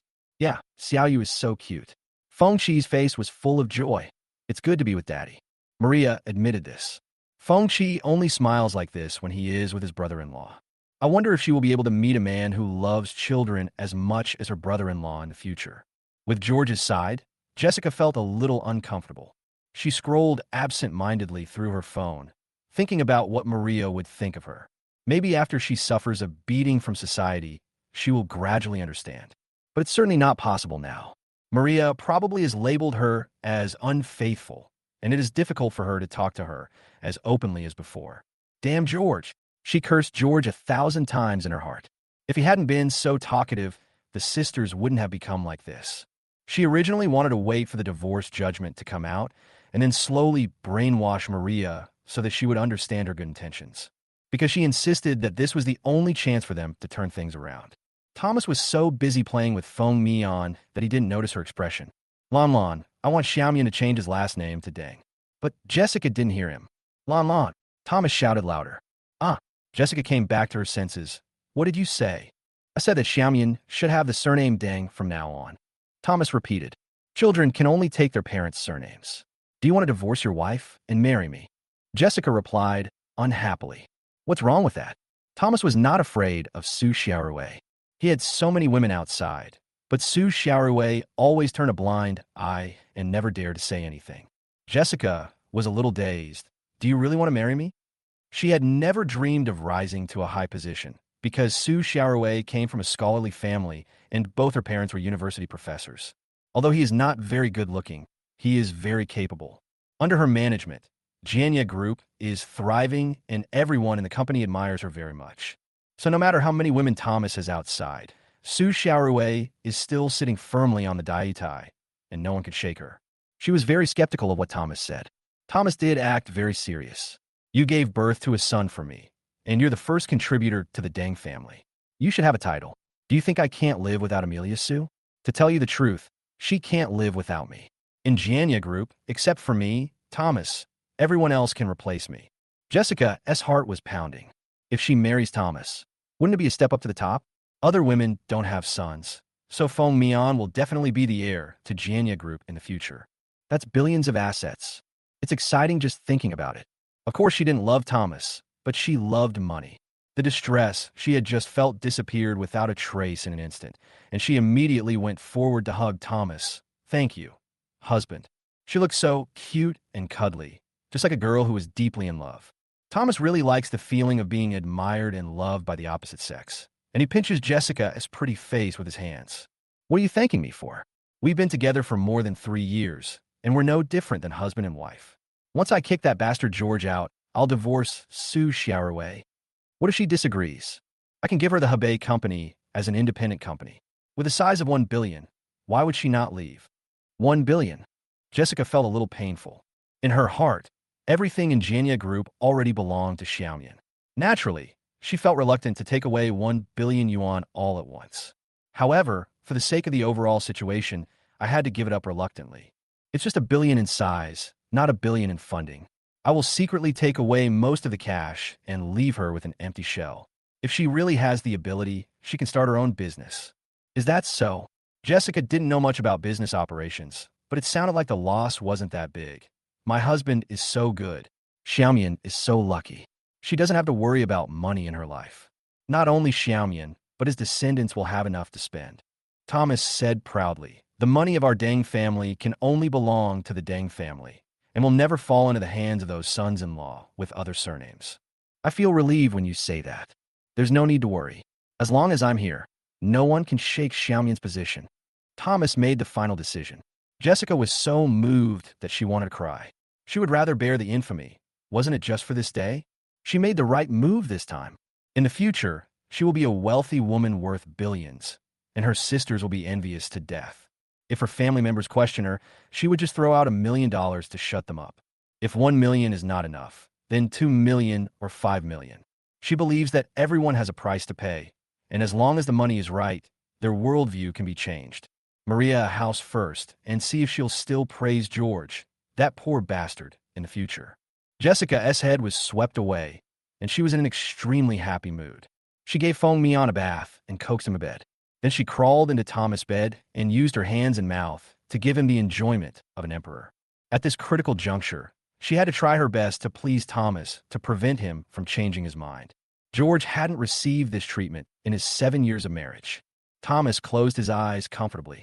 After years of indulgence in alcohol and sex, he has long been unable to cope with the situation, so he prefers women to serve him orally. He knew clearly that he could not have another son, and Xiao Mian was his only heir. So he had no choice but to straighten out Jessica. Chapter 38, Insomnia Together. Stella has been at the mahjong table tonight. Next to her sat Thomas's other woman, Han Yuqing. Thomases did not know each other, and were even somewhat hostile to each other. Only Stella and Han Yuqing have a good relationship because they are of similar age and have both fallen out of favor.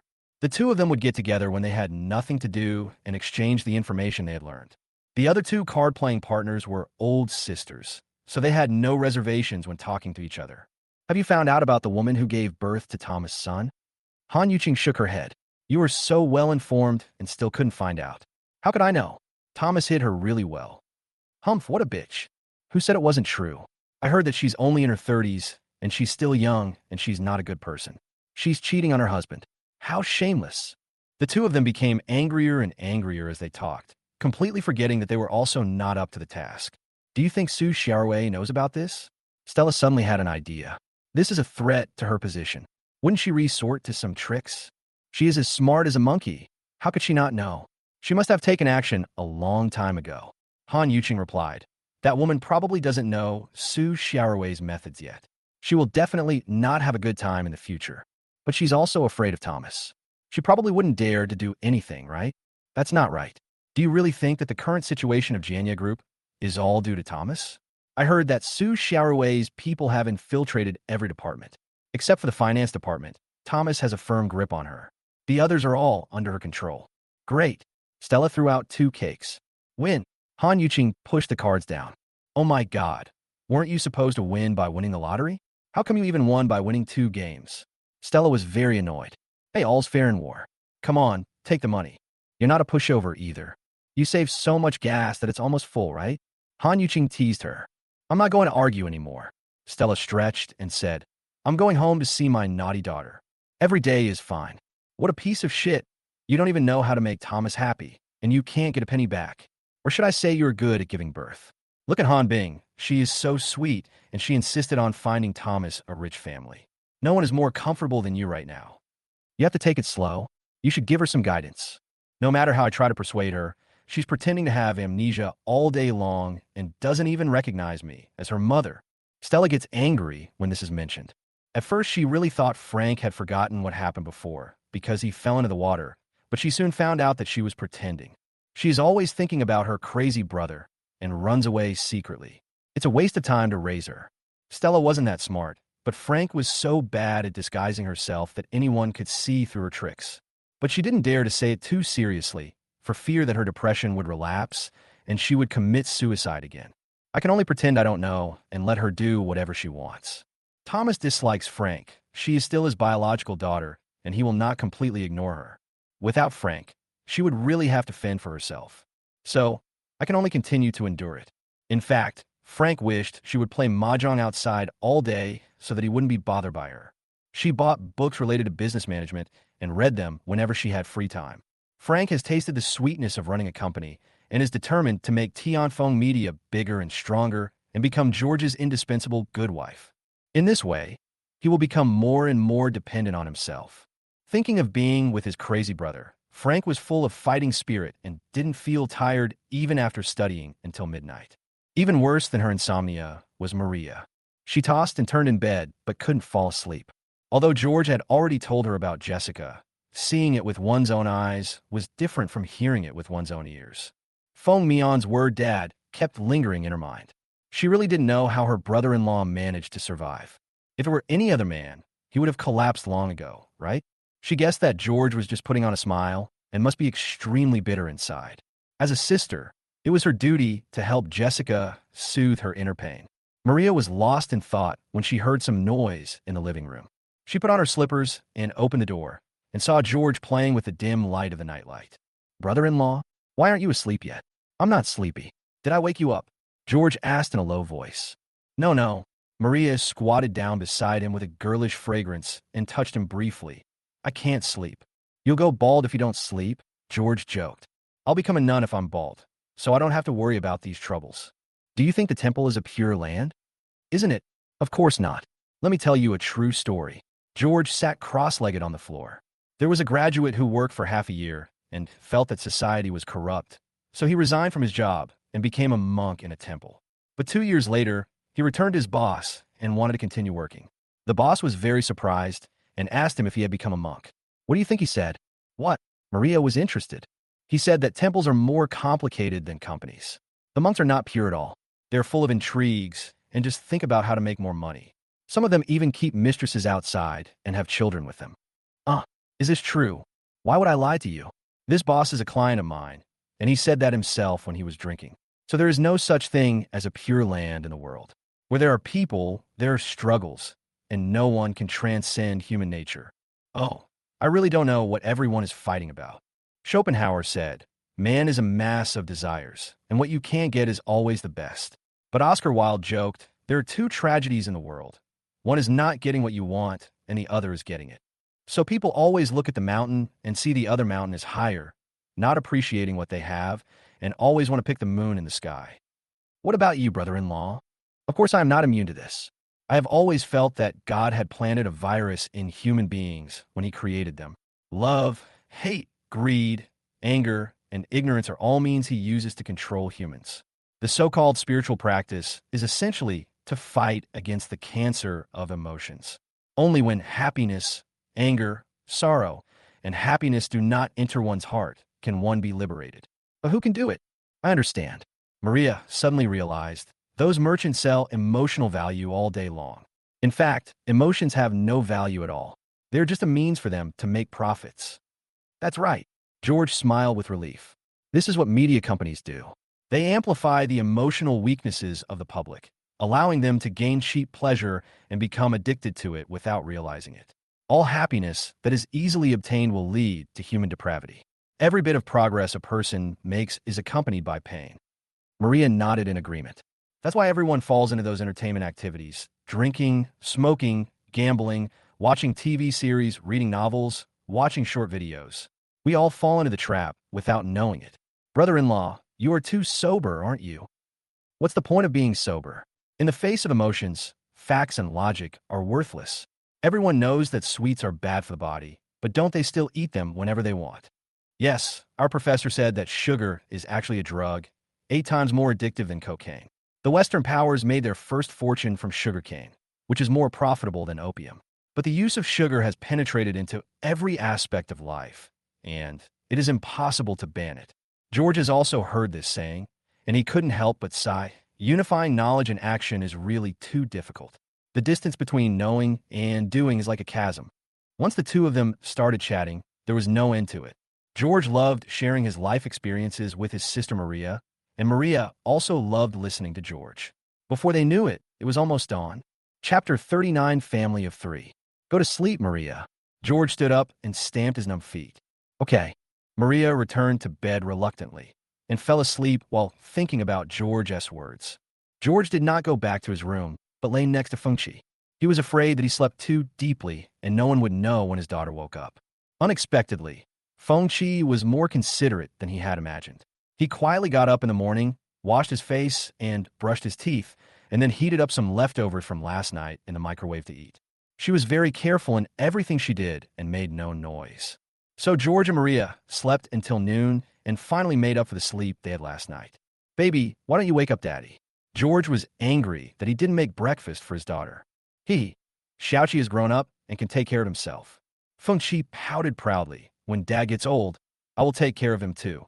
George's heart was about to melt, and he hugged his daughter. My darling, Daddy doesn't know how to love you. My dad is healthy and happy, which makes me happiest. Oh my God. Maria rubbed her sleepy eyes. You two are so sweet to me. Auntie, come and hug me too. Fengqi opened her little hands. Come. Maria took Fengqi and kissed her on the face. Our Xiaoqi is the most sensible child in the world. Because I have the best aunt in the world. Oh my, you're really good at talking. I'm a little confused now. North is there. Fengqi pointed, and George happened to be standing there with a double entendre.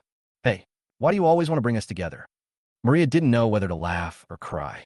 Dad and Annie are Xiaoqi's favorite two people. Of course, I want to never be separated from you. Xiaoqi, being together doesn't necessarily mean we have to have that kind of relationship. Do you understand? What's the relationship? Fengqi asked curiously. I need to think about it. Maria found it difficult to answer. George took over the topic. Aunt is Dad's sister, so of course they are brother and sister. Like me and Mian? That's about right. Not good. Fengqi pouted. Xiao Mian is not cute at all. He only knows how to steal my toys and snacks. Don't worry, Annie won't snatch toys and snacks from your dad. Maria laughed.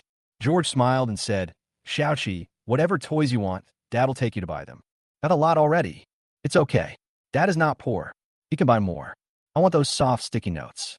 I saw them at the mall last time, but my mom wouldn't buy them for me. Post-it note. Well, the Sanrio one, it's soft and pinchable on both sides. I only need one. George had no knowledge of these things. Which mall did you see it in? Let's go find it now. Okay. Fengqi was very happy. Wait a minute. I haven't washed my face yet. Maria quickly ran into the bathroom to busy herself. Baby, what do you want the sticky notes for? George was a little confused. Writing, I also want to draw on it. Fengqi replied. Okay, let's feed Duan first, so he won't be hungry. The father and daughter poured a bag of milk for the little corgi and grabbed a handful of dog food. It wagged its tail happily. Maria cleaned herself up. The three of them drove out. They went to the mall and found the sticky notes Fengqi mentioned. George then realized that there were many kinds of patterns, so he bought her one of each. Since George and Maria didn't have breakfast, they just had lunch early. Brother-in-law, would it be convenient for you to give me a ride? I'll go back and get the things. Maria asked tentatively. That's convenient. George didn't think much about it. It's just a matter of 2 steps on the accelerator. Okay. Maria smiled. What she actually meant was whether she could give up the apartment and move in with George. The toilets there were shared, and taking a shower was too inconvenient, and she couldn't afford to rent an expensive house. I was thinking of staying at George's place for a few days. For some reason, she felt much more comfortable living with her brother-in-law than with her own sister. But George was so busy peeling shrimp for his daughter that he didn't think about this at all. So, Maria thought he said yes. When Maria emerged from the apartment carrying a suitcase and bedding, George realized what she meant. Although I felt a little weird in my heart, the words had already been said, and I couldn't let Maria move back. There are 3 bedrooms anyway. She can live there if she wants. He opened the trunk and helped Maria put her things inside. When he took it, he found that Maria's sheets had faded after washing. What a simple girl. Fengqi was naturally very happy, as she would be able to see her aunt every day from now on. When she got home, she actively helped Maria pack up, acting like a little host. That's great. Fengqi looked at the 3 tooth jars happily. The blue one is Dad's, the yellow one is my aunt's, and the pink one is hers. From big to small, neatly arranged. She also divided the shoe rack into 3 layers. The bottom layer was for her father's big shoes, the top layer was for her small shoes, and the middle layer was for her aunt, but her aunt only had 2 pairs of shoes. Dad, my aunt has very few shoes. Let's buy her some. No need. Maria smiled bitterly. One pair for work and one pair for daily wear. That's enough. My father and I both have 3 pairs, but my aunt has 2 pairs, which are not neat, Feng Qi said. Xiaoqi, do you have obsessive-compulsive disorder? Maria asked. What is OCD? Everything must be neat and tidy and must be placed in the designated place. That's how it is. It's so uncomfortable if it's not neat. Oh my God, it's true. Maria covered her face with her hands. That's great. Our house will definitely be very clean in the future. George smiled. Xiaoqi has the final say. Let's take a break and go shopping. Not only shoes, but also clothes, okay? Yeah. Feng Qi put his arms around George's neck. Daddy is the best. No need, brother-in-law. Maria waved her hand quickly. We're going to buy it anyway, just by the way. George replied. He said this to make it easier for Maria to accept. Just because she brought Feng Qi here, she can buy him a car, not to mention shoes and clothes. In order to avoid meeting acquaintances, George drove to Ol a few kilometers away. He bought one for Feng Qi first, and then started to choose one for Maria. Maria picked out a pair of white sneakers, tried them on, and they fit her perfectly, but they were a bit expensive, costing more than 400 yuan. The most expensive pair of shoes she had bought before was less than 200 yuan. George paid directly without giving her a chance to pay the bill. Brother-in-law, I could do it myself. Maria doesn't like using other people's money. Next time, George smiled. Then he took Maria to pick out clothes. She had already left school and could no longer dress in a student-like style. Maria tried on 2 outfits and thought they were both good, so she couldn't make up her mind for a while. George asked the waiter to pack them all without saying a word. Brother-in-law, didn't we agree that I would do it alone this time? Maria didn't get the chance to pay the bill again. Oh, look at my memory. George slapped his forehead. Next time you buy it yourself. Maria looked helpless. She had already bought everything, so how could there be a next time? Feng Qi giggled. The clothes my aunt picked are so beautiful. I look like a fairy when I put them on. Really? Maria laughed. My aunt is not that pretty. Dad, you say. It does look good. George was forced to do business while carrying large and small bags. He was not being disloyal. Maria was the campus beauty at Taichung University, so how could she not be beautiful? Even Jessica was slightly inferior to Maria back then. Maria and Jessica are sisters and look 40% similar, which just suits his aesthetic. Chapter 40, Convening a Meeting. But when these words came out of George's mouth, it was inevitable that people would think about it. The waiter secretly curled his lips. She had just heard clearly that Maria called George brother-in-law. Another bloody story about brother-in-law and sister-in-law. Disgusting. But George and his 2 companions were not affected at all. They went shopping, ate, and had a great time. Just as the sun was about to set, Jessica called Maria and asked her to send Feng Qi back. Xiaoqi has to go to school tomorrow. Maria said she would send Xiaoqi there tomorrow morning and it wouldn't be late. Jessica still had to take Feng Mian to kindergarten, so she was a little rushed. You can take her there, but remember to set the alarm. I'll pick her up after school. I can take it. You still have to go to work. Jessica was about to say that she didn't have time, but suddenly remembered that Maria had resigned. Forget it. You answer it, and remember to take her luggage. I don't want to go back. Feng Qi yelled into the phone. How can you not come back? Jessica said sternly. You had a lot of fun outside, didn't you? You don't have to do your homework. You are an elementary school student now. Don't you know that? Feng Qi pouted pitifully. Aunt, look at my mother. Maria shrugged helplessly. What could she do? Should they all live with her brother-in-law? George frowned and wanted to say something to Jessica. Her attitude toward her daughter was so bad. I couldn't imagine how much Feng Qi had suffered when he was not at home. Come back if you want. Feng Qi winked at George. She almost forgot her recorder. Got it. Maria hung up the phone. Xiaoqi, do you really want to go back? Hee, I'm Dad's little detective. Feng Qi smiled proudly. George was a little reluctant. Don't worry, Dad. I'll give you a surprise next weekend. Okay.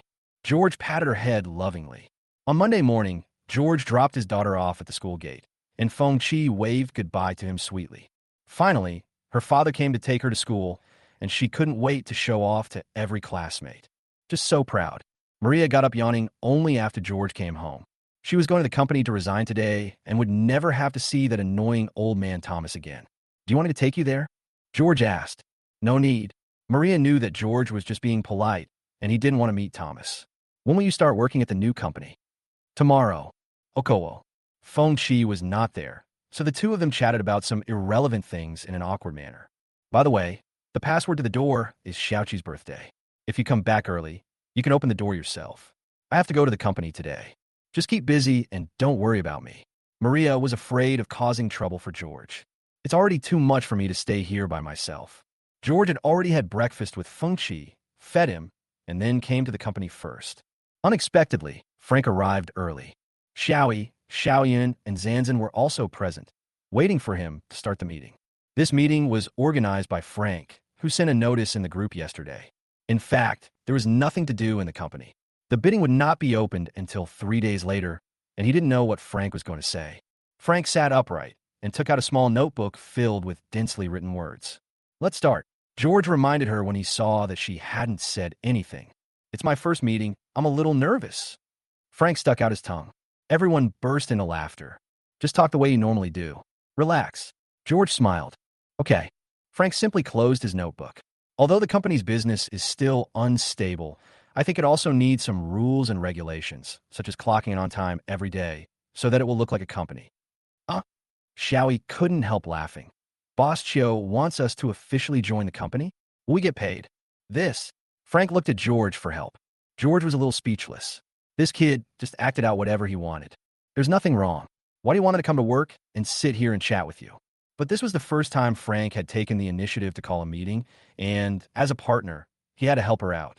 Boss Chio is very confident in our bid this time, so he planned and laid out the plan in advance.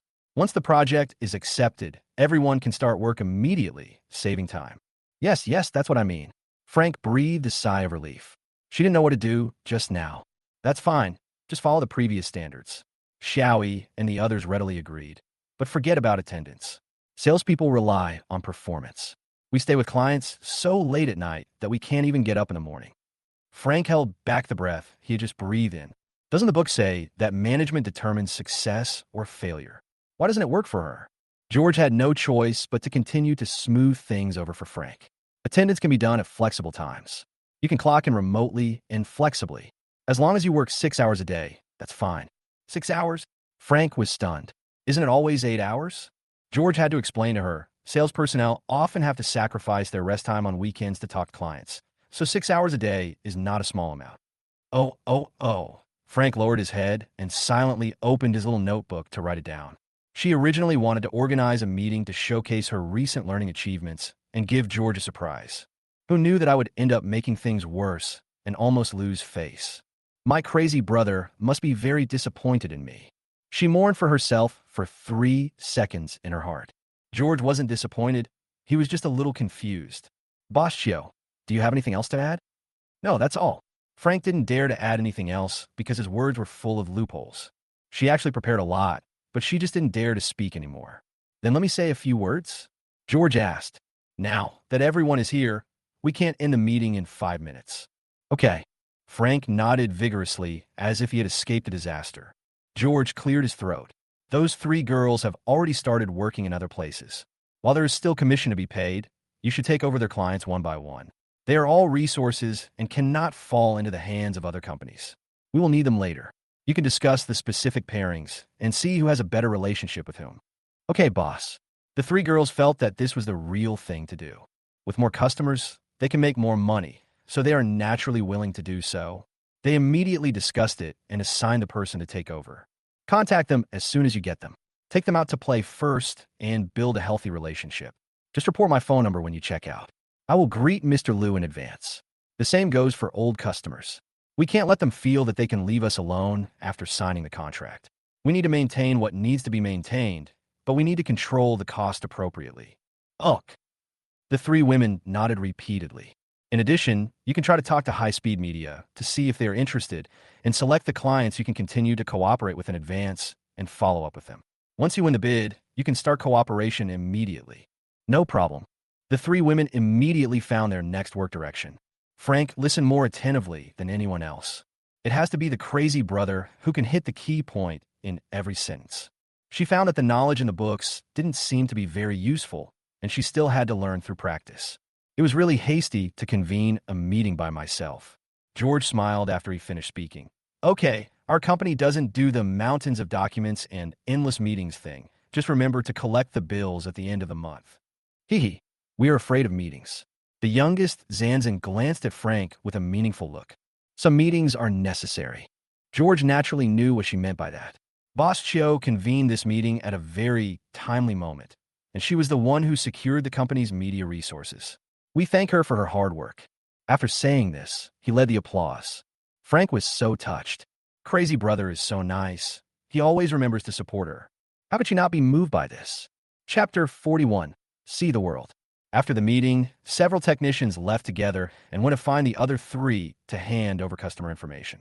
George and Frank were the only ones left in the office. Crazy brother, am I a bad person? Frank asked cautiously. Don't underestimate yourself. George smiled. You're just starting to learn these things. Of course, you need a learning process.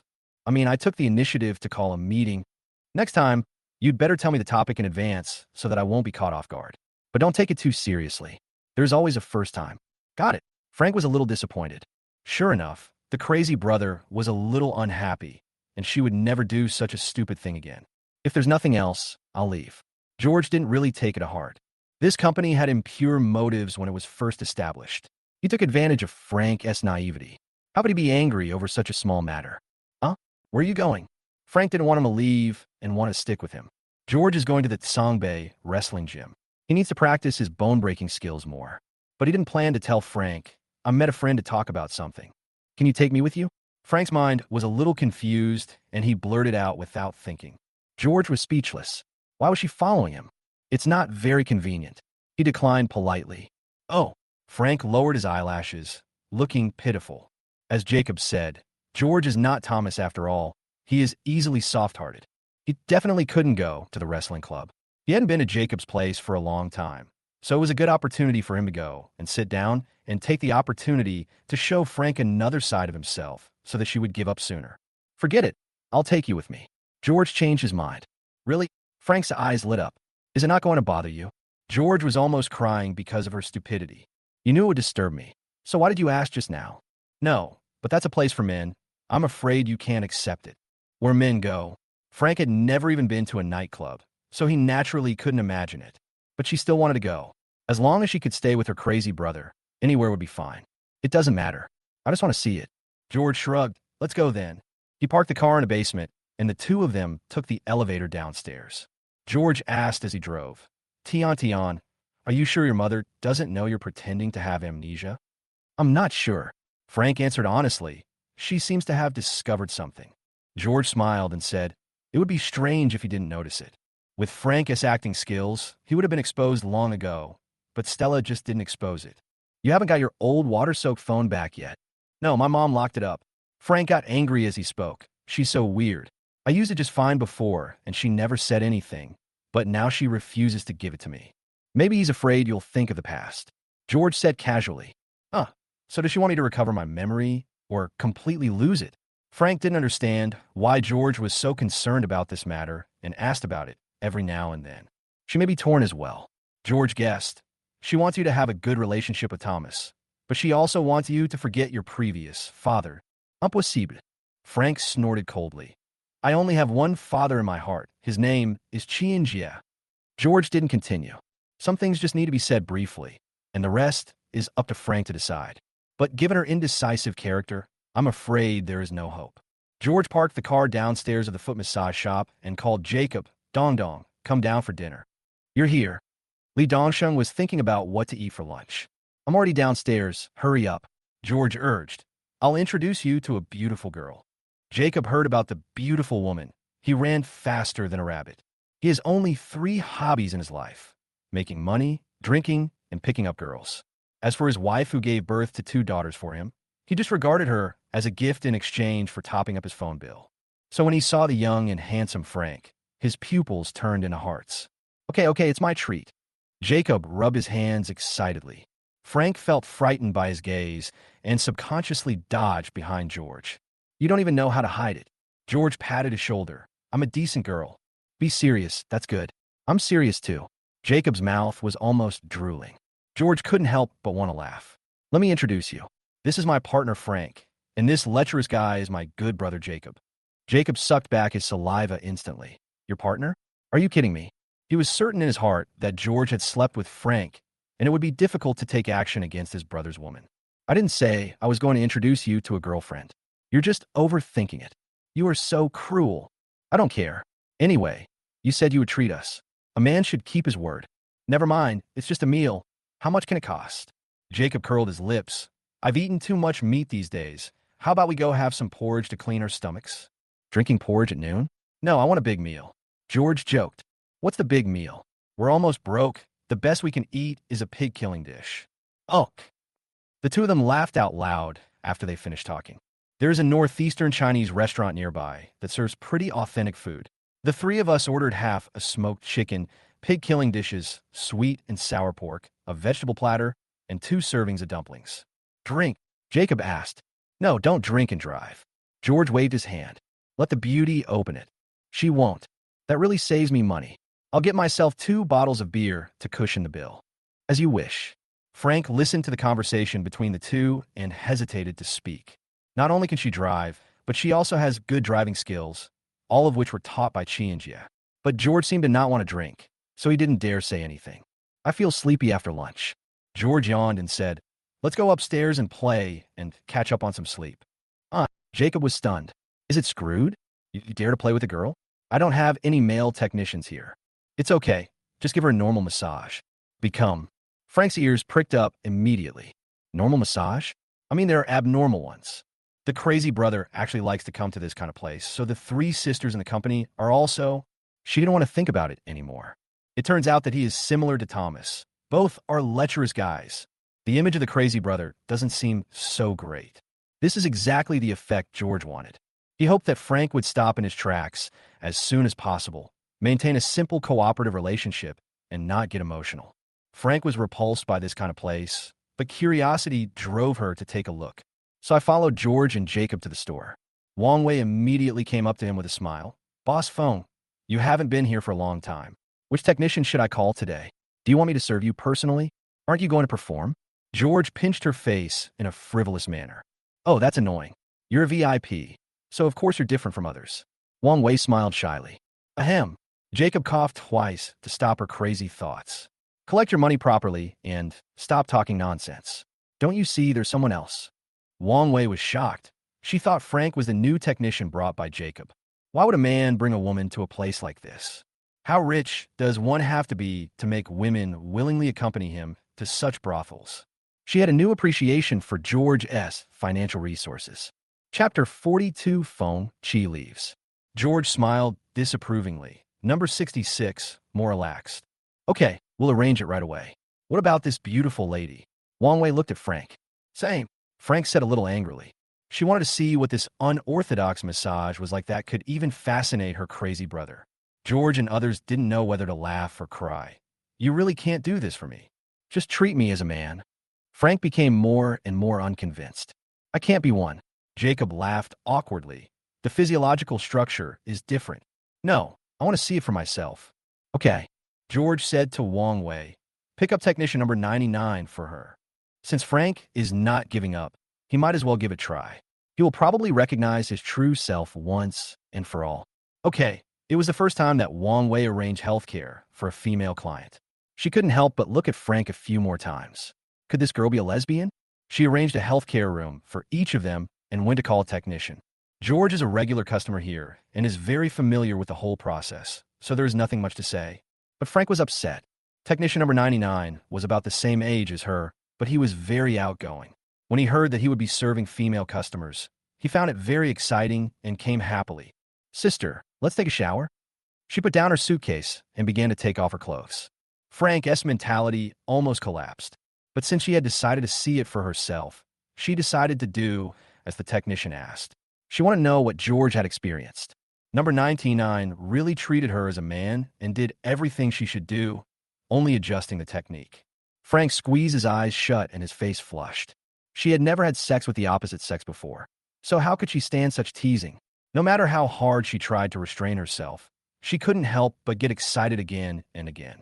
Some things are hard to stop once you have tasted their sweetness. All she could think about was George, and she wished she could rush into the private room next door and hand herself over. After the full service was completed, Frank was lying on the bed like a puddle of mud. Sister, please take a rest. I'm going out now. Number 99 raised an eyebrow at her, and left with the small box. Frank didn't have the energy to say anything. He fumbled to put on his underwear and fell into a deep sleep. Customers usually come in the evening, and the private rooms are basically idle in the afternoon, so no one urges her. She slept until about 4 o'clock and felt refreshed and comfortable. Frank finally understood. This kind of thing is so pleasurable. Instead of blaming George, she felt that she was inexperienced. She has learned many of the technician's tricks just now. She will find a chance to try them out with Crazy Brother and give him a surprise. That way he wouldn't have to come here to enjoy it. If George knew her crazy idea, his jaw would probably drop. He had woken up long ago and was drinking tea and chatting with Jacob in the tea room. She is Thomas's illegitimate daughter? Jacob asked in a low voice. He hooked up with your wife and you slept with her daughter. You are so awesome. Don't talk nonsense. We are not in that kind of relationship, George corrected. Don't give me that. The girl is looking at you with eyes full of admiration. She will definitely agree if you say so. I am an absolute authority in this regard. I brought her here to help her stop thinking about this. She hates philandering men the most. I see. Jacob suddenly realized, so you're still not cruel enough. George sighed. This child is quite pitiful. I don't want to go against my conscience and hurt her. You? Thomas didn't think so when he hurt you. You also said that I am different from him. That's true. As the two were talking, Frank knocked on the door. Crazy Brother? George opened the door. Are you awake? Well, Frank blushed and was a little afraid to look him in the eyes. George was stunned. Why does she have a shy expression? Shouldn't it be resentment? This is completely different from what he imagined. I'll take you back. George suspected that Jacob was here, but she didn't want to show it, so she decided to observe on the way. Dong dong. Let's retreat first. Okay, come often when you have time. Jacob deliberately gave George a push. No problem. George waved and led Frank out of the pedicure shop. On the way back to the company, neither of them spoke first. How does it feel? George couldn't help but ask. Very special. Frank didn't know what words to use to describe it. Now you know who I am. That's good. George felt relieved. However, what Frank heard was something else. Is my crazy brother telling me what to do? She was a little nervous and didn't know how to start. Tonight? She asked sheepishly. What tonight? George asked puzzledly. Frank's face suddenly turned red like a cherry. What a crazy brother. How could she have the nerve to say it out loud? Seeing that Frank didn't say anything, George was even more puzzled. What on earth do you want to say? No, nothing. Frank glanced at him secretly, his heart beating wildly. Oh, go back and rest early. George was confused by her. Crazy brother, are you tired? How can I be tired after sleeping? It's just that there's nothing to do in the company, so there's no point in staying any longer. Frank was relieved. She really wasn't ready yet. George dropped her off near Xianga No. 1 and drove home without stopping. When I opened the door and walked into the house, I saw Maria packing Fengqi's small suitcase. She was about to finish school. Brother-in-law, so early? Yeah. George helped to pull up the suitcase. He really didn't want to let his daughter go. I'll be back on the weekend, brother-in-law. Don't be sad. Maria comforted. I'll buy a set of daily necessities for Xiaoqi tomorrow. It's too troublesome to carry them around. George actually hoped to have some of his daughter's things at home so that he could remind him of her when he saw them. It's okay, it's very mild.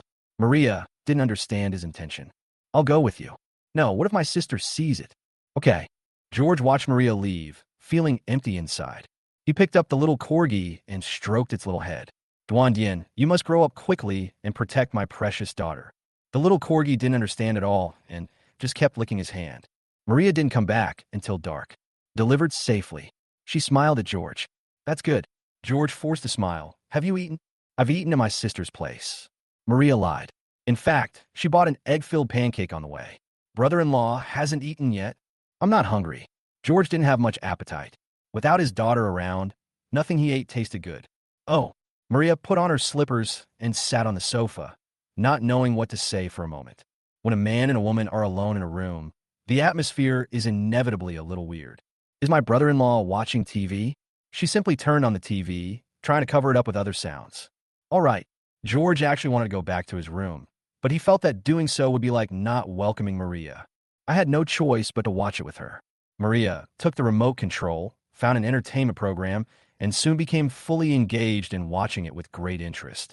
George absent-mindedly turned on his cell phone. At this time, WeChat prompts that there is a friend request, and the additional information is Su Xiaorui. George's eyes suddenly widened. Thomas's wife actually contacted him on her own initiative. Chapter 43, Thomas's wife. George guessed that she had found out about Jessica and also found out his information. He was immediately approved. A few minutes later, Su Xiaorui cautiously sent a smiling emoticon. Maria, take your time and read it. I'm going back to the house first. He said hello to Maria and returned to the bedroom, then replied to Su Xiaorui, I'm George. No need to try. Su Xiaorui, do you know who I am? George, I know, Thomas' first wife, the CEO of Jania Group. Su Xiaorui, that's easy. Your wife seduced my husband. Should we talk about this? George, don't keep me in suspense. Just speak frankly. Su Xiaorui, I can help you sue and get the custody of the 2 children. George sneered, I only want a daughter, not a son. Su Xiaorui, you must. George shook his head. Then there's nothing to talk about. Su Xiaorui was silent for a while before sending 3 words. 100 million. George almost thought he was seeing things. My goodness, he has never seen what 100 million looks like in his life. This overwhelming wealth came unexpectedly. But he was not blinded by money. Su Xiaorui's purpose was very clear.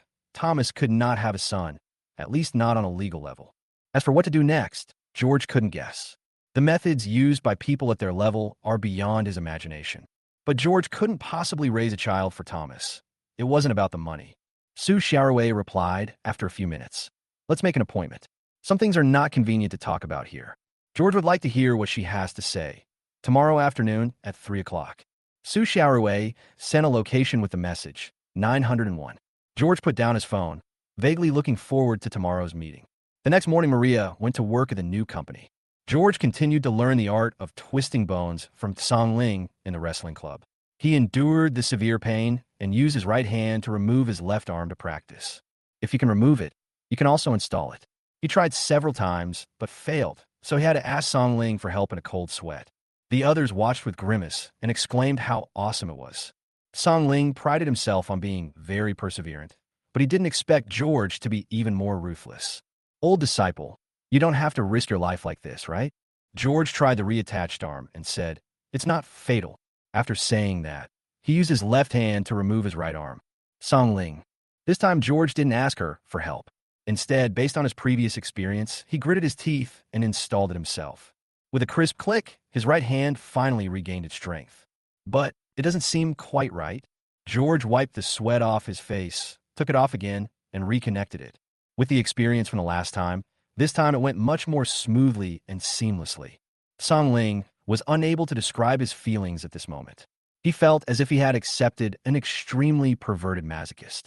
Otherwise, who would want to remove their arm for fun? Old disciple, you are now ready to become a master. She didn't dare to teach him anymore. Who knows what this guy might do? No, I haven't beaten you in a wrestling match yet. George refused. You still want to beat me? Song Ling smiled. She grew up in a wrestling gym and practiced martial arts since she was a child. Every move she made has become an instinctive reaction. Song Bei, who is nearly 50 years old, is not sure that he can beat her every time. Are you scared? George challenged. If you're scared, just tell me and I'll let you go. Fisk, you're getting ahead of yourself. If it weren't for the fact that you just had your arm reattached, I would have thrown you to the ground right now. Come on, don't just talk. What a beast. Song Ling shook her head and walked out of the wrestling mat. She would definitely not take action today. George shrugged and looked at Lei, big brother. Don't call me. Lei hurriedly went to practice with Gao Ziwen and ignored George. That's meaningless. We are all brothers and sisters, so we should treat each other equally. Don't give me that. Go to the advanced class and stop bothering us. Advanced class. George felt that practicing with Song Ling was good enough and there was no need to upgrade. After going home and taking a nap at noon, he drove to the place designated by Su Xiaorui. This was a closed hotel. The door was open, but there was no one at the front desk. George walked straight in, found 901, and rang the doorbell. Su Xiaorui opened the door. She is already 58 years old, but time has left few traces on her face. George lamented that rich people take good care of themselves. Please sit down. Su Xiaorui poured him a cup of tea. George sat down opposite her and asked, how did President Su find me? Su Xiaorui smiled playfully. Isn't it easy to find someone? That's true. George smiled. In the internet age, people have no privacy at all. Just like he also had Su Xiaorui's phone number in his hand. Let's get straight to the point. Su Xiaorui said, The surveillance cameras here are not turned on. You can say whatever you want. Okay. George likes people who are straightforward. Both of your children are Thomas S. I don't care about the daughter, but you have to acknowledge the son. Daughters can, but sons can't. Why? I kiss my daughter. Kiss. Su Xiaorui sneered. It's not yours. Why are you kissing it? Is it that one Frank is not enough? And you want to harm his daughter? George narrowed his eyes and stared at her. This old woman had a really dirty mind. You're overthinking it. I've raised her for more than 6 years, so of course I have feelings for her. He still doesn't trust Su Xiaorui and won't tell her the truth that Feng Qi is his own flesh and blood. You've lost your feelings for him after 3 years? Su Xiaorui smiled. I've been observing you since you approached Frank. You're scheming and courageous, so I'm willing to work with you. If you were a brainless person, I wouldn't bother wasting my time with you. You followed me? George felt a chill on his back. I wanted to track down all of Thomas' illegitimate daughters, but I ignored Jessica.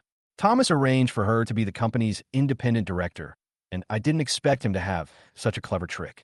Fortunately, you and Frank got into so much trouble that I was able to track down Jessica. I should thank you for that. What are you going to do? George asked. Then I have to ask you first whether you have let go of that woman. Isn't this nonsense? She cheated on me for 7 years and cheated on me. Do you think I would be so cheap as to continue to lick her? I can see that you are somewhat similar to me in this respect. You can take it or leave it. The difference is that I plan for the long term. I guess you're almost in control of Janya Group.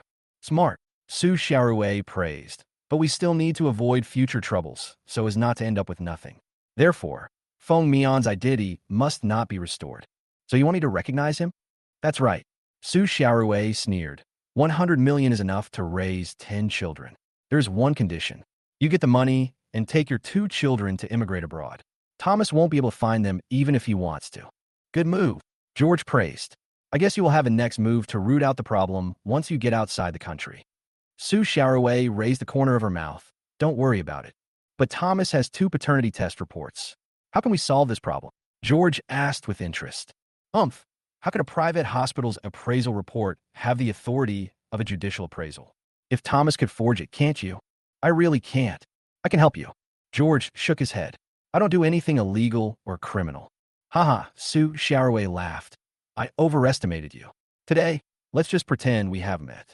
Even if Thomas recognizes his son, it won't cause much trouble. Then I wish you good luck. George said no more and turned to leave. Su Xiaorui stared at his back and said to herself, even 100 million can't impress him, which is quite interesting. Chapter 44, Surprise. George returned to the car and took a deep breath. 100 million. He shook his head and smiled. I almost fell into Su Xiaorui's trap just now. This money is definitely something you can earn but not spend. If he really managed to snatch the custody of Feng Mian, Thomas would chase him to the ends of the earth. Adding to that Su Xiaorui's hatred for Feng Mian, he would be attacked from all sides if he went abroad, and he wouldn't even know how he died. There's really no chance of winning against this old fox. This brief meeting gave him a general understanding of Su Xiaorui. She is a very lethal chess piece, and if used properly, she may be able to help you. George was thinking about how to completely instigate Thomas and Su Xiaorui, making them fall out before the trial, and it would be best if they could fight to the death. The next day was the bidding day, and George and Frank came to the company to wait for the results. It was inconvenient for them to show up, so Xiaoi and Xiaoyan were asked to sing on the spot. Are you nervous? George wanted to laugh when he saw Frank fidgeting. Yeah. Frank nodded. Do your best and leave the rest to fate. No one can take away what is ours, so just wait patiently. What if I can't get it? If you can't win, then you can't win. If you can win every time, wouldn't you be a god? Frank understood the reason, but she was just too nervous. Finally, around noon, good news came from the company group that Tianfeng Media successfully won the bid. Frank jumped up excitedly. This was the first time she took the initiative to solicit business, and she didn't expect it to actually work. George knew very well that it was all thanks to Deng Kong. If Deng Kong finds out in the future that they are working together to deceive him, the backlash will be terrible. Relationships are a double-edged sword. Frank didn't think so deeply about it. She was just happy and insisted on having a group lunch at noon to celebrate. Xiaoi and the other 3 all gathered at Future City. They officially joined the company and became stable business personnel. With the experience of selling fences for the first time, they became more adept at selling other media.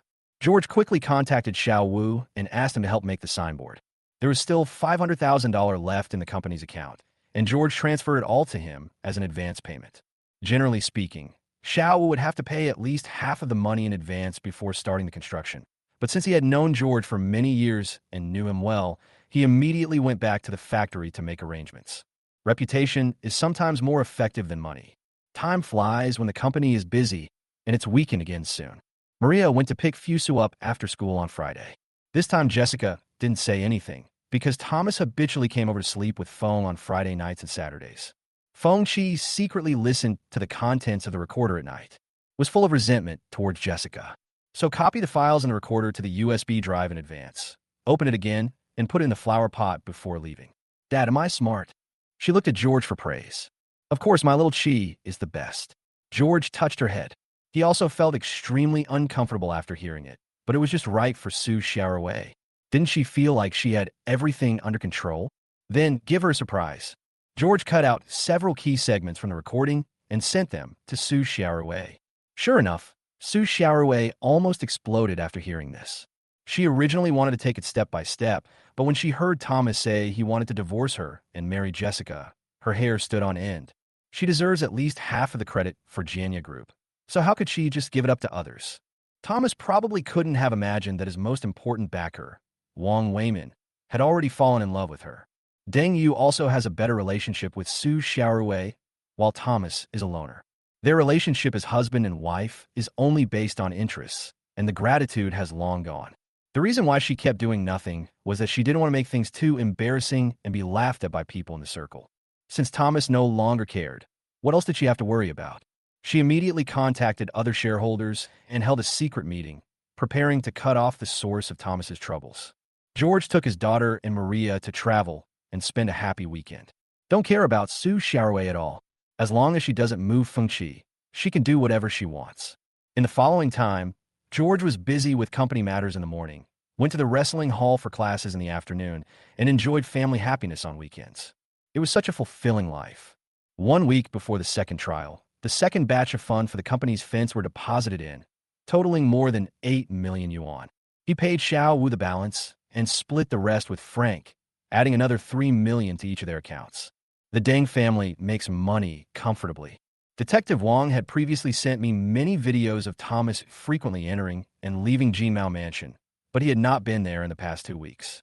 Thomas must have been too overwhelmed to care about Feng Mian. But 2 big figures from all provinces appeared in his club, both of whom were brought personally by Thomas' father Deng Jiuxing. George often saw him on the news. He was 1 level higher than Wang Weimin. He guessed that this big shot was Thomas's real backer. It seems that the fight between the couple has become intense, and the outcome will soon be known.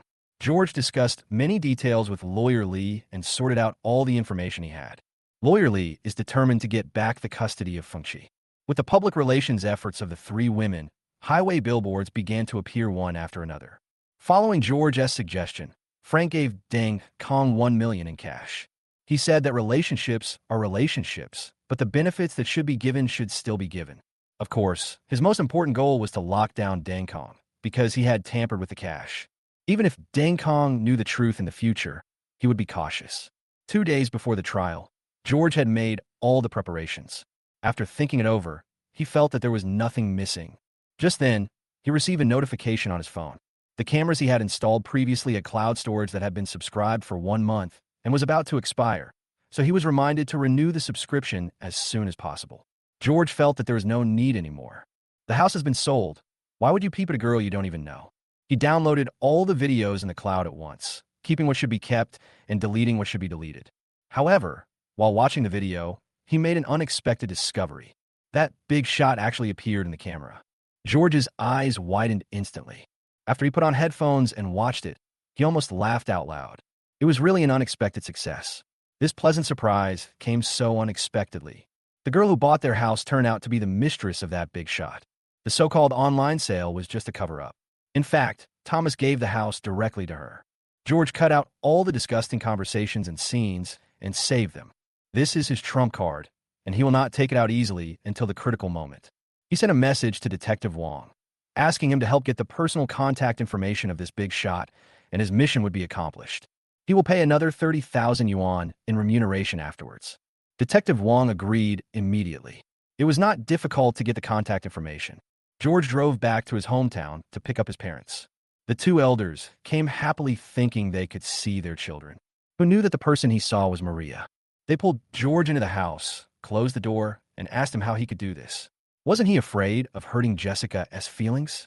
George no longer concealed the truth and told the whole story. The two elders were stunned for a long time after hearing this. The grandchildren are not theirs. However, George underestimated their ability to bear it. Although the two elders have lived in the countryside all their lives, they have lived for more than 60 years and have seen everything. So I adjusted to it very quickly. Especially my father. He was so angry that his teeth were itching. George, we must win this lawsuit and give Xiaoqi back to us. A granddaughter is better than a grandson. In the past, we were afraid of disturbing you too and didn't want to come over. Now that it's just you and your daughter from now on, your mother and I will help you take good care of her. But Maria is a really good girl.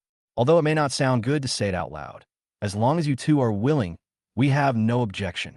George was stunned. No, Maria and I are not in that kind of relationship. Father Fong patted him on the shoulder and said, "This is your business. We won't interfere, but no matter what you do, Dad will fully support you." Chapter 45, Final Judgment. George didn't expect his parents to be so open-minded, but he really hadn't thought about being with Maria. "Dad, Maria is only staying here temporarily. She just graduated and has no money to rent a house. She will move out when she finds a suitable one." "Okay." Father Fong nodded. "Are you sure you won't marry in this life for Xiaoqi?" "No, I don't want Xiaoqi to have a stepmother. If there is a stepmother, there will be a stepfather. Since you have made up your mind, we will not say any more." After the two elders moved in, George no longer had any worries. He has begun to look forward to the beautiful scene of 3 generations living under one roof. The next day, the intermediate court officially opened the trial, and George met Jessica again. It's only been a month, but it feels like a lifetime ago. "My wife is still as beautiful as ever." George smiled. "Is it fun to say that?" Jessica sneered coldly. "Hurry up, I still have to pick up Xiaoqi from school after this. You have really worked hard these days." "Nonsense. If I don't work hard for my daughter, who will?" "There's nothing wrong with this. The father may not be sure, but the mother is definitely not wrong." The judge came in with a frown on his face. He was quite happy when he first took on this case. Thomas promised to give him $100,000 as long as the original verdict was upheld. Unexpectedly, Su Xiaorui found him again and put pressure on him through her connections to change the verdict. Naturally, there is no benefit at all. The cook duck flew away. He opened the court in a distracted manner. After completing the necessary procedures, both sides began to speak. Lawyer Lee was in high spirits and handed over George's financial resources, saying that he already had a stable source of income and raising the child would not be a problem. Jessica was stunned. Earning millions in a month, is George a god? If he had the ability, why didn't he earn it before? Or has he always been keeping something to himself? It turns out that all men are not good. Jessica was not to be outdone and immediately submitted her bank statements. This month, she received a dividend of $2 million as an independent director and is also able to raise her children. Of course, this is not the point. The key issue is whether the two children are George's. Lawyer Lee took out the more authoritative paternity test report and said, "We cross-examined the false evidence submitted by the defendant in the first trial. Please review it, Judge." Jessica's pupils suddenly shrank. "My mind was full of questions. How did George have this thing? How did he know Fengqi was his daughter? Could it be Maria? My own sister actually sides with outsiders. Why did she do this to herself? Why?" Jessica's mentality collapsed instantly. She couldn't figure out what kind of magic George had given Maria to make her ignore sisterly feelings and stand on the other side. The judge was already under pressure to change the verdict and had been struggling to find a reason. So I couldn't wait to take the paternity test report and breathe a sigh of relief after reading it.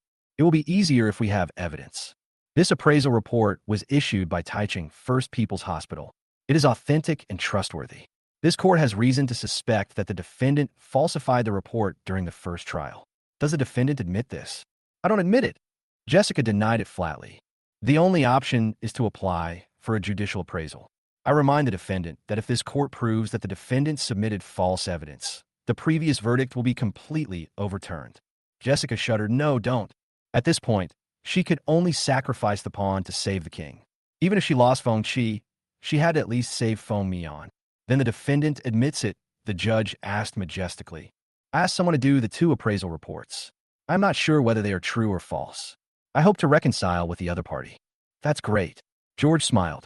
The law allows the parties to a lawsuit to reach a settlement during the trial, and the judge has no way to object and can only agree. George and Jessica come to the mediation room. When did you know? Jessica asked. Is it important? George asked. Important, Jessica said coldly. Did Maria help you? She took Feng Chi out to play on the weekend. Did she come to see you? No comment. George shrugged. Do you still want to reconcile? Okay, the custody of Feng Chi belongs to you, and the custody of Feng Yan belongs to me. Jessica finally softened, but the judge felt uncomfortable. The assignment he received was to award both children to George. In fact, if George could submit those recordings of Jessica and Thomas, it would basically prove her bigamy, and the judge could then sentence Feng Mian to George without any reason. It doesn't matter who it belongs to. But George had already anticipated that Su Sharaway would interfere, so he was reserved. This is a difficult situation. The plaintiff, you don't want a son? He pointed out. No, George's attitude was clear, and he would never give him a chance to fish in troubled waters. Lawyer Lee had already written this settlement agreement with a pen and urged George and Jessica to sign it. No, think about it again. The judge was a little anxious. What if the son is also the plaintiff?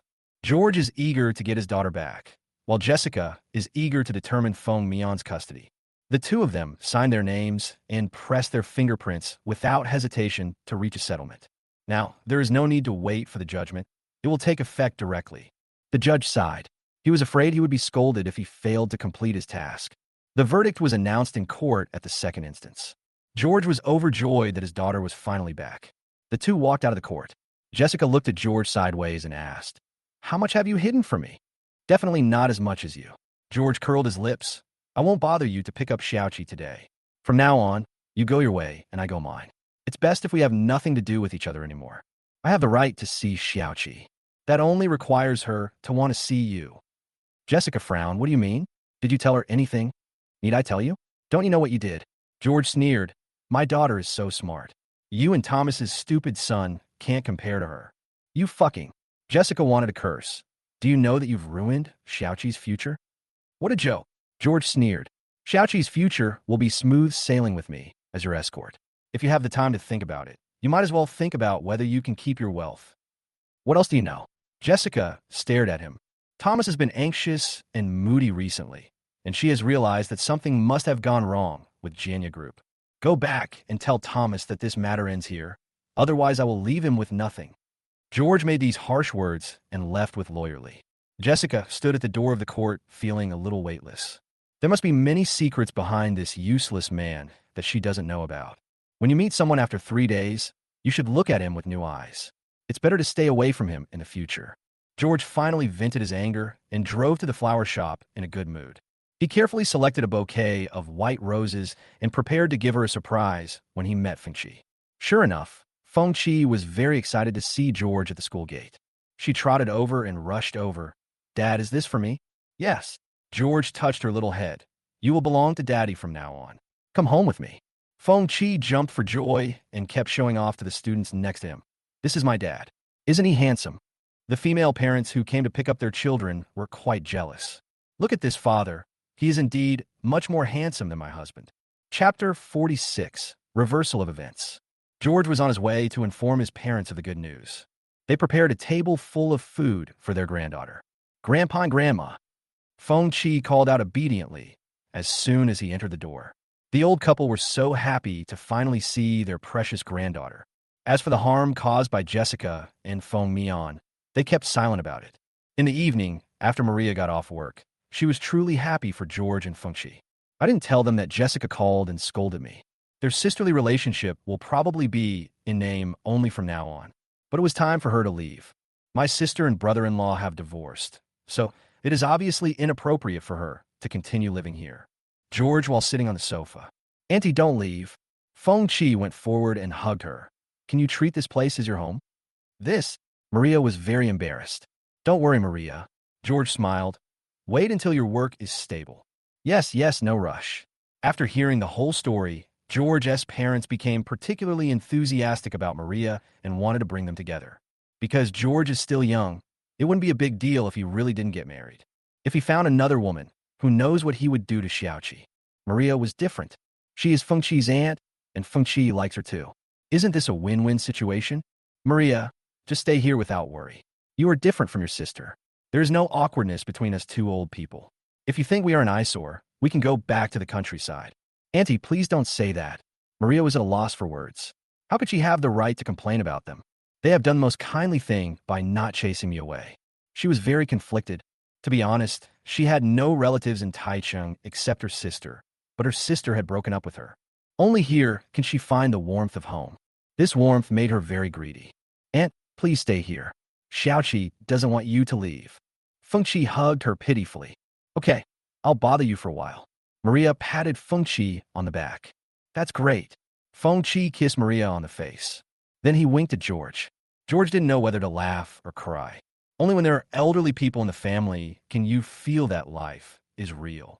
After my parents moved in, the house suddenly became homely, and they spent the whole day thinking about what to eat for the children.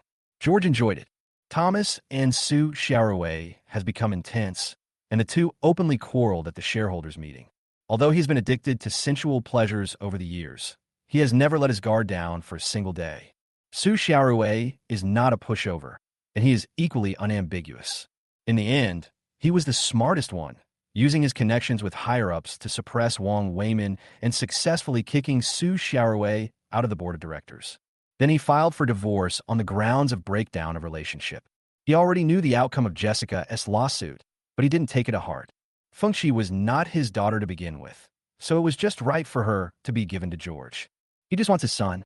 Su Xiaowei didn't expect that Deng Jiuxing, her father-in-law who spent all day fishing, had such a big connection. She was defeated without any chance to fight back. She could only accept the reality, take control of the Hebei company, and part ways with Thomas. Now all of Thomas' women are ready to make a move. Although they don't have a son, they also want to try their best. So Stella frantically forced Frank to get close to Thomas. Frank moved to the company in a fit of anger. The office on the second floor became her temporary residence. At this time, she really needed George's comfort. But her crazy brother only talked to her about work and avoided talking about anything related to feelings. George knew Thomas' character well, and he would definitely not let him live easily once he had time. So he contacted Su Xiaowei again and asked her if she wanted to fight back. Su Xiaowei almost forgot about George, but when she heard him say that he had a way to deal with the big shot behind Thomas, she rushed back to Taichung from Hebei without stopping. The two met in a secluded tea house. Do you really have a solution? Su Xiaowei asked impatiently. Do I look like I'm kidding? George drank his tea leisurely. Why are you helping me? For the money, of course. No problem. Su Xiaowei felt relieved when she heard this. She was afraid that George had other intentions. I'll help you deal with that big shot, and you can take back Jenya Group. But I have one request. You must send Thomas to prison, and it would be best if he stays there for the rest of his life. Where's Jessica? Su Xiaowei asked. Don't you hate her? She has children to take care of. Even if she is convicted of bigamy, the sentence will be suspended, which is meaningless. As long as Thomas falls, all her fantasies will be shattered. I want to make her live in pain and regret for the rest of her life. George said coldly. You don't kill people, but you destroy their hearts. Su Xiaowei raised her lips. Very good. We have the basis for cooperation. After the matter is completed, I will give you 100 million. Make a deal. George shook hands with Su Xiaowei happily. He was not afraid at all that Su Xiaowei would go back on her word. Given her suspicion, she would definitely think that George could handle that big shot and that he had a bigger backer behind him. So she will only try to make friends in every way possible. After separating from Su Xiaowei, he waited until midnight, found a pay phone, and called the big shot. That was his private number, known only to very important people. So I will definitely answer it. The other person had just fallen asleep. He answered the phone dazedly. Hello? George didn't say anything, but turned on his phone and played the videos. The big shot sat up from the bed and was no longer sleepy. He immediately went to the balcony, lit his cigarette, and lowered his voice to ask, Who are you, and what do you want? George deliberately said in a vicissitudes of life voice, My target is Thomas. If you don't want your official career to end, you should help President Su take the position as soon as possible. The other party took a deep breath. What else do you know? George hung up the phone with a snap. Know what? Guess what? The big shot had a sleepless night. He didn't know how much George had in his hands, so he didn't dare to gamble. No matter how good the relationship is or how great the benefits are, they're not as important as one's own political future. George sent Su Xiaowei 2 words, done. Su Xiaowei did not rush to take action because of what George said. The next day, she first notified her spies to observe the company's movements. In the following week, all of Janya Group's businesses were hampered and turmoil continued. The 2 major projects that were originally set in stone also need to be recalculated. Only then did Su Xiaowei believe that George really had means. She immediately rushed back to the group company and appeared as someone who could turn the tide. Jessica, who was daydreaming and waiting for promotion, contacted Thomas many times, but the other party was too busy to answer her calls. Jessica was anxious, fearing that Thomas would change his mind. He simply took Feng Mian to Jenya Group to find him, but was caught by Su Xiaowei. Director Xia, I was just about to inform you that your status as an independent director has been revoked, and you will no longer have any relationship with Jenya Group. What did you say? Didn't you already go to Hebei? Jessica didn't react for a moment. Oh, as long as I'm alive, you'll always be a shameful mistress, Su Xiaowei said sarcastically. Also, Thomas is not in the company. He secretly embezzled funds from the Hebei company and committed the crime of embezzlement by non-public officials. The amount was as high as 200 million yuan, and he is now under investigation. Impossible. Jessica didn't believe it. Thomas clearly happily told him that he had already secured Su Xiaowei's marriage and that they would be able to get the marriage certificate soon. By the way, the house and money Thomas gave you during our marriage belong to our marital property. I have asked my lawyer to sue you in court and plan to recover all of it. Of course, it's not just you, but all those bitches around him. None of them will be able to escape. You can't do this. Jessica was about to cry. I gave him a son. Just a bastard. Su Xiaowei was merciless, and every word she said was sharp. Chapter 47, The Dust Settles. Bastard. These 2 words made Jessica embarrassed and annoyed. You vicious woman. Xiao Mian is the flesh and blood of the Deng family and the future heir of Jenya Group. Who do you think you are? Su Xiaowei laughed. You are still dreaming of a great life now? It's ridiculous and pathetic. You gave up a potential stock like George and gave him to an old man as a mistress. You are so stupid. You probably don't know that George is about to become a billionaire. What did you say, that loser? Impossible, absolutely impossible. Jessica took 2 steps back and almost fell. Waste? You're blind. Su Xiaowei shook her head. He has a more powerful backer than Thomas. Even I am afraid of him. If he is willing, I can even give him 20% of the shares of Jenya Group. Jessica's scalp was numb from the shock. Jenya Group is a multi-billion-dollar enterprise, and 20% of its shares are worth $2 billion. George that is worthy of Su Xiaowei spending a lot of money to win him over? Impossible, absolutely impossible. She had been with George for 8 years and had never heard that he had any remarkable connections. Has he been deceiving himself all along? If that's true, it's all his fault that I have to bear the infamy and commit myself to this old man Thomas.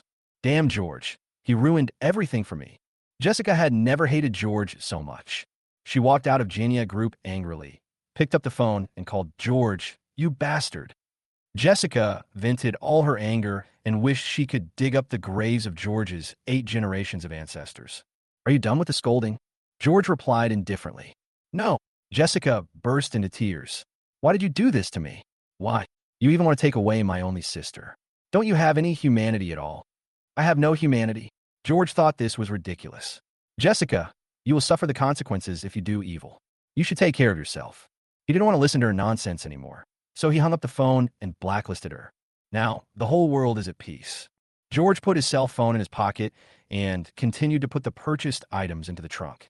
Suddenly, a figure flashed beside him and pressed the trunk lid hard. George was often ambushed by Tsang Ling, so he reacted very quickly and pulled his body out in an instant, almost having his neck broken. Only then did he see clearly that the person coming was Thomas Driver. Thomas went in for tea. He gave him a secret order to find an opportunity to deal with George and get the 1.5 million back. He thought this dark basement was a good place. George now is no longer the weak scholar who was powerless. His sneak attack failed, so he tried to use the same trick again to break George's arm. But just as the fist hit him, George lay back and did the rabbit-kicking eagle move, knocking him flying out. Then he stepped forward, grabbed his neck, and hit him with a hoe. This move is powerful even on a wrestling mat.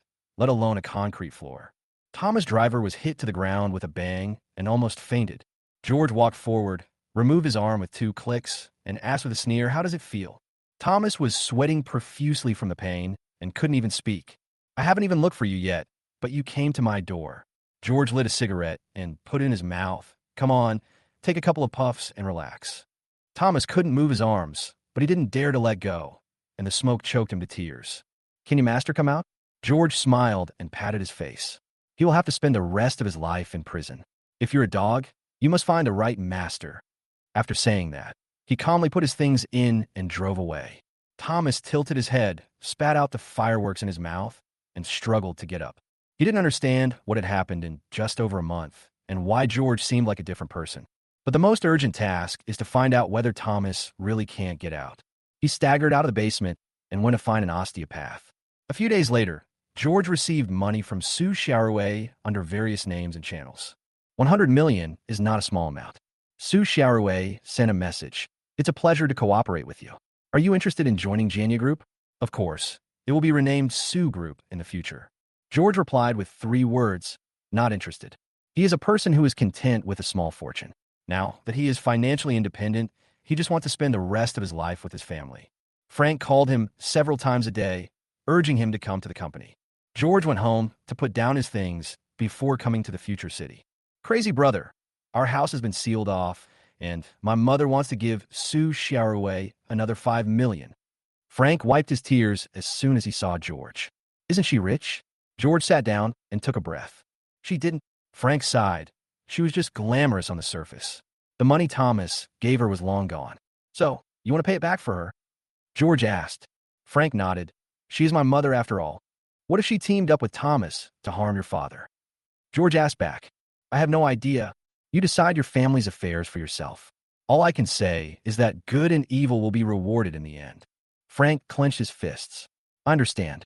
George nodded. "Actually, I haven't finished my story yet. You can decide whether or not to continue working with me after you listen to it."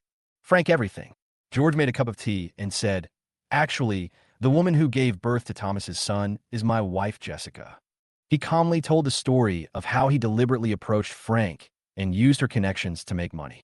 Frank listened. The more upset he became, and he burst into tears. "I'm sorry to tell you this only now.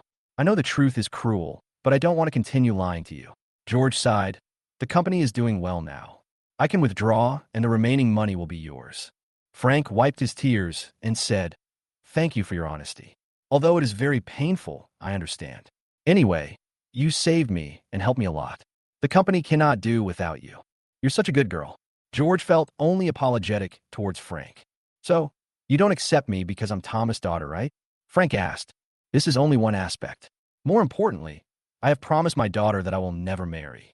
What a good father. Frank couldn't help but think of Chi. He felt the same way about himself. "Then just be my brother. I don't want to get married anyway." "Okay." George smiled. "I'm lucky to have a sister like you." Frank forced a smile and said, "I want to pay my mother back and buy her a small house. I'll repay her for raising me. I won't have any contact with her anymore." "And what about you?" "I'm fine being alone. I can't possibly bother you, my brother." "Don't bother me. As long as the company is still around, I can't run away." He promised. "Of course, I always keep my word," George consoled her. "Let's run this small company well together and be good brothers and sisters for life." Frank nodded. The moment George told her the truth, she knew there was no chance of being with her crazy brother. This is the best outcome, and she is willing to accept it. Chapter 48, Married. Time flies like an arrow. In the blink of an eye, half a year has passed, and the fences of the Urban Investment Group have expired. Thomas S. situation, Deng Kong didn't say much. Frank is the blood of the Deng family. Even if he is used by George, he can only swallow it. Thomas S. other women were miserable, but Stella managed to survive with Frank's help. She now treats Frank as a treasure and asks about his well-being from time to time, trying to repair the mother-daughter relationship. But Frank was very cold to her and only gave her a little living expenses every month. She could never forgive herself for killing Chi. Thomas was sentenced to 15 years in prison. When he was released, he would be an old man with exhausted energy and might even die in prison before he was released. Jessica lost everything and rented a small house in a village in the city to raise Feng Mian alone. In order to survive, She had to push a small cart to the street to sell grilled sausages. Jessica seemed to have aged a dozen years in just half a year, with white hair on her temples. She wanted to find someone with better conditions to marry, but with Feng Mian as a burden, no decent man wanted her. Maria couldn't bear it and came to see her from time to time.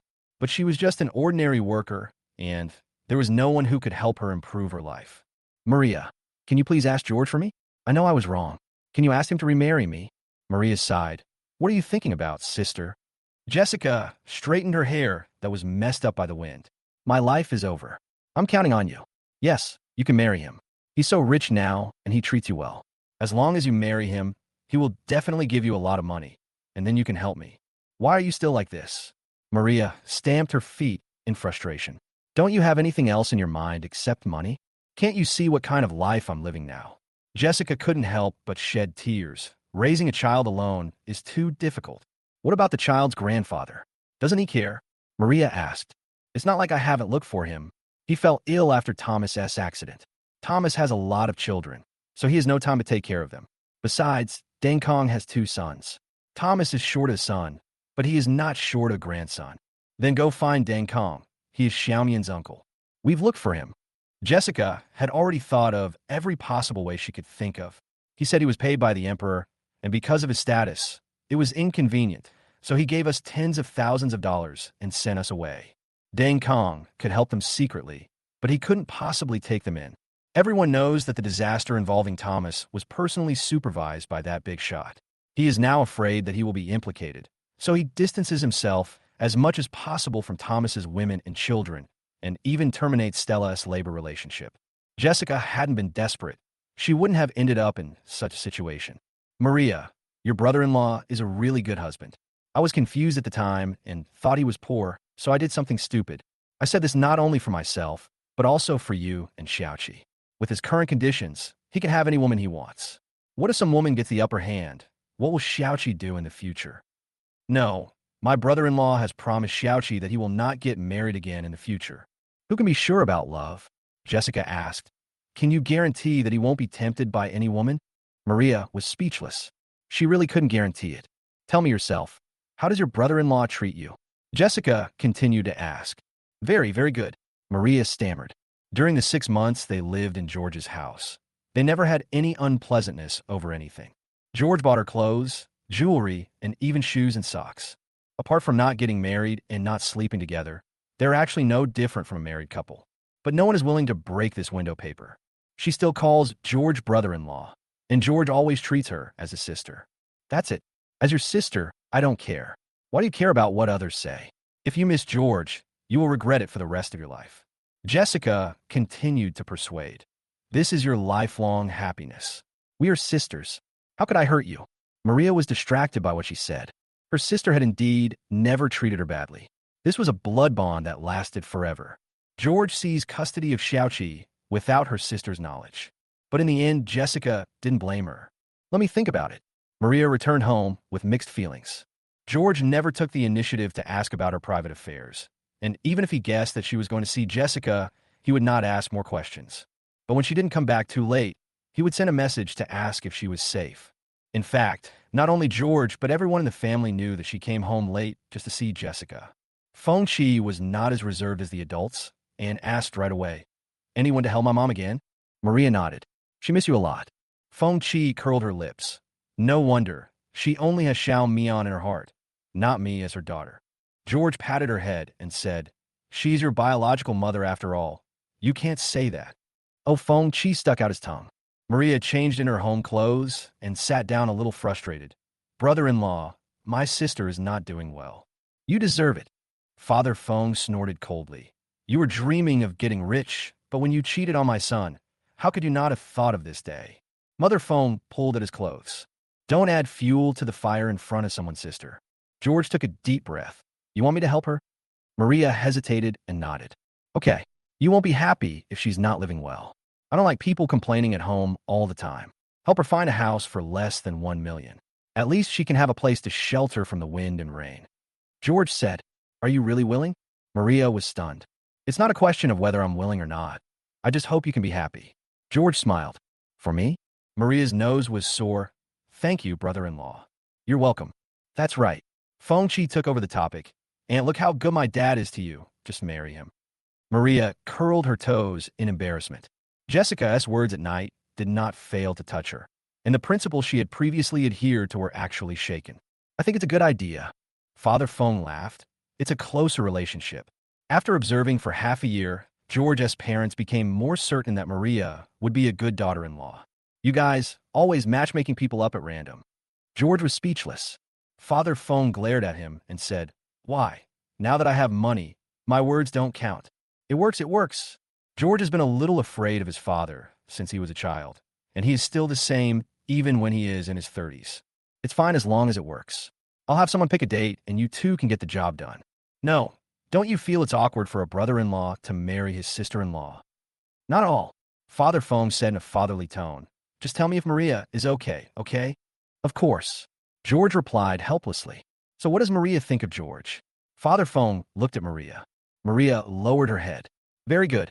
"Huh." Father Feng was overjoyed. "That won't do. If I don't give you a push, you two will be embarrassed for the rest of your lives." "That's it. Hee hee. It has to be Grandpa." Feng Chi gave Feng's father a thumbs up.